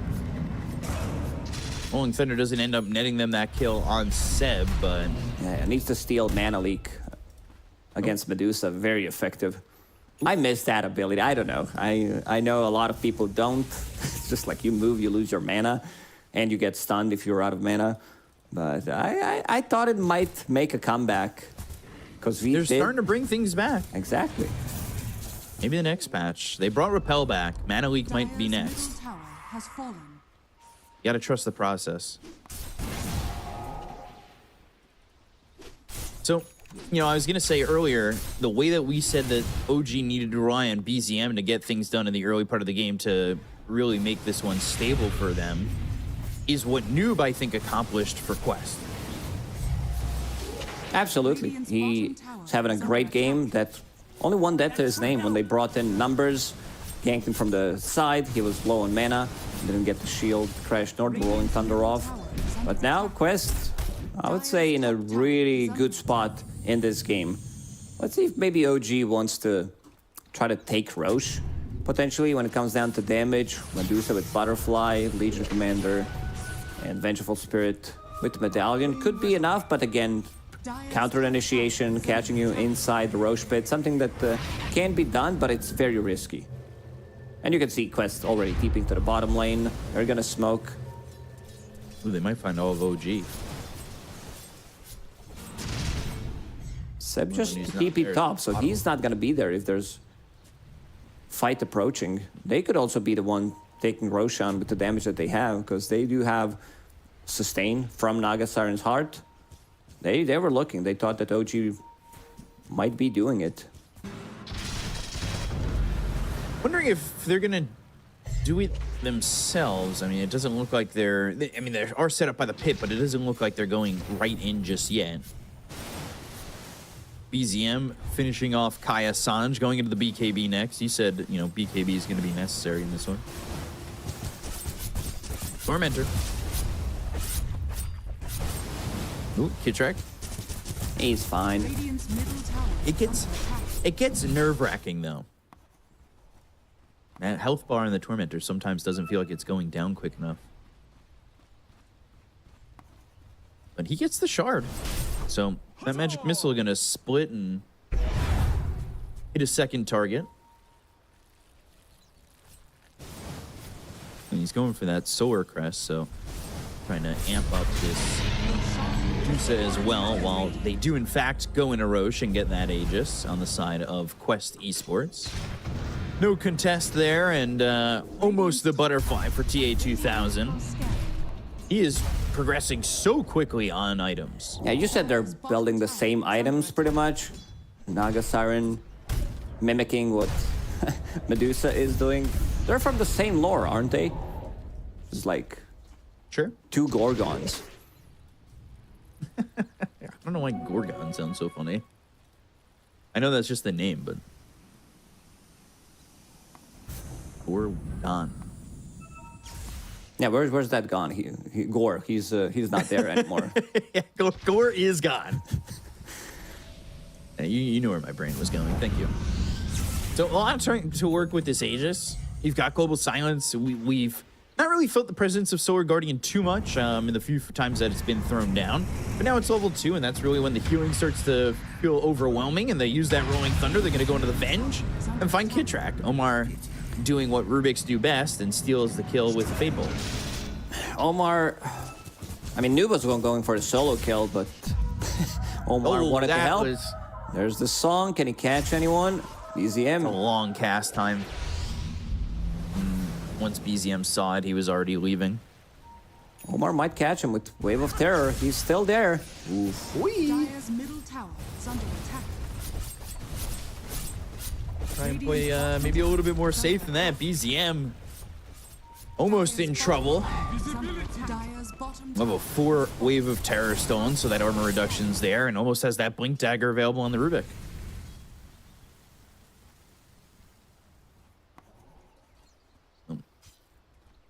See how they use this Aegis. They are trying to fight a little bit, but how aggressive are Quest willing to get, and how far across the river are they willing to go?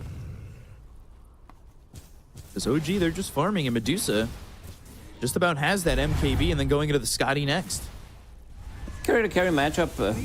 Like as Naga, she doesn't want to buy MKB, so they need to figure out like ways to deal with this evasion. You can buy Bloodthorn, that's the other route, but I see Hex on Naga Siren, so they feel like they can kill the other heroes and then deal with Medusa last, because she's very difficult to kill. Having press the attack, having swap, Blinding Light, Lotus Order, there's like multiple ways of saving Medusa. They know that they can't just burst her from 100 to 0, so it needs to be a longer fight.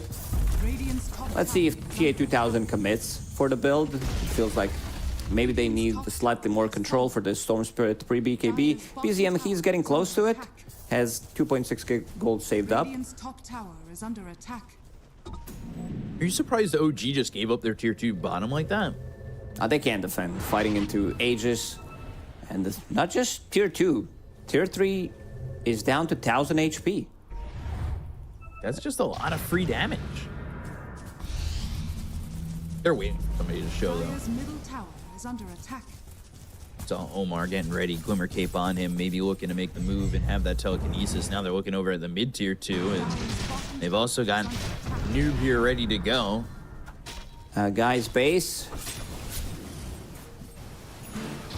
Tower's gonna drop. Like, no one is here. A couple of Medusa illusions, but that was about it. At least Radiant are scanning. backdoor protection is gonna kick in for a second. They're still gonna go. Dire's bottom tower is under attack. Dire's And bottom there tower it goes. For free. Tier 3, not just the tier 2. So a lot of free building damage. And still, 45 seconds left on this Aegis. As to deal with this Medusa, they're going Hex on Naga Siren. And truthfully, I don't hate it. I mean, the farming that this Naga Siren's been doing, having that extra Hex, having that extra bit of control. Could be excellent choice in the end. Just to control others. Like, you have Legion Commander, because you're so tanky, it means that you're getting like at least 2 hexes in a team fight, maybe even 3, depending how long it's gonna take for you to kill them. Dire using a scan, not gonna find anything. No, they're not staying nearly as close. Dire's middle tower is under Set up to attack. bottle that Wisdom Rune, activated. Trying to get BZM to level 18. But things staying a little bit quiet as we get ourselves a pause from Omar. Do you think Medusa's done enough in terms of like the item choices here to be the ultimate late game threat? Yeah, I mean, he still has like 2 slots. Next one seems like it's gonna be Scotty to tank things up. Now he's swapped his mind. Switches to Axe. You sure he's not going to keep that Windlace? Say 6 Yeah, 6 slotted. She's 6 slotted already. Yeah, Windlace is there. Things that he might need like a different approach when it comes down to this game. MKB is fine.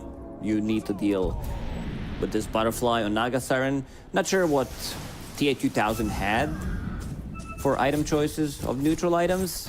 Picked up Ogre Seal Totem. Probably had some. I mean, it's a good one to like close the gap. Maybe get some like Hex initiation going, but pretty sure he could have gotten better choices. Just that he was not blessed by Gaben. That'll happen even with 5 choices these days. They continue to farm, want this Ags. They've got the gold now on Medusa. So full Aghanim Scepter flying out on the Courier as they're going to smoke as a 5 squad. But who can they find? Because 4 heroes are bottom and the only one around is the Dawnbreaker. And not even really Dire's around. middle tower is under attack. Dawnbreaker is back in the base. This has really been some solid movements coming in from Quest to avoid the aggression of OG. As next on the list for Medusa is that BKB. TA2000 is investing all of his gold into items. He was thinking about maybe picking up Lincoln Sphere. There's Shard being delivered to him as we speak. So, Song of the Siren, max HP, duration 8 seconds. Under attack. Radiant's middle tower is Be a under attack. lot of healing coming out. Yeah, there's a lot of sustain for Quest, right? With Solar Guardian and that Shard now for Dire's Naga Siren. bottom barracks are under attack.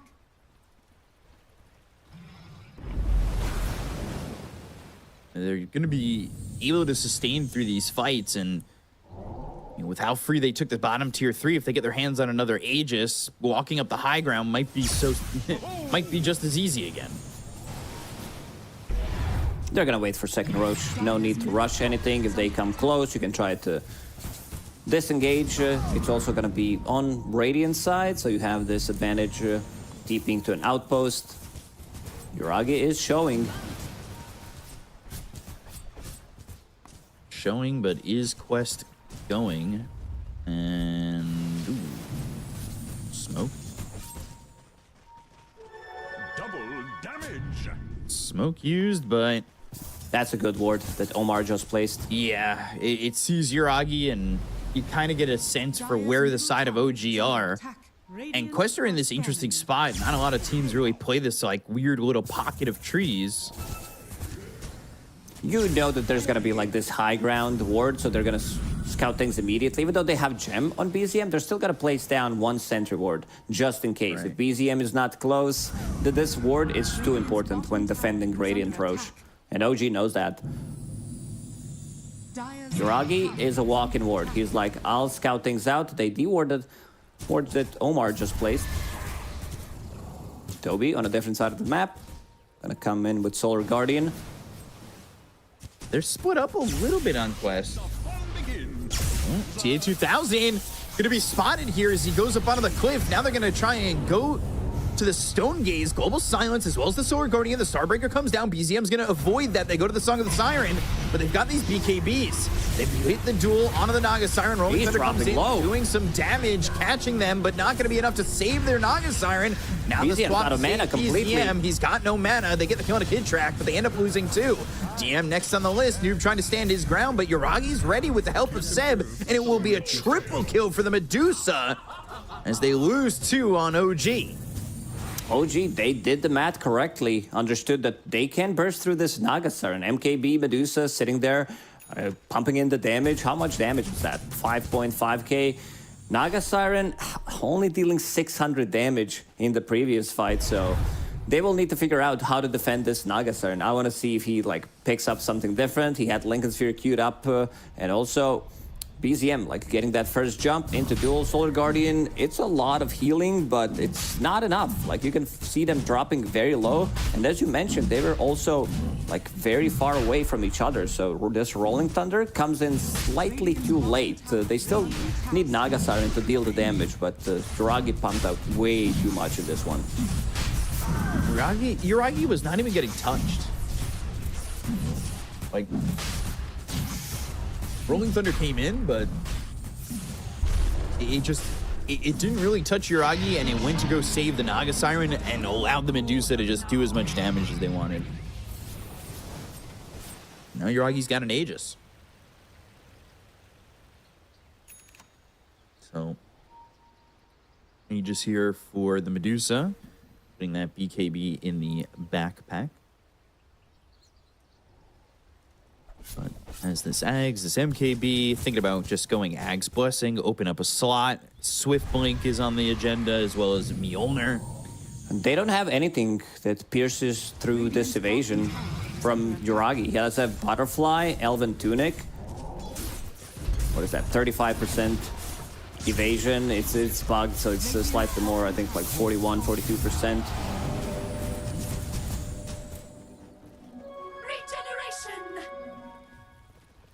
They will go for the high ground. Yeah, holding the Aegis. Not right. Their high ground defense, it's gonna be like Swashbuckle, Fade Bolt, Mystic Snake, stolen from Omar. Shield Crash with the upgrade, right? Yeah, they clear the creep wave with these 2 abilities. But I feel like OG might just square up and go high ground. Big zip. BZM. Smoke. BZM's out of mana. Yeah. BZM, Ball Lightning, 0 mana, can't use it. Yeah, he's got no mana. BZM brings 0 mana. Dire's middle tower has fallen. I tried. The next upgrade is gonna be Aghanim Scepter for him. Like it's just like he's gonna pull people together into Blast, into Medusa. Ooh, swap. That's a very impressive swap. He's dead. They're gonna look for the duel on a TA2000, but now the stolen swap gets the Naga Siren away.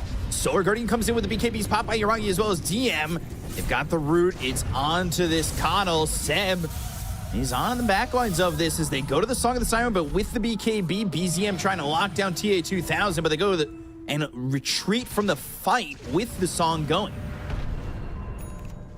Still on losing Kid Track. They did manage to reset, but BKBs have been used. Aegis, Anchi still available for OG. Like, everything's still here. Like, they have Duel, they have Stone Gaze, and nothing's available on Quest anymore. No green lights. There's one on Rubik, not the most important one. Look at the damage from Yuragi. Swap, Hex, Duel coming through on Omar, but that leaves Yuragi. His Aegis was used, and now they've got the telekinesis on the buyback. They swap him away. Rocky goes to the Stone Gaze. Guardian Greaves are popped. Kid Track's dead again for 70 seconds. Ogre Seal Totem.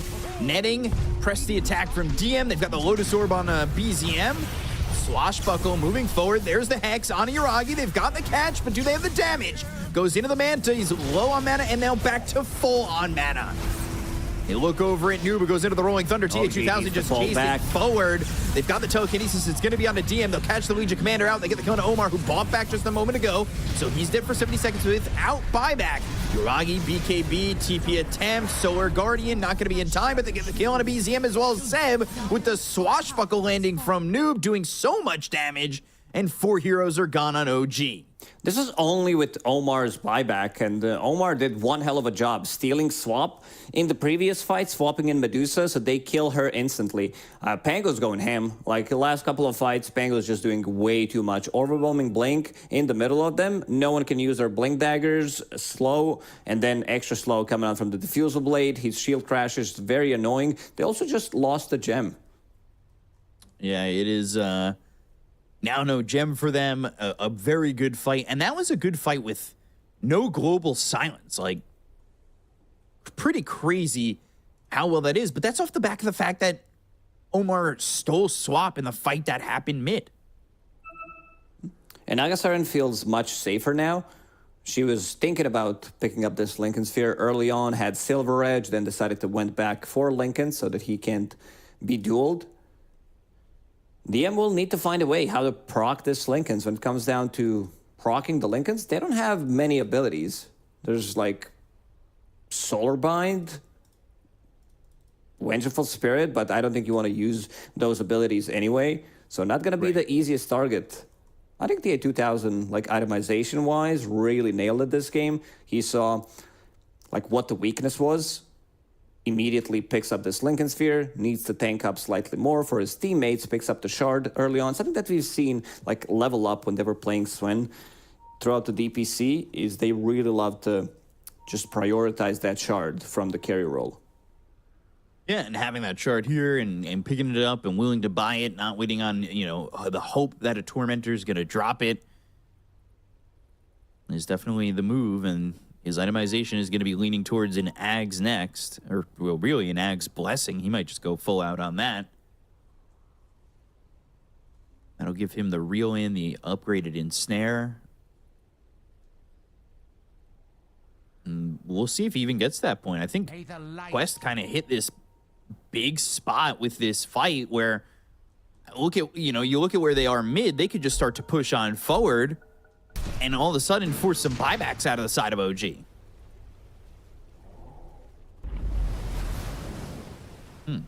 Radiant's bottom tower. Every single hero on their side have buyback, besides Vengeful Spirit, who's dead for 20, so she's gonna be available pretty soon, and there's the first buyback. Seb using it. Net. Yuragi. Has to be careful. Dire structures are fortified. Working on this tier 3 mid. Yuragi steps forward again. And Lincoln's gets popped, and you want to be careful from getting swapped under the tier 4 towers. Damage has been done. Dobby has been tier 3 though. Yeah, kind of silent on a Dawnbreaker in this one, but has a lot of items. Assault Cuirass, Heaven's Halberd, tanking up against Medusa, like Legion Commander. If he decides to blink in before BKB, like you get Halberd, so a lot of value coming out from this Halberd in general. Aghanim Scepter finally completed on BZM. This is a game changer. If you manage to get like 2-3 of those, especially the initial one, could make things a lot more difficult for Quest.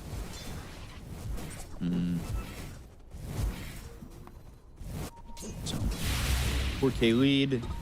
Wisdom Rune available. Thinking about doing the Tormentor as well.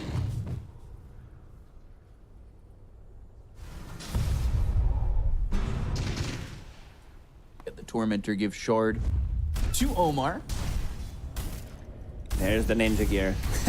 Every single game, there's like 4 or 5 Ninja Gears in the game. This item is just too good because, especially for carries, you like 38 minutes into the game, sometimes you do struggle with having boots of speed if you're that farmed. So having that extra movement speed really does benefit a lot.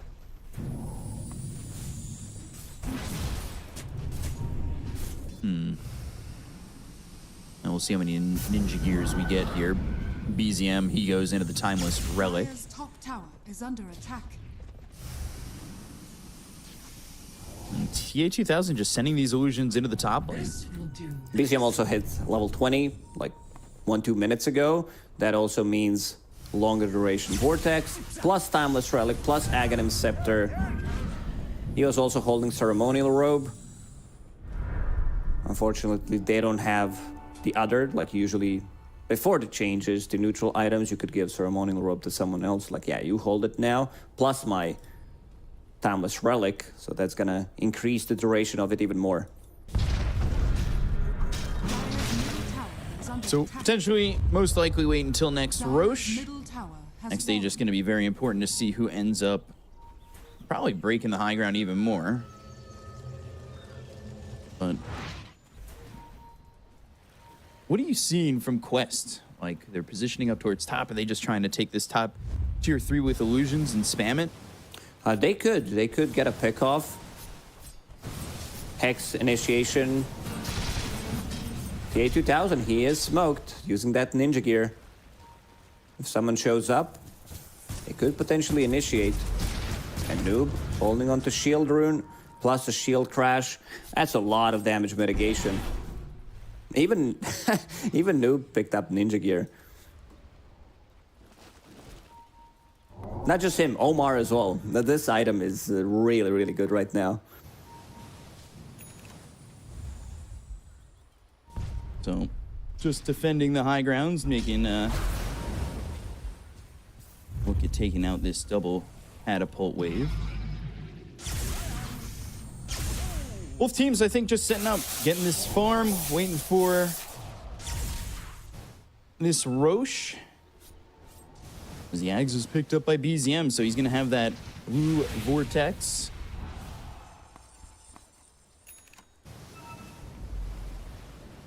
But nobody quite yet looking to commit on the move. Toby was thinking about his next item, like what's it gonna be? Does he need a BKB? Doesn't even have a shard at the moment, but he's super tanky, sitting at 3.5k HP. Decided to go for Basher, which is an interesting choice. He packs a punch, like holding the Penta Edge Sword, Basher, having Echo Saber. So wants to have something to like deal with those BKBs. Last time, Yuragi TP'd in front of his face, tried to use the Solar Guardian, which now pierces debuff immunity, but not enough time unless you have Aghanim Scepter, and then you can stop it. So going for Basher next, making sure that they can't just run away. Everyone is smoked. Like, everyone is smoked. You don't even know if these are like smokes or neutral item smokes. Ninja gear. Well, smoke got broken there. Noob was nearby, and then BZM immediately retreating off that. Radiant are scanning. Item got buffed unintentionally as well, because we did increase Smoke of Deceit duration in 7.34 from 35 to 45 seconds. So there's only 10 seconds downtime. Yuragi's career With full Mjolnir. just died, yeah? It wasn't full, he needed Hyperstone, but finding a way how to deal with those illusions. Again, Mjolnir doing 150% of the damage to illusions. This is Aghanim Scepter, this is pretty big. Calling in Yuragi, Toby's gonna be there with the Blade Mail. Mystic Snake just hits him and he walks away. With Roche up and ready to be contested. Ooh, BZM jumping in and hit with the telekinesis. They're gonna steal the Ball Lightning. Toby going through with the Starbreaker, but that's gonna be the Ball Lightning to avoid it. They've got the Hex onto this Medusa. Looking for the duel. Global Silence comes out. That's gonna pull DM away from the fight. He goes all the way away with that duel. They go into the Stone Gaze usage. And now it looks as though OG, they might need to reset. He caught the 4 of them with the song. Looking good. Can they get anything more out of this song to start it off? They're going to look over at BZM. They've got themselves the BKB going to be popped here by this Storm Spirit. turning it with the ball lightning. Yuragi blinking in, goes to the Mystic Snake. That's going to turn Omen to stone, Very but he goes and aggressive uses the swap, ball lightning to leave. dropping They've got low. the swap. Overwhelming blink. Vortex pulling in a couple. They get the kill there on a Toby. He's going to buy back immediately. And that's the only kill they're going to get so far. Really long team fights, but no one is dying. Seb, he has like one job, Chakra Magic onto your Medusa or onto Storm Spirit, and he's using it every single time it's off cooldown. Try to replenish some mana. They got the buyback off Toby. 30 seconds until Solar Guardian. No Song of the Siren for 30 seconds. Rolling Thunder coming up in 10 seconds. Get track, another swap coming online relatively soon. no. Dropping. He just picked up for TA2000. They're going to look. They're going to find themselves Kaori. He's got buyback. He'll use it. No Global Silence, but the Starbreaker lands. It's going to be on a BZM with the Rolling Thunder hitting. They get the kill on a BZM as well as Kid Track. They take out 2. Ball Lightning is going to be used to get back into the fight once BZM buys back, which he will. But the damage on the Seb. Oh, didn't get the cheese off. Doesn't need it. There's the Solar Guardian. Only onto this Pango, and they go to the Song of the Siren. Ball Got the Lightning cheese in, off but he's now. going to be songed up. They'll use the cheese. Starbreaker drops down. Yuragi's got no mana, no life. They'll get the kill on the DM. BZM's low on mana as well. OG. BZM going to try and Ball Lightning north towards Seb to get some help He bought here. back.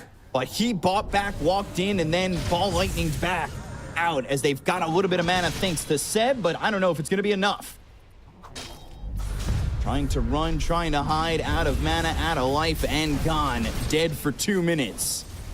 It looked good for OG, but Pango dismantled them in that fight. Like, he's just doing way too much work. Also, BZM, he zips in after buying back, spends most of his mana, doesn't get the pull off because he gets in the middle of the Song of the Siren, and then Pango gets the cheese off. They're really tanky. Like, look at Pango, what he's doing in the fight. This is also another aggressive swap. Pango gets stuck in the middle, then uses Shard and manages to get out of trouble. Like right now, he's stuck, and then bing. Going to your force. Yeah, goes for a different target. There was no duel from DM, and you have Naga Siren on top of Medusa. Pango's just controlling the backlines so well. There's this Solar Guardian keeping him alive, and there's look at BZM on the minimap. He's zipping in into Song, gets the cheese off.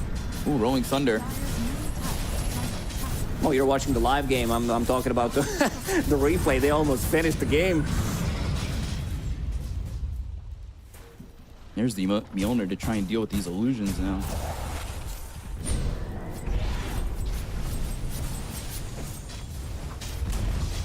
Top tier 3, that ends up falling. They've got the swap, the look for the duel, and now the Solar Guardian.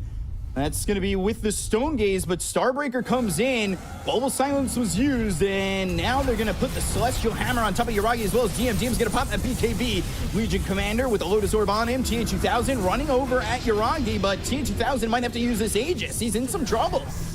Left alone is Kaori. Gets hit with a Mystic Snake. They get the kill on the Toby. They take out Kaori. Toby doesn't have his buyback. He used it in the last fight. Noob's coming through. Gonna roll up and Rolling Thunder.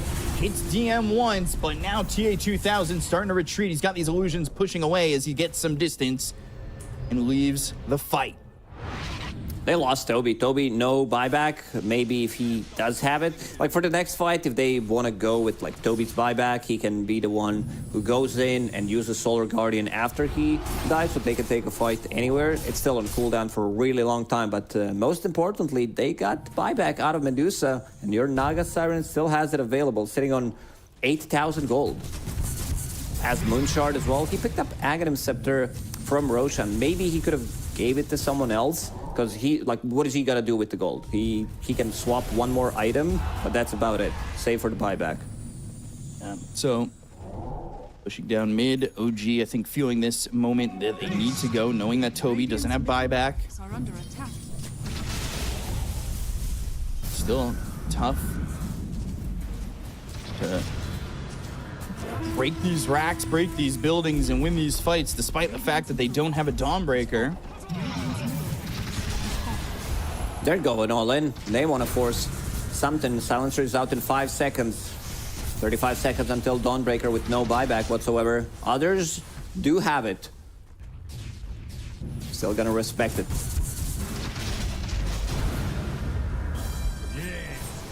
Using that ninja gear, and now they'll leave. So, OG get the Seterax over mid, but they're down to 1 tier 4, and the top Seterax of their own. No Aegis, though. We'll see how willing Quest are to go, even though they've got this big lead. Radiant's bottom tower is under attack. Toby gets the shard from Tormentor. So that's going to be his free BKB. Level 25 as well. So with the Starbreaker cooldown, that's pretty massive.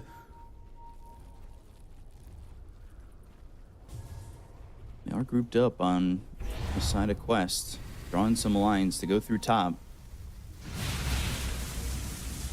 EZM picking up that Wisdom Rune. He's trying to get to level 25.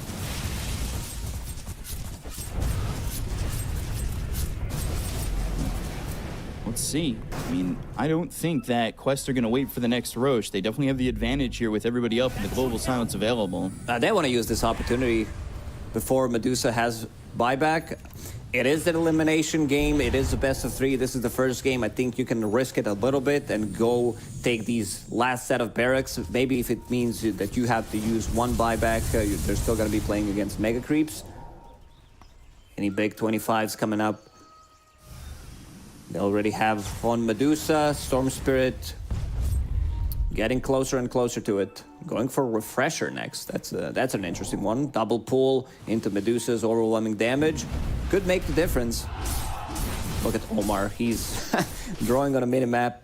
Knows exactly where they are.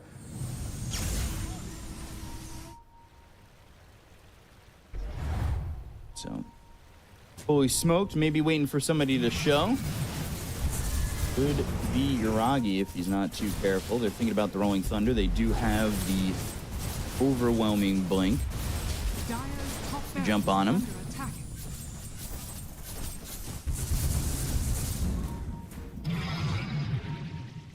They do a good job of clearing up these creeps and these illusions, so it's not so easy to just jump the high ground, but now they go into the Rolling Thunder. They'll go to the overwhelming blink right on top of them. Solar Guardian as well as the Telekinesis. They've got the swap coming out from Kid Trek. That's the BKB as well as the Ball Lightning and the Vortex to try and pull in these heroes. Damage from Yuragi. Is it going to be enough? They've got the duel. They get the swap from Omar. Oh, the stolen swap from Omar. That's going to get another save. That's not just the first time he's done that.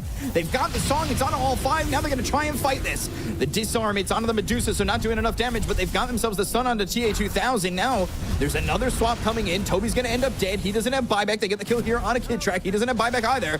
Noob with the roll up, taking some damage He's here. dropping They low. need to be careful. They got him. Yuragi's got enough to get the kill on a Noob.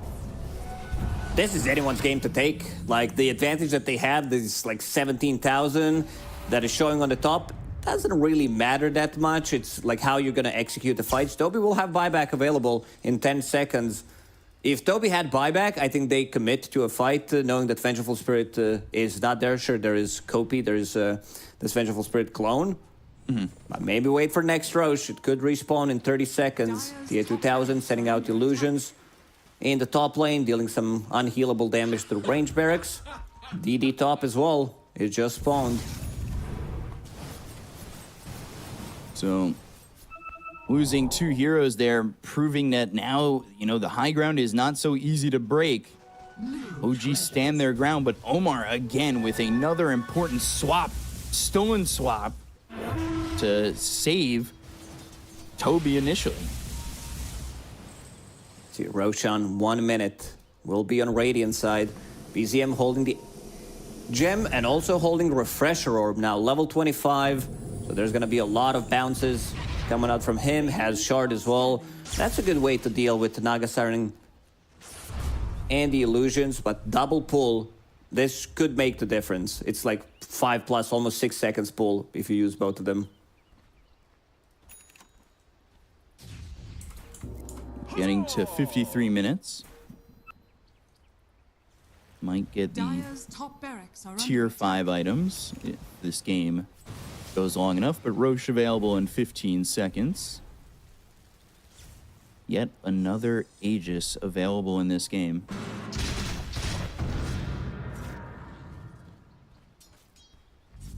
And like you said earlier, it does feel like anybody's game. Omar still holding onto that swap. Let's see, Dodo plus win probability 64% for Quest Esports.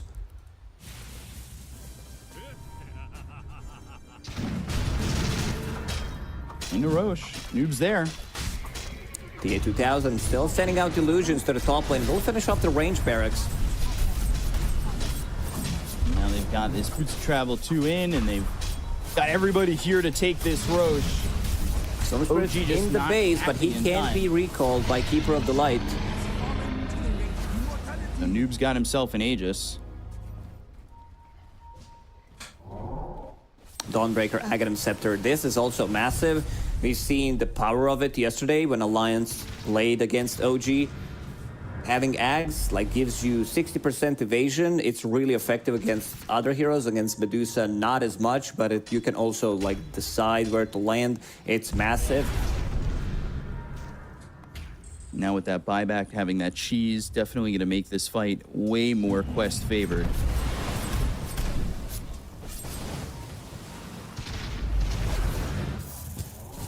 The illusion's just a pain, and they've only got one building left. That is definition of pain. Yeah, definitely.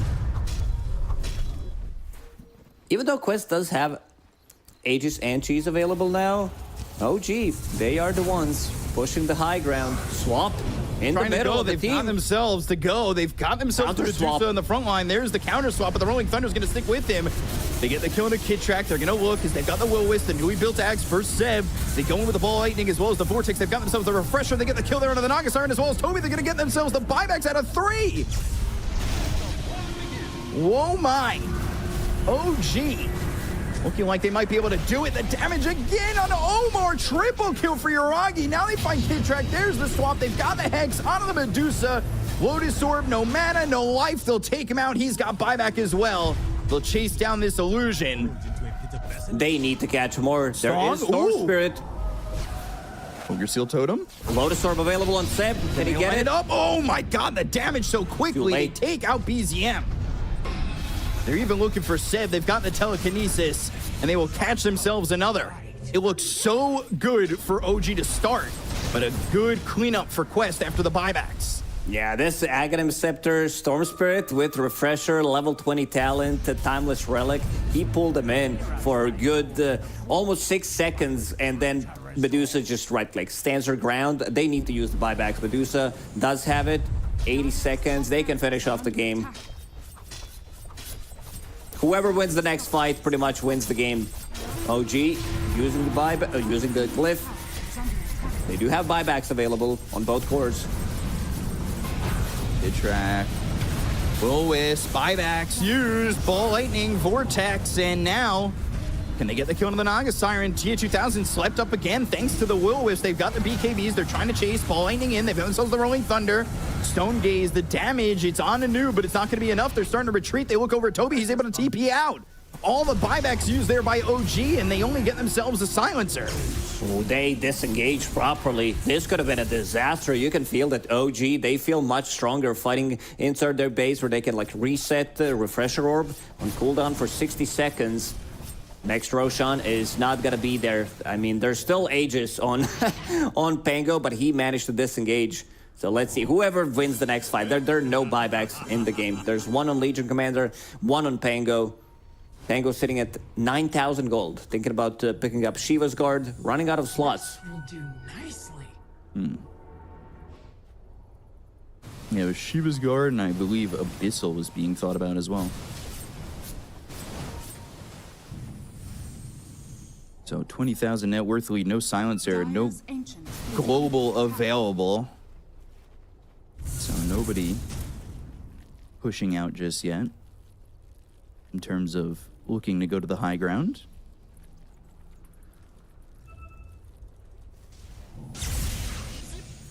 BZM nearby. I mean, Omar, he is close, but they won't sense him just yet. They won't catch him. Keeper of the Light. Surprisingly, in a game like this, only 122 duel damage. Yeah, there was, like we did mention that there might struggle with dealing damage early on. He started off great. is under attack. Early on, 7 minutes first duel, but then they didn't have enough. Like, he doesn't have a hero to play with other than Storm Spirit, and Storm Spirit felt kind of intimidated by the global silence. Refresher Orb is available. Keeper of the Light level 25 talent also available. 1.2 seconds blinding light stun. With Timeless Relic, that goes up to 1.5 seconds. Looking to use the Timeless Relic and the Quickening Charm to have the Will-O-Wisps down as much as possible. And the Aegis expires, so we might be waiting for another one. We're going to be definitely waiting for the tier 5s to see if we can get something that's going to overpower one or the other side. There's this window where Quest can take a fight, because your Naga Siren's buyback is going to come a minute and 20 seconds before Medusa's, if they have like the exact timing on it, but also tier 5 items in 30 seconds. So let's see if they stack the Ancients. Prepare for it. Tormentor taken. So where he gets his shard finally. With his 14 permanent intelligence stone. Yeah, very important shard at this stage of the game.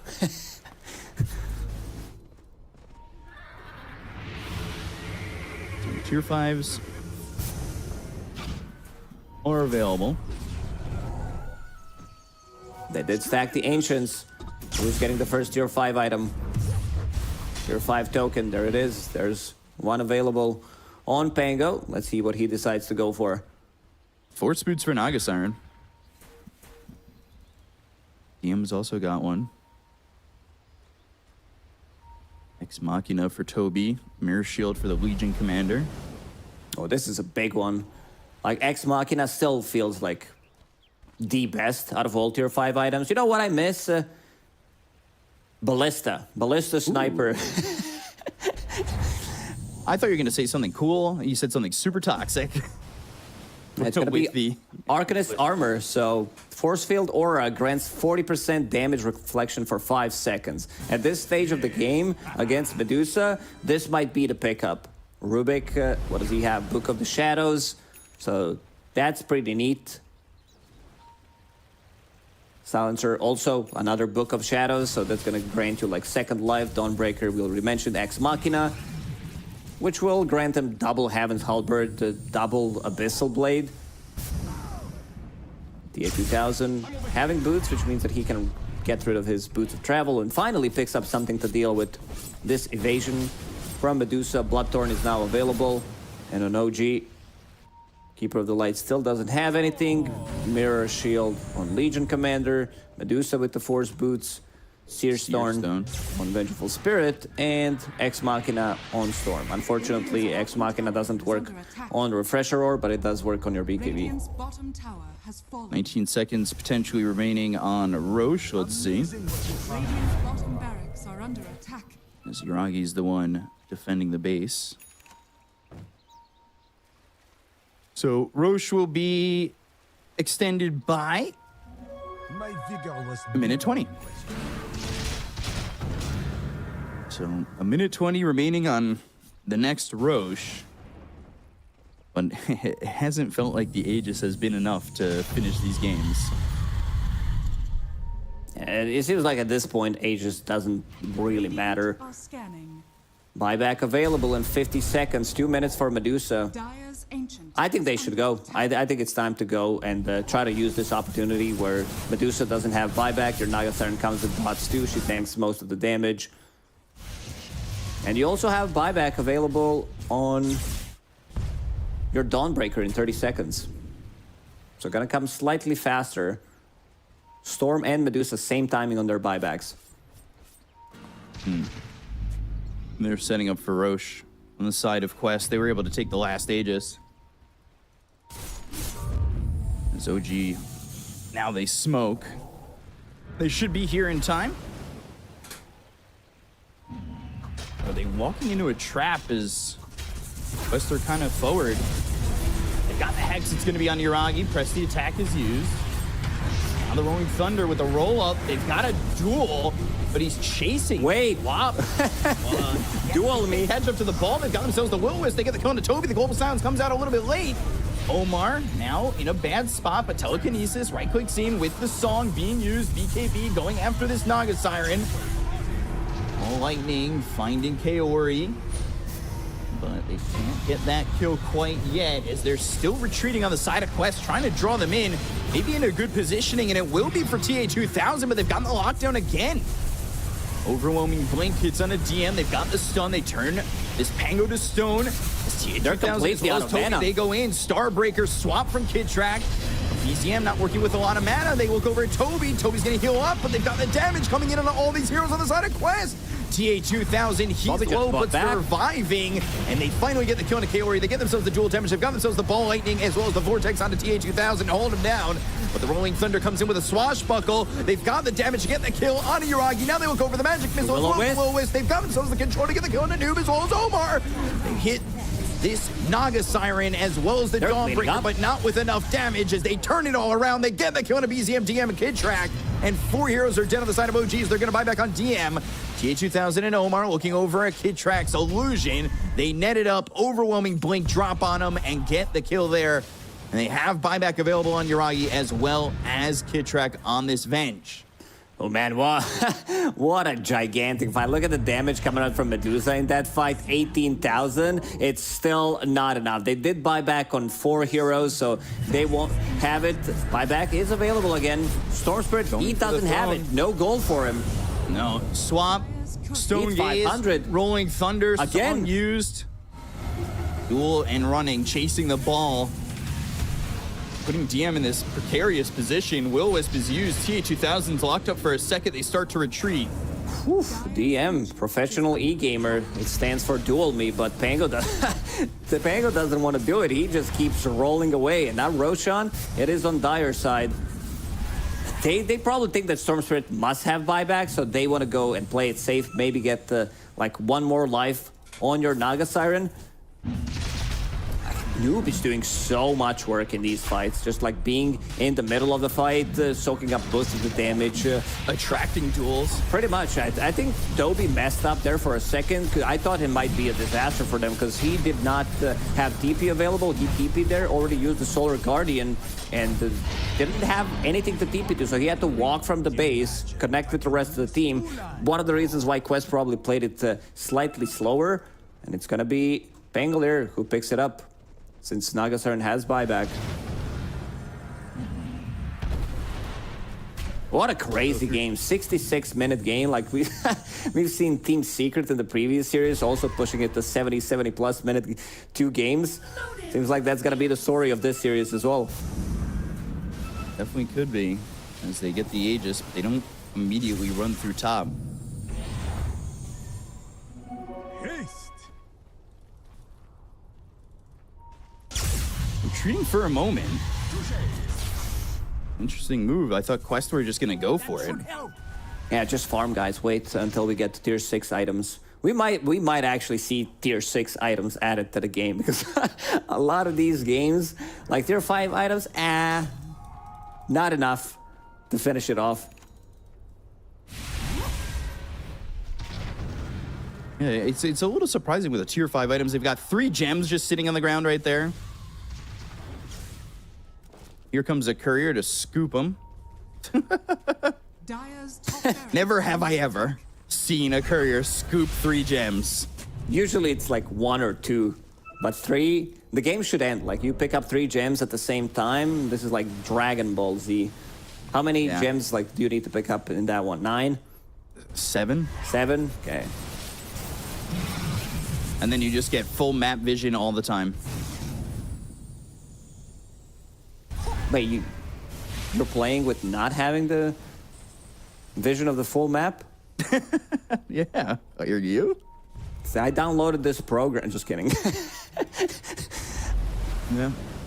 Still 1 melee barrack standing, so no mega creeps.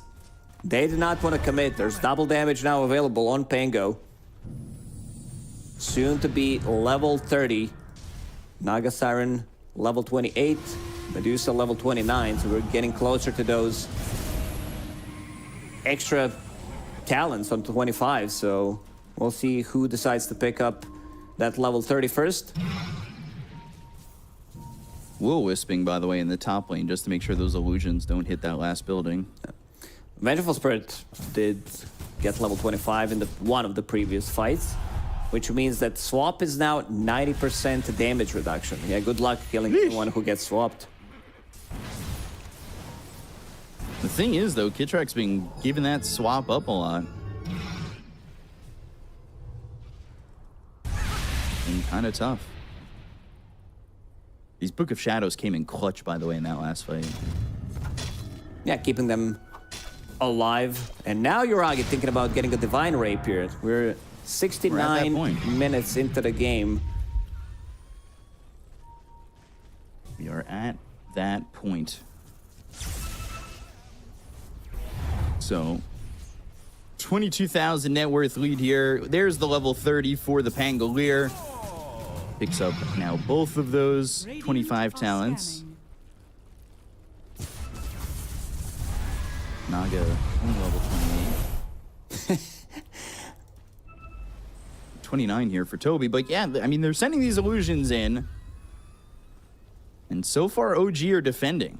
Yeah, not a single team has Pirate Hat available. No one wants that free gold. Seems like they thought that this game was gonna end at like 60 minutes immediately. Took the best items for the moment. But you've seen that BZM did not have enough gold for buyback in the previous fight. That's like 2 runes that you dig up with Pirate Hat. Refresher also available on Silencer, plus level 25, Last Word Mutes. Comes with Doom. He wishes he had Aghanim Scepter on Silencer now. AoE Last Word with the Mute ability. Oh, yeah. But very far away from it. Like, he's just gonna wait. Maybe there's gonna be another buyback available for him. Legions again. Omar using Fade Bolt, pushing in, but these heroes not moving with this Aegis into the high ground. It's going to expire. Yeah, just wait for Roche. Number 7. I think was this 5th or 6th Roche? Lost the track of it. Probably 5th, yeah.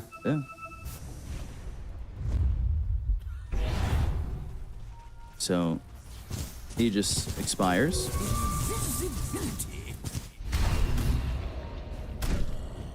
And we're past 70 minutes now. I mean, just kind of waiting to see who wants to make the first move, right? Who wants to step wrong? Or who's willing to even take that chance? Maybe the last fights made Quest a little bit hesitant on going in, but having that Aegis, having that opportunity, and not taking it the whole time with this Aegis is a little bit interesting. And no one has block of cheese yet. That's a 70-minute game. They've been using these Lotuses, trying to heal up as much as they can. Can't really blame them. OG now smoked. Minute with no buyback on Medusa. Pango. No Aegis available on him anymore. He also needs 800 gold for buyback. His buyback is super expensive. I don't see anybody with a Wave of Terror. But not willing to move any further up. Overwhelming Blink available on DM, 10,000 gold available on TA 2000. You're a beautiful person with a charming personality to be a giant space. Yeah, like, it's time to spam some of the Gaben lines. As things got really quiet for the last. It really was quiet. No one was using any chat wheel in the old chat, but Yuragi is like, yeah, we can do that. 72-minute game. Buybacks are coming online. Pango needs to farm 500 gold for his buyback. So we're going to have 10 buybacks available pretty soon. Divine Rapier money is there for Yuragi. He moves very quickly. And he buys it.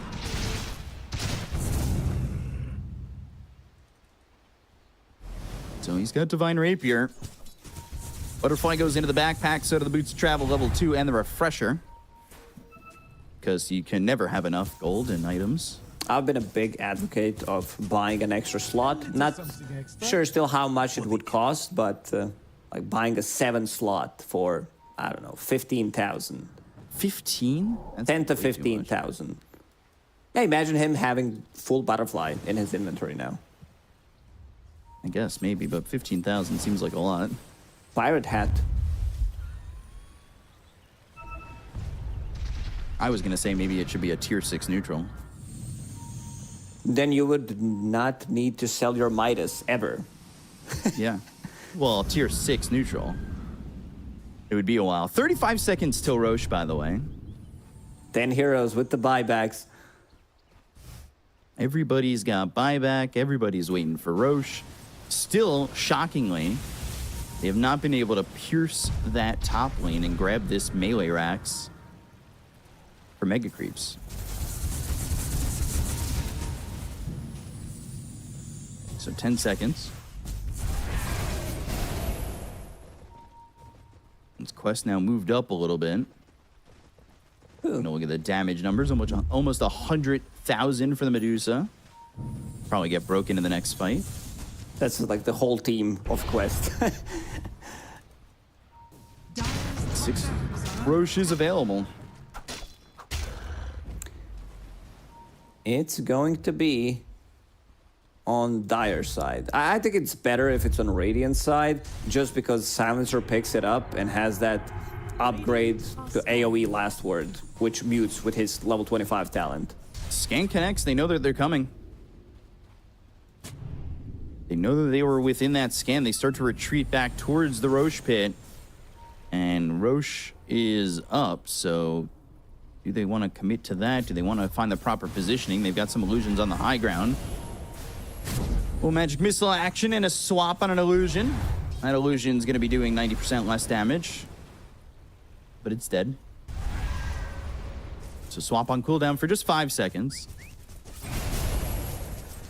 As it's the illusion duel in the top lane. And the Naga Siren illusions are winning. Both these teams on a tip of a knife's edge. Holding that high ground near the Twin Gate, that's the advantage. 76 minutes into the game. BZM ready to jump in. Somebody looking to make a move. A little bit of that deforestation. Coming through with the Celestial Hammer. BZM throwing a remnant down. Both teams a little bit scared as Uragi's going to be forced to go back to clean up some creeps. He can get recalled by Keeper of the Light. Doesn't need to use Boots of Travel or anything to come back. Let's see if Quest wants to open up Roche. Ball lightning from BZM sitting on the high ground. Noob's going to come over. They've got themselves the Vortex. Ball lightning back for a second. Will leave. Illusions are being used now to scout the side of OG. Who's going to lose the focus? I think everyone who plays Dota has been in this scenario where like, I kind of want to play with the mouse only. Not much is happening, but Yeah. these e-gamers, like, they can't afford to make the same mistakes as we do in the pubs. Magic missile from afar. Lois put half in the pit. And there's the recalling Uragi. Full 5-man smoke from Quest Esports. Trying to find just a little bit of an opening. Send the illusions up and around. Going from a different direction now. Butterfly on the ground. Butterfly still on the ground. Rolling Thunder Still on the comes ground. in. Butterfly's going to stay there. And they've got a courier trying to pick it up, and it does. But now they've got the Global Silence being used, as well as the BKBs and the Refresher.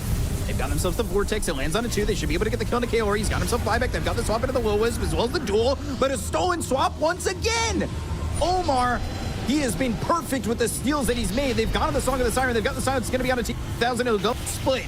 But now, Magic Missile bouncing off of Noob as well as Omar. They've got Another another swap, but Omar, he's not going to be able to get hit. He's got himself the Book of the Shadows. Starbreaker used by Toby. They've got the aggression coming in on Uragi, but he's going to be able to split. They go to the Global Silence once again. They've got themselves Noob in a little bit of trouble. He goes to the Swashbuckle. The damage coming in. Shield crash. Another swap from Omar, getting him away from the fight. Omar has been perfect. They've got the telekinesis. Now they're looking over at BCM. He's going to end up dead. He'll buy back into the fight. Book of Shadows doing so much work to keep these heroes alive on the side of Quest Esports. As Toby, now with the Starbreaker, he goes to the refresher. They've got themselves the Rolling Thunder once again with that talent. And Noob sitting low on health. There's the Mystic Snake, but it's not going to do the damage to get the kill on a Noob. BKB, BZM, he's out of mana. Omar on the high ground. Noob still surviving, but they finally get the kill. They've got themselves the duel. It's going to be on Omar. They've got themselves the control to get the victory with that duel again here. Now Yuragi getting that kill, and the buybacks come out from 2. Curry will not Omar, have buyback. as well as Noob coming back into the fight. They've got themselves another song that's going to lock up for these heroes. What can they set up with it? It's actually 5. It's a full team songed up and slept. Throne is exposed. They're going to go. The throne's exposed. They've got creeps going in. This fight might take too long. Solar Guardian's going to slam down. BZM with the ball of lightning. They look over T2000. They've got themselves the Mystic Snake. Noob's going to end up looking over as Toby dies and buys back as well. But the throne exposed. They use the glyph. T2000 with the Book of Shadows. He's trying to run. Omar stunned up, magic missile. Kaori ends up dead. Yuragi's got the damage. Omar gets in with the Glimmer Cape and away once more. Rolling Thunder trying to leave, buying some time as they send Seb back to deal with these creeps. Hit track. He'll end up dead. They've got themselves the illusion. They go to the swap with the magic missile. It bounces over, hits on the TH2000, but he's got himself the KB on Toby to try and run, and they've got themselves the sweep again with the saw. They start to run from the side of OG. They don't have a silencer for 100 seconds, but they've been holding their ground with the Book of Shadows as well as everything else as these refreshers starting to really pile up. These refreshers, Ex Machinas, everybody has like double, triple BKB surviving long enough. And not many heroes dying in the end. Like you can feel that Quest is lacking slightly damage to kill this Medusa, who's sitting on 16,000 gold at the moment, fully jacked. Like, what do you even buy? Where's his butterfly at? It's you might have sent it back on the courier. It's up at the top twin gate. You found it actually. Now those 15,000 gold to buy an extra slot. That doesn't sound so stupid, huh? I don't know. I don't want to agree with you though. I got him a scepter. This is Roche now on the bottom side. Legion Commander will pick it up. Reducing cooldown by 30 seconds, so it's gonna be a lot of duels. Immortality is mine. So Ags for DM.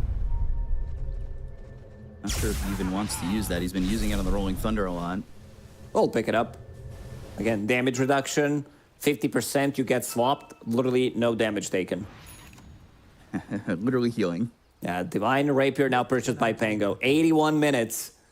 Let's see how much he can do. He doesn't have buyback for a good 5 minutes now. I think OG is in a better spot, not just because they have this like number on top of the screen. It's just because they don't. They have buyback available on Medusa. They have another Divine Rapier potentially. I think at this point you buy Divine Rapier and you put it in the base. Might have to. You know what it should be, by the way, with your activating a slot? It should act. You don't get an additional slot. You just activate a backpack slot, and you can buy 3 of them. For 15, how much does it then cost? 20, then 25,000. That's very expensive for a backpack slot. 15. Well, no, you get to activate them like they're part of your real inventory. Let's just Yuragi? stick with what we have at the moment. Yuragi, sleep. He's gonna run away. You say it. What the hell? There's that butterfly. There's that demon edge. Thinking about the Divine Rapier again. Buyback cost 6,000 on Medusa. They're not even willing to go in with their Aegis either. At least not yet. Oh, Mirror Shield. Kaori hexing himself.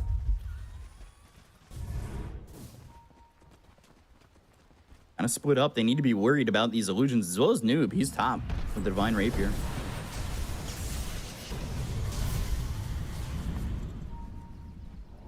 Get into the 83rd minute. Yeah, I saw Toby purchasing Deso as his like 6th item. Has 0 charges on it.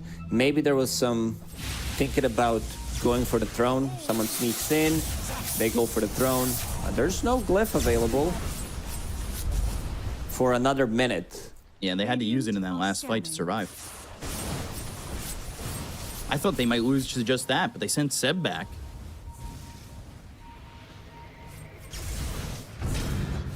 Lightning spotting them. Vortex on a 2. They've got the control. They look over at Kaori. They've got themselves the duel coming out from TM. They get the kill on the silencer. Song TP. Ooh, They're going for the throne. They're going for the throne. They're going to use the Solar Guardian. They're going to try and get in. The TPs, I don't think they're going to be in time. I don't know if it's going to be in time for them. They've got themselves the throne in the game.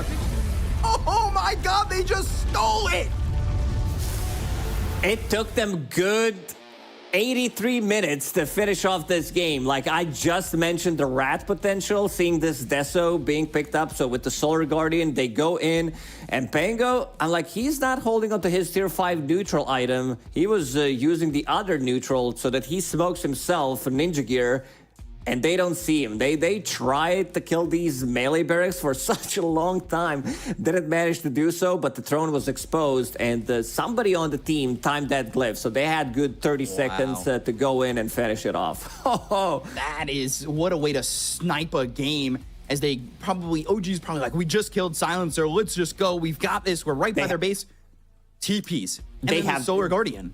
OG had their focus somewhere elsewhere. Like, they're like, okay, this is it. It's the Silencer. No buyback on him. We should go in and try to end the game. But yeah, what a move in the end. Like, understanding the timings.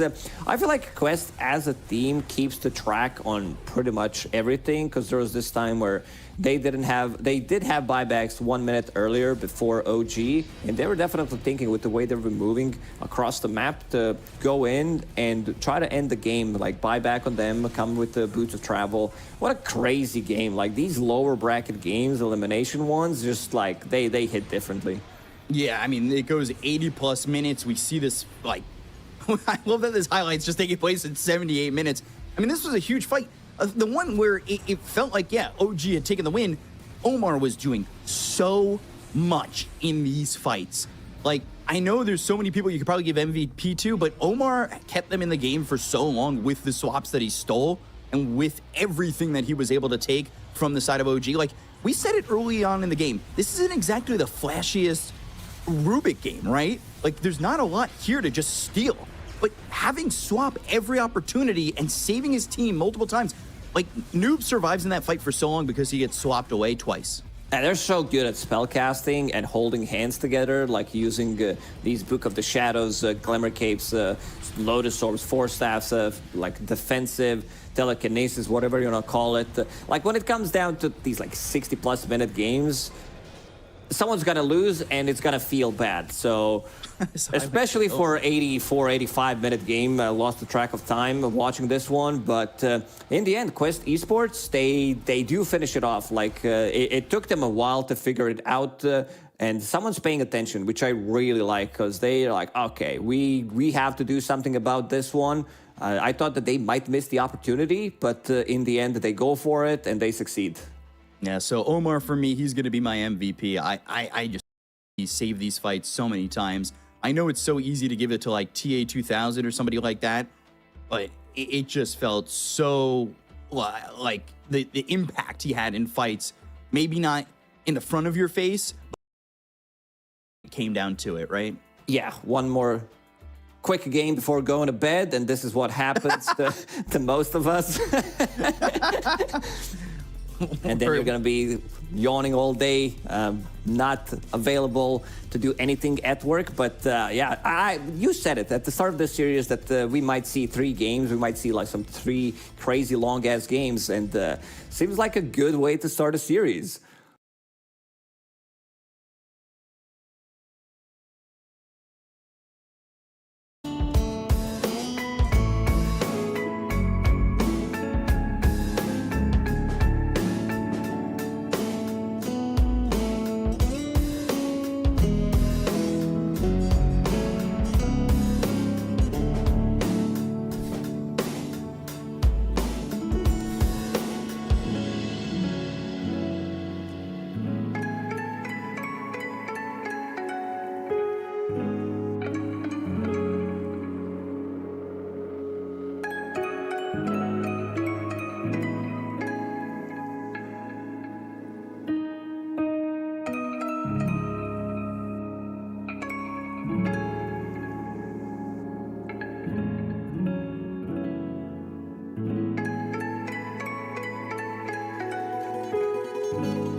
Welcome back to the Western Europe TI qualifiers. Game 1 looking like the same as the first series, where it's just 100-minute games back to back.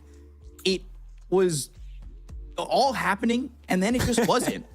Like that's really how that game went. It was just like, all right, this has been this long game, and then now it's over. Like it just, you called it out. You were like, 30 seconds left on the glyph, and then they were like, oh, all right, bet. And then they just went in and took the game. That was an insane move.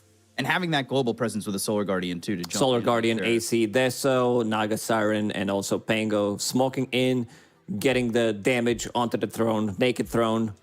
They couldn't get mega creeps, I think, for like good 35, 40 minutes. And there was one last barracks, one melee barracks standing, and they're like, okay, I think for this game, you have to use the website called Who Used Glyph to see who you can blame. I'm not sure if like Glyph was necessary for that last fight, because it was like pretty chaotic. Every single fight in the last 25, 30 minutes of the game were pretty chaotic. To start with, the Keeper of the Light, he TP'd back to defend. Not sure if it was necessary, but there's not too much thinking about like what happened, what could have been done. You're going to have this talk after the series finishes, whether you win or lose. But now you need to focus on the second game, because you are, especially as an OG, you're one game down, and you need to figure out how to approach it. Again, OG, when it comes down to laning stage, they seem like slightly weaker to some of the teams that are still in the qualifiers. Yesterday, they did lose all 3 games against Alliance. Now against Quest, they did manage to put like a decent amount of pressure on TA 2000, who was pushed out. But again, you're pushing out Naga Siren into the jungle. This is where the hero likes to be. Like he bought Hand of Midas, and they were the ones controlling the tempo of the game for a really long time. Maybe something different. I feel like they put themselves in a spot where they can't really make the moves.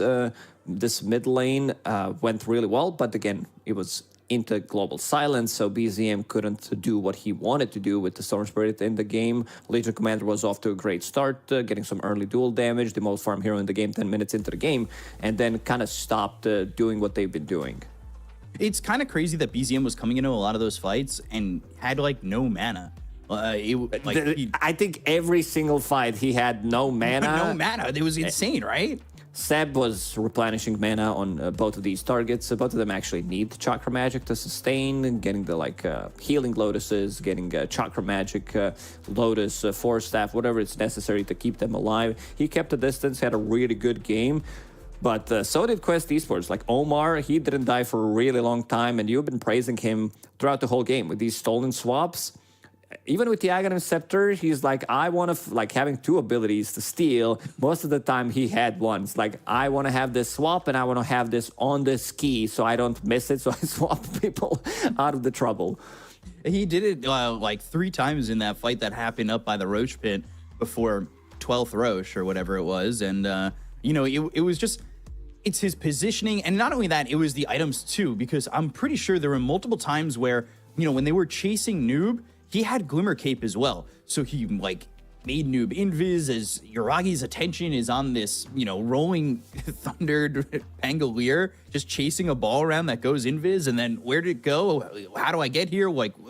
It was just perfect plays coming out from a support that you love to see, that I feel like sometimes just don't get the credit they deserve. So yeah, as a there fellow were support so player, many nice plays. I mean, it's not hard to find some good plays, having 10 professional E-players in the game playing 85-minute games, so that's really not hard. But in the end, Quest, they think outside of the box, and they found themselves a dub, and it seems like they needed a slightly extended break to reset from this one, because it was a long one.